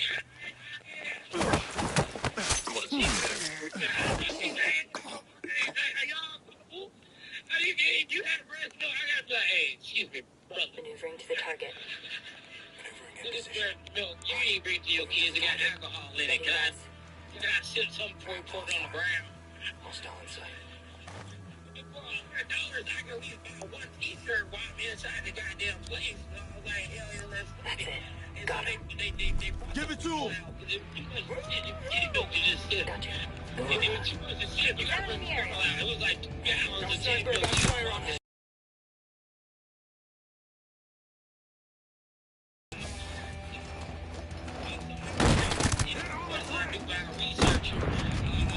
Fading, Ghostly. You need to find some cover.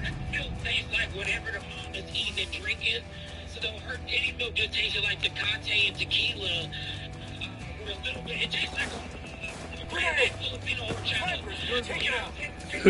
Redneck Filipino horchata.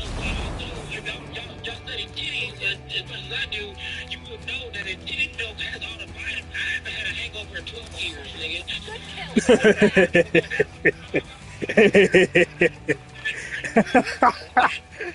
You say I didn't have a hangover in 10 years. That's crazy. Cedric, it is fun to watch you perform.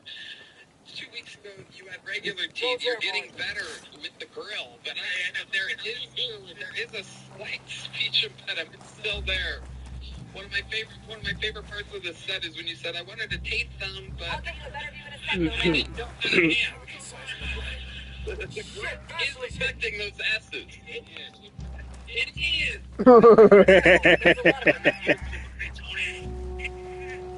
It's amazing that you're willing to make the sacrifice. The sacrifice. With old teeth, still making it work. Plowing. I love it. Camoed up tonight. Look at that. Oh yeah, I got that shit on. Did I say it right? That shit on. Okay. Got that shit on. You know what I'm talking about. No, you don't. Yo, you still disguising that forehead. That shit is big. Oh, dude. That shit swooped over, but it's still goddamn. Damn. Battery's drained. Control's out of the game. Use it right about now. That'll show him.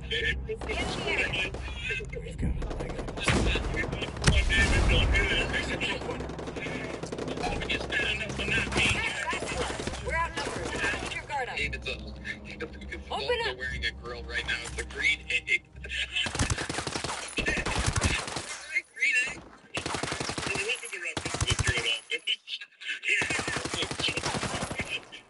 My delivery's a little bit sloppy tonight. No, it's not. It's good to see y'all. Y'all look good. Yeah. I'll give you more teeth if you kill David Lucas.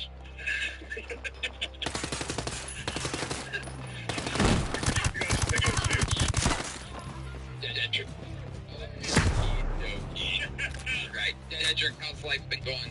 Man, I'm doing good. I'm goddamn torn like a motherfucker. We just left Lincoln, California. Yeah, I took Cedric on our first road gig together. Yeah, that was fun as a motherfucker. I ain't never been on a private jet, nigga. I was so used to getting pat down. They just looked at it like, you like a movie, and I was like, interrogation. Great time. Greatest fish in the world. It was a fun trip. Let's get to it. Especially the ride back in. Yeah, no, so man, yeah, it was actually very good Red Band. Yes, we banged Red Band. Yeah. This is really cool. Very good. Commander's dead.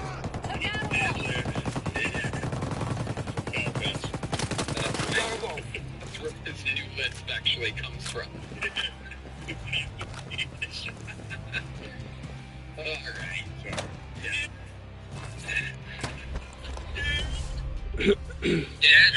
Dedrick. You guys have seen Dedrick, the Dark Storm of Atlanta. What are your thoughts, Joe Rogan, other than his jacket and his hat? What do you like about him? Oh, he's got a completely new style. It's like your own thing. It's great. I love it. Get rid of the grill, though. It's ridiculous. You can't talk. You got money. Either get real gold teeth or fucking around. Okay, don't nothing like fake tits. They're like the rubber ones you stuff in your bra. Hey. Get a goddamn operation and commit to a look. Okay, if you're gonna get so crazy. Those are real. Oh, there you go. That's what I like. Hey, Joe, like commitment. You can affect how much I get paid every week. You got no real gold teeth, nigga. I don't give a fuck. That'll do some damage. Why that drill's out? Bro will give us an extra edge. You know Joe Rogan. Name one thing about me. Wasted him. Wolf down. Targets here eliminated. Regroup on your position. You could put those on like a rope and just wear them around your neck, and everybody would know you have money, and they would be able to hear you pronounce your S's correctly. Yeah, I'm gonna tell you right now, I'm from the South. We ain't pronounce no S or T the whole time I've been talking, because sometimes they don't understand me on the internet, so I want to. agree. Freedom of freedom of speech. Dedrick, you've done it again. We love you. Freak of nature. The dark souls of Atlanta. It's great us with his presence. On and on we go. Back to the bucket. This person has to follow Dedrick. Make some noise. 60 seconds uninterrupted for what appears to be a new name. Tyler Cole. Tyler Cole. Drone battery 0. It's out. Would have been sweet to have it right about now. Y'all think Indians do that head bob thing when they're sucking dick? Oh my God. So big. What's wrong with this dude, man? Did you hear what he just said?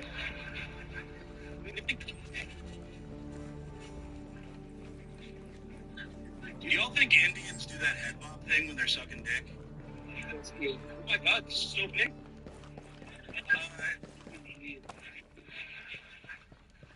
Did y'all hear Joe Biden woke up today? Yeah, so 6 more weeks of recession. That's what that means. So I went on a first date the other day, told the girl I was a comic, and she said, "No way, I'd love to see you perform sometime." And I said, "Well, we should probably have sex first, so you can appreciate just how long 5 minutes really is." It's a long time, I swear. Do you have any fans of Jersey Shore in here? Yeah, someone told me the other day I look like a cast member on the upcoming spin-off Gaza Shore. Gaza. It's just 5 Jews and 5 Palestinians arguing for an hour. This bedroom was promised to me. Someone also told me I look like the situation in the Middle East. And then they said it looks like my forehead could bench press 225 pounds. That was really rude. I've been Tyler Cole. Thank you guys. Tyler Cole. Anything kind of himself throughout? Tyler, welcome. Is this your first time on the show? It is. Welcome. How long you been doing stand-up? 4 months now. That chain's kind of tight, huh? A little bit, yeah.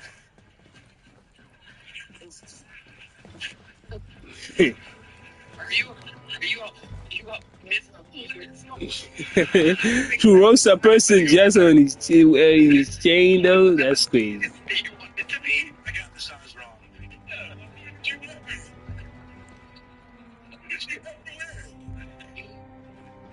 Did you just wrap Dedrick's grill around your neck? Like an autoerotic asphyxiation thing, you know? Yeah. I guess. You're trying to look cool, right? You got me. Once you put it on, were you like, no. I spent $50. Yeah, all right. How much did you spend on that? $50. $50. He was right. Wow! Ladies and gentlemen. Shane Geller. I think I brought into a tight chain. Fuck that. Where'd you get it? Like Hot Topic or something? Man, leave him alone, bro. Get it at Hot Topic, yes. Did you really? No, I forget. I don't know. You forget where you got the chain that squeezes your neck all day? I gotta be honest. Okay, man. At some point, I would never forget some shit like that.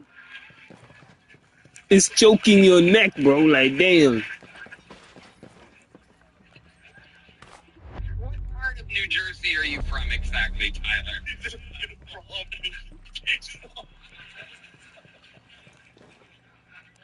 Austin, Tony. Born and raised in Austin. Born and raised. Wow, with a pinky ring and a choker. Yeah. Leaning into it. Amazing. What ethnicity are you? White. Regular whites. Yeah. Oh, not Italian. Just a buttered noodle. Buttered noodle. What the fuck is that? You're not Italian. Pinky ring and a necklace. Oh, sure. This has happened. Explain to us how this happened. He's a Wago. He's a Wago. Instead of a Dago, he's a Wago. You are a Wago. He's a white Dago. He's a Wago. Just a big Sopranos fan.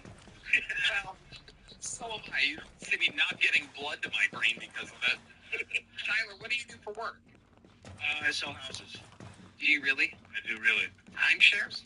No, houses. Regular houses. Regular Are houses. you good at it? Pretty good, yeah. Yeah, you see the fucking drip?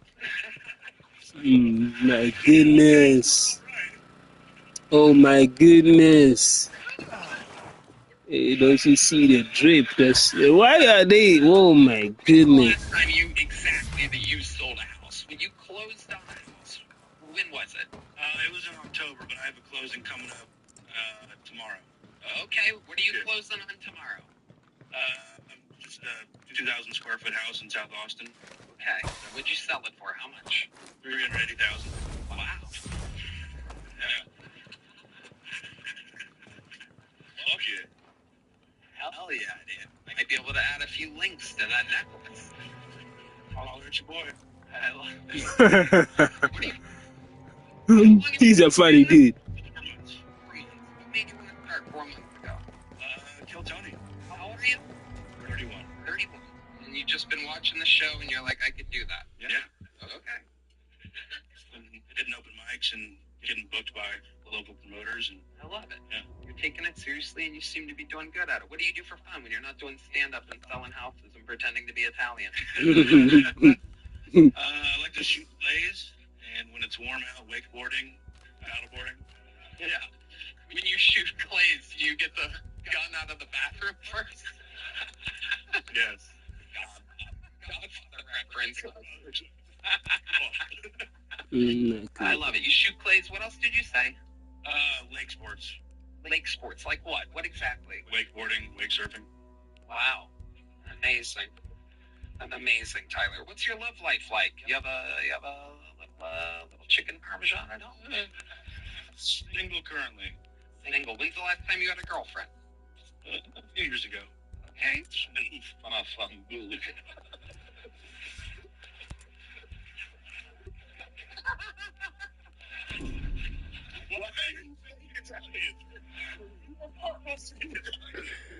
Hey, what the fuck? Hey, take it easy. Shane he's kind of down with it, man.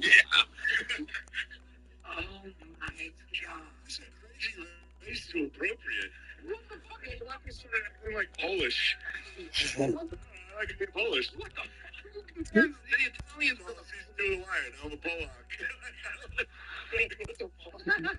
What the fuck? Polish? No. I look pretty fucking Polish, yeah. Pretty glaringly Irish. But whatever. Yeah. You don't see me wearing shirts about it. So this relationship that ended up you.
You're serving beverages, but you're with a married woman.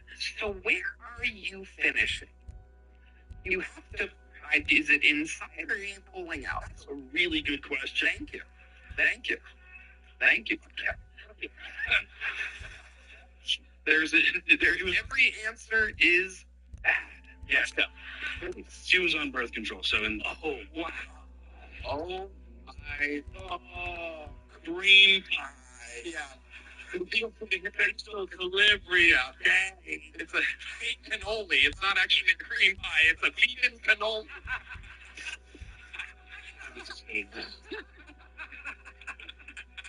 Poor guy eating her out. Yeah. Comes home to the bar. He goes, Yeah. Italian? Yeah. It's like it's like dairy-free Alfredo. My God. Now's meal. Absolutely incredible.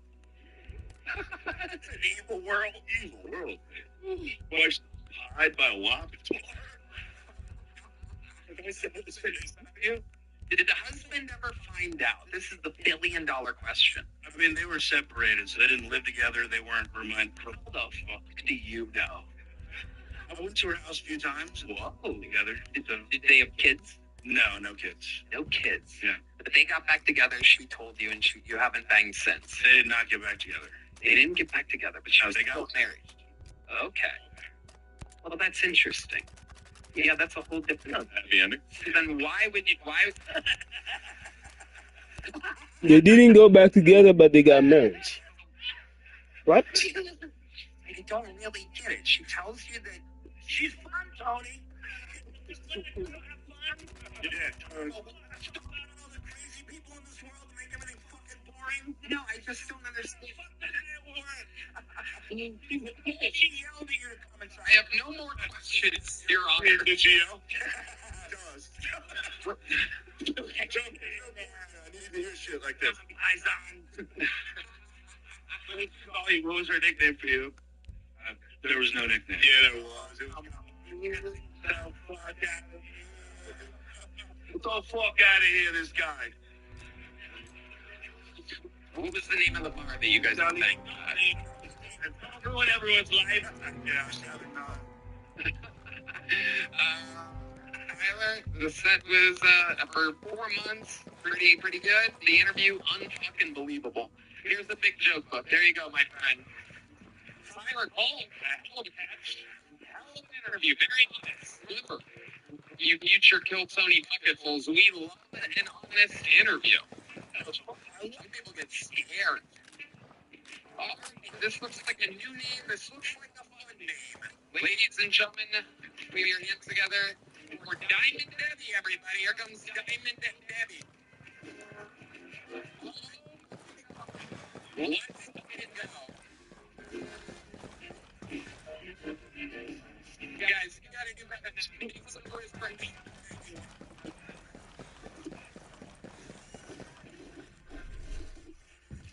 Oh, there, ladies. We know things. This age, I know when I had too much to drink. I like you, youngins. His diapers leak, y'all. I was a single mom with an only child, and I highly don't recommend that to any youngins either. If only I'd had a litter, surely one of them would have failed at life and wanted to stay home and take care of me. Hey, what's all this about the T-word? We had that T-word back in the 60s, y'all. Tomboy. Most of us grew out of it. The rest became y'all's gym teachers. Well, I was looking for love in all the wrong places during the pandemic. I mean, the nursing homes. But, you know, the competition's pretty stiff there. Women outlive men. And there's a lot of Debbies in there, I'm telling you. But by now, even the guys with dementia, after 4 or 5 times, they got it figured out. I'm not Debbie with the pop-out plate. Nah, not me. They can see me coming. They just call me, oh, Blue Chew. Well, that's it. When life beats you up and you got to start over like I'm always having to do, I just say, Jesus, take my joystick. I'm coming home. Thank you. Wow, Diamond Debbie, welcome. Oh, my Thank goodness. This is your first time on the show. I would remember you. Well, you walked by me a few times in my chair, but, I'm, crotch level. Okay. Yeah, so I get overlooked a lot. This is my 111th sign-up. No fucking way. I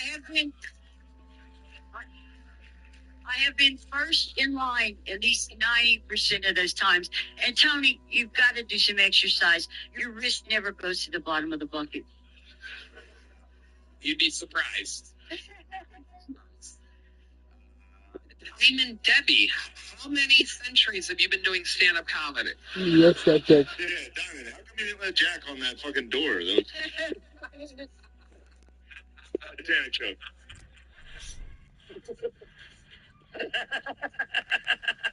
How they do?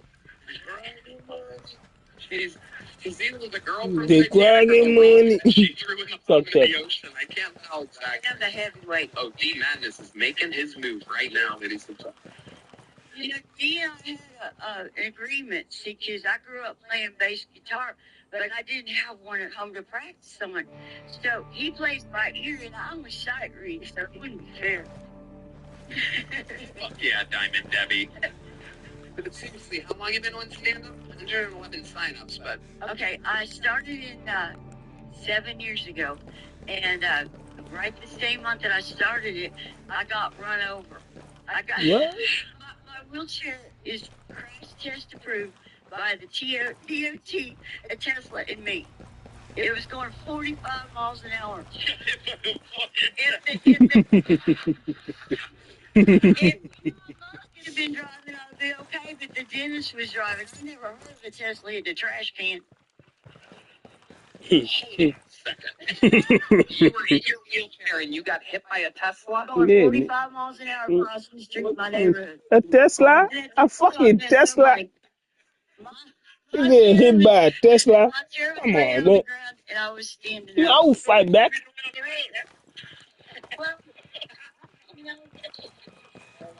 that's what we talk about, yeah. I'm gonna fight back, fight back. We do have a right to go outside. Wow. Diamond Debbie. This is incredible. She's only 25 years old. That's why she looks like that. Yeah, right. I'm older than you. Damn right. And Red Band's like 55, so that's crazy. How old are you, Diamond Debbie? I'm 67 years old, and on 111, and this is my 111th sign up, I'll be 68. Wow.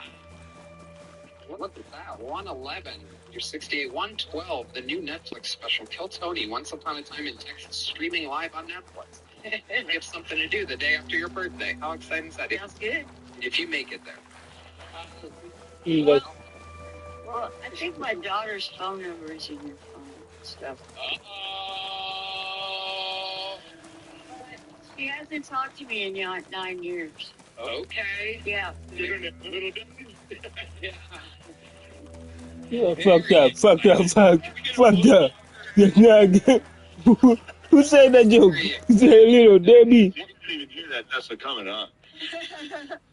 That must have, it just came out of fucking nowhere. Man, hey, you gotta have a tough skin to go to these motherfuckers, man, because they are assholes, bro. Your daughter is the famous... Don't let it go, Tony. This is serious. Really trying to hook me up with her daughter.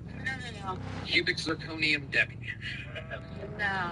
Okay, Debbie, let's talk about it. What the fuck have you been doing the last 7 years? Well, my favorite thing is, I grew up in a day when women couldn't get car loans or buy houses, so I wasn't allowed to take auto mechanics or shop. So my favorite hobby right now is taking in the quantum wheelchair like I have and fixing them up and giving them to people and helping them learn how to drive. Without home health care, you can go get your own groceries. It's fun. Okay. Wait. I got 6.5 miles an hour in the e-bike. Wait, you got hit on the road. Were you fucking flying? Yeah. Like home somewhere? Did we have like fucking moped? Well, you don't cross the street slowly in Austin. Oh, you crossed the street. Sorry, I thought the way you were talking, you were like going to like the grocery store. So just fucking flying. No. Sorry, I thought you were juicing those things up. And they do fly. I hear you.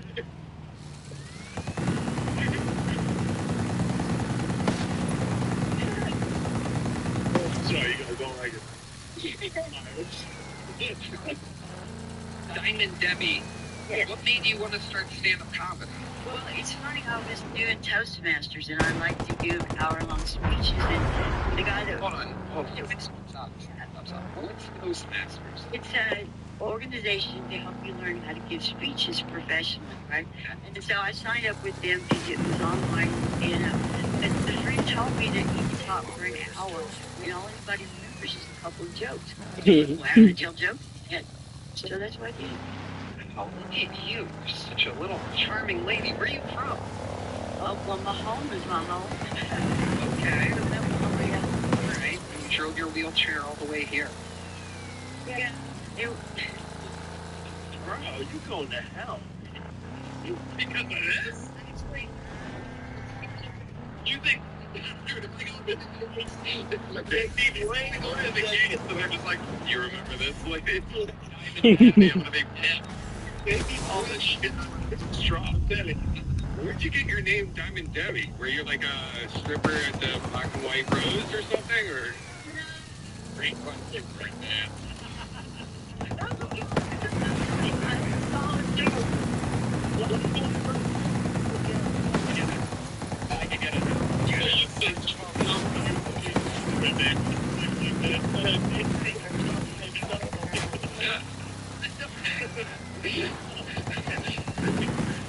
What did you get the name Diamond Debbie?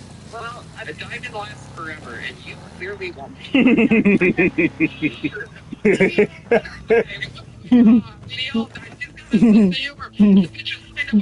You're like, we all die. You know what I'm saying? They low-key are kind of, you know what I'm saying? They are scared to lots. Yeah. Hostages Yo, it's the fucking amazing need to spot, neutralize bro. bloggers without getting spotted. I'm writing my second book, which is Debbie Does Austin by Wheelchair, and the star of it was Debbie Diamond, so I'm Diamond Debbie. Wait, so you wrote a book about...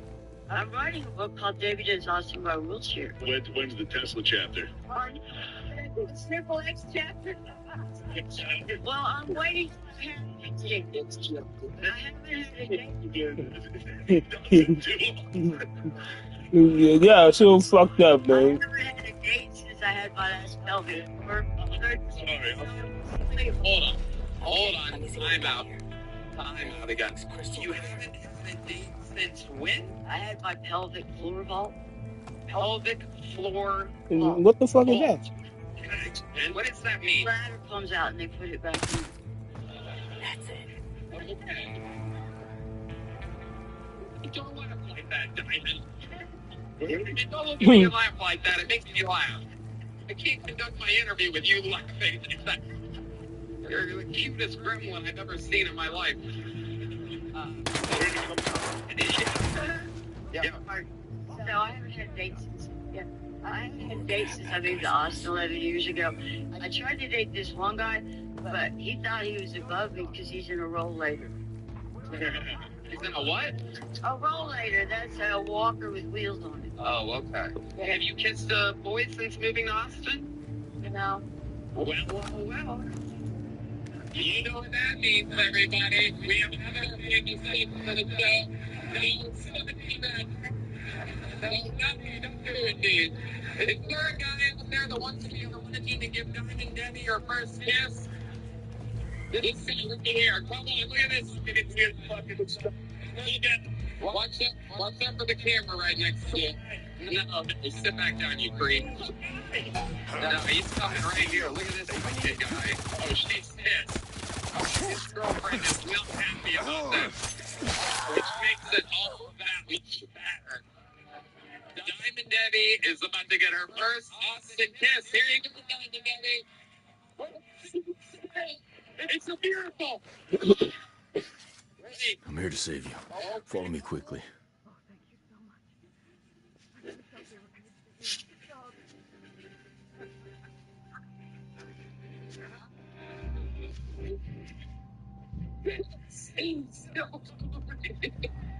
It's all right. No, it isn't. Oh, it's funny. Very touching. Yeah. It was. Diamond Debbie, how do you feel after your first Austin kiss? I'm breathless. I love it. I love it. And that was before the kiss. It's incredible. Well, you know what? There's No The Bodaks want to execute everyone that worked on the data farm's maintenance. You know, The with the big outcast will protect you Well, you and might the be farm. surprised. Where's Joe White? Is Joe White on it? She's 3 years younger than Ron White. I know what he's taking, he told me. And you know what? I make brownies, happy brownies. And they're Cam Patterson special. But I'm taking them up to every white guy, and not one of them will take candy from a stranger. When you say the brownies are the Cam Patterson special, what exactly do you mean by that? They're peanut butter dark chocolate fudge mint with walnuts. Wow. Damn. There weed in them? They're by medical prescription. Yeah. When I started doing comedy on Monday nights, and I came down here 2 years ago, it's the same night as my food pantry. Thank you. And I got down to 80 Thank you so pounds. much. Be careful. And they Bodaks are thought still I in had the an area. eating disorder, but you know, it's just Kiltony.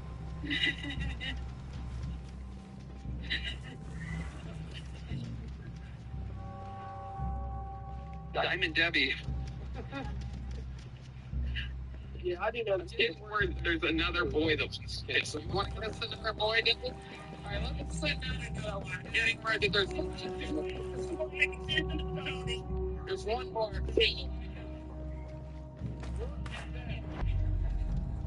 You say brownie 3 times, didn't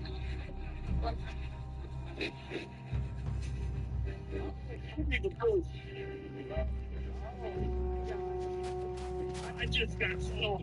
Was that close? Yeah. Is that first time with the black guy? Not my first kid. No, shoot. George Washington Carver. God, damn, bro. Damn, bro. I didn't walk when I started, but it took so long to get up here. I learned to walk again. There's videos of me jogging now. I love it. I love it. I'm getting word that Dedrick just caught polio, everybody.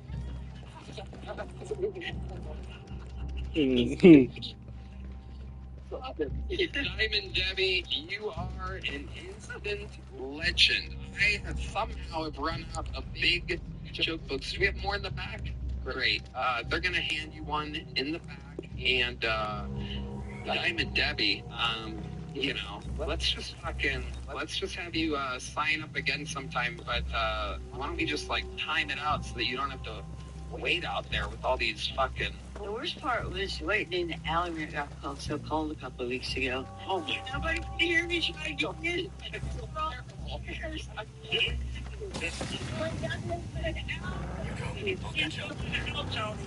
You gotta start considering these people, dude. They really want to be a part of the show, and you treat them like garbage.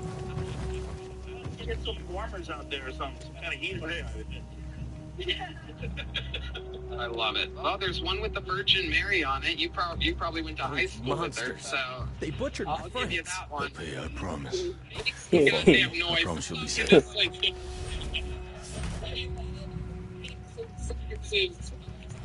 Here tonight. I fucking love it. 111 signups, and she finally got it tonight. That's absolutely insane. Defies the odds of the bucket.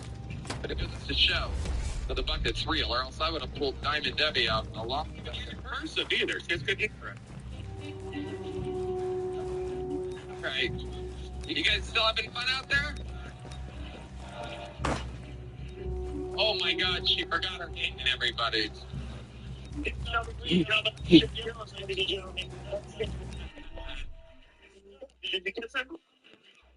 right, this next bucket pull is from the inside of everybody. Makes the noise for Kelly Quinn. Where the hell's Kelly Quinn? Oh, they got it already. Great. Good job. Oh. Well, that's a way to start. But I feel like I've given enough back to society. I don't make you a redhead. I used to be a radio DJ, and not to brag, but then I got loads of handwritten fan mail, all from jail. There's must not have that. access to high quality paper. The pages were always stuck together. I'll get a passionate fans. There's one inmate who had a clearly expressed crush on me. When my husband asked me why I was saving all his letters, evidence. Scans with a ton of hostiles. When my husband's retired Air Force, the hardest job I ever had was being a military spouse. Just all day, every day, banging out your partner's PTSD. And does the military recognize us? No. And how could we after we banged that long and that hard? I'm Kelly Quinn reminding you to be a patriot and service those who service our country. Wow. Kelly Quinn, one of the more serious sets of the night. Kelly, welcome to the show, Kelly. This is your first time on, correct? I was on about 1.5 years ago. Oh, okay. I don't remember you with the new hat. I didn't know they made hats in uncircumcised penis. I've been married 27 years. I've actually never seen an uncircumcised penis. So if this is what it is, it's pretty hot. It is literally, it's been voted, I'm getting word, it is the worst hat of all time. Yeah. That's what the world is saying right now. It's a bomb.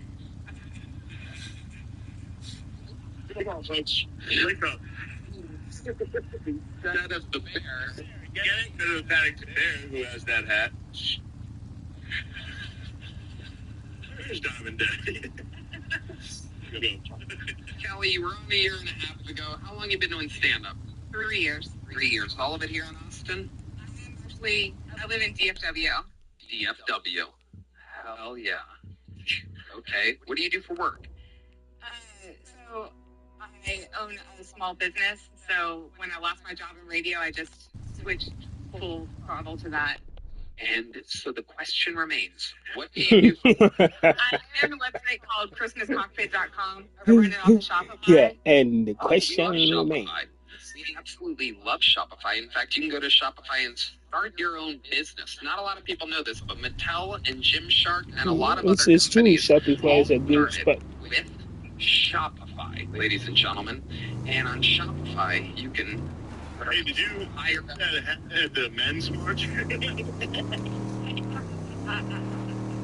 pussy hats? The women's march? I would do that. You would at the men's march.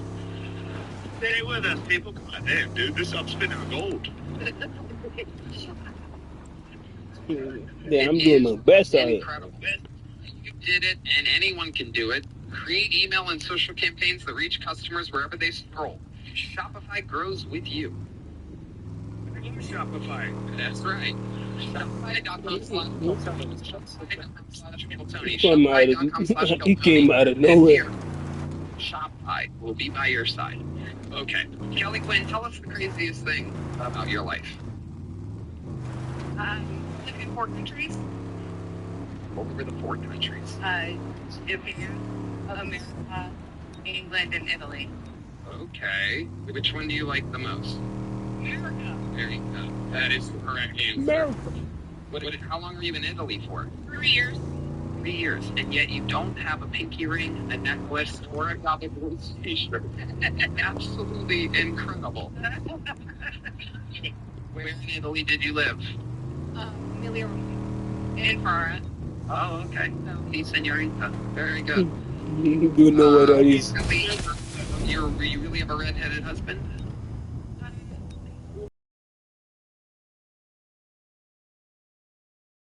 As a Christian woman, I believed I could pray it away, and I did. So just for me? What happened? No, man. Take it out. What does he do for work? He's a pilot. Okay. All right. What exactly is ChristmasCockpit.com? So I make stockings like a royal. Okay. So they're purple stockings. Some of them are. I did make special Kill Tony versions that I brought for you and for my fans. And that was like a month ago. Apparently, they didn't make it to you. Oh, we do have pictures. Yeah, no, we have. Oh, you guys got them? Hanging by the chimney with hair. You guys got them? Don't you got them? Yeah, totally. Engaging.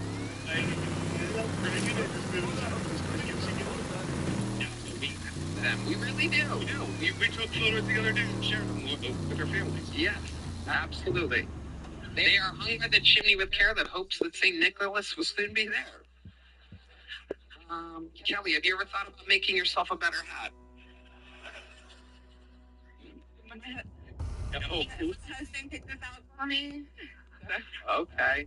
You can tell. He definitely doesn't want you banging other dudes. That's very exciting. That is an instant boner killer. If I'm ever going to finish with Earl too fast, I'm going to picture that hat. Just be like, oh, I'm going to last forever. That hat makes me not come. All right, didn't call that one up, but... I never heard somebody get roasted on a hat, so. I will picture that hat. Kelly Quinn, you gave us nominated Best Lead here for The Little Children. Congratulations. If I'm thinking about my grandma, I'll think about that hat. That's crazy. How dare you hit a look at Lord Charizard like that? Here we go. Do you guys still have it out there? Okay. A lovely lady. This looks like an interesting name. Ladies and gentlemen, make some noise for Tadpole. Everybody. But, oh, boy. Here we go. Make some noise for Tadpole Triplet, everybody. Here we go. The clock has begun. Did you ever walk into a room? Always. Did not be the craziest motherfucker in there. What the fuck is that? I appreciate y'all giving me a little time out of your day, but they don't let me out much. I need this shit, y'all. I've been in a really, really dark place lately. I'm about to pay the electric bill.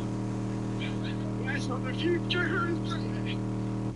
But it's down 100 watt drill tube here. No, I am not Ted Kaczynski Jr. Y'all are insensitive. Ladies, sliding in my DM. Tadpole, why don't you shave?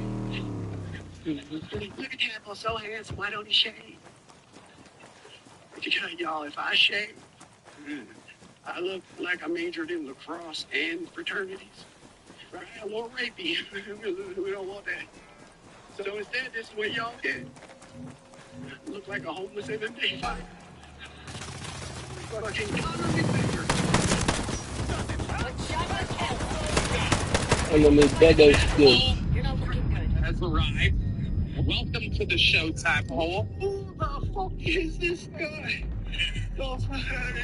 Still tagging the Conor McGregor joke, I see. That has ended. Welcome to Tadpole Triple. Your first time on the show? Yes, sir.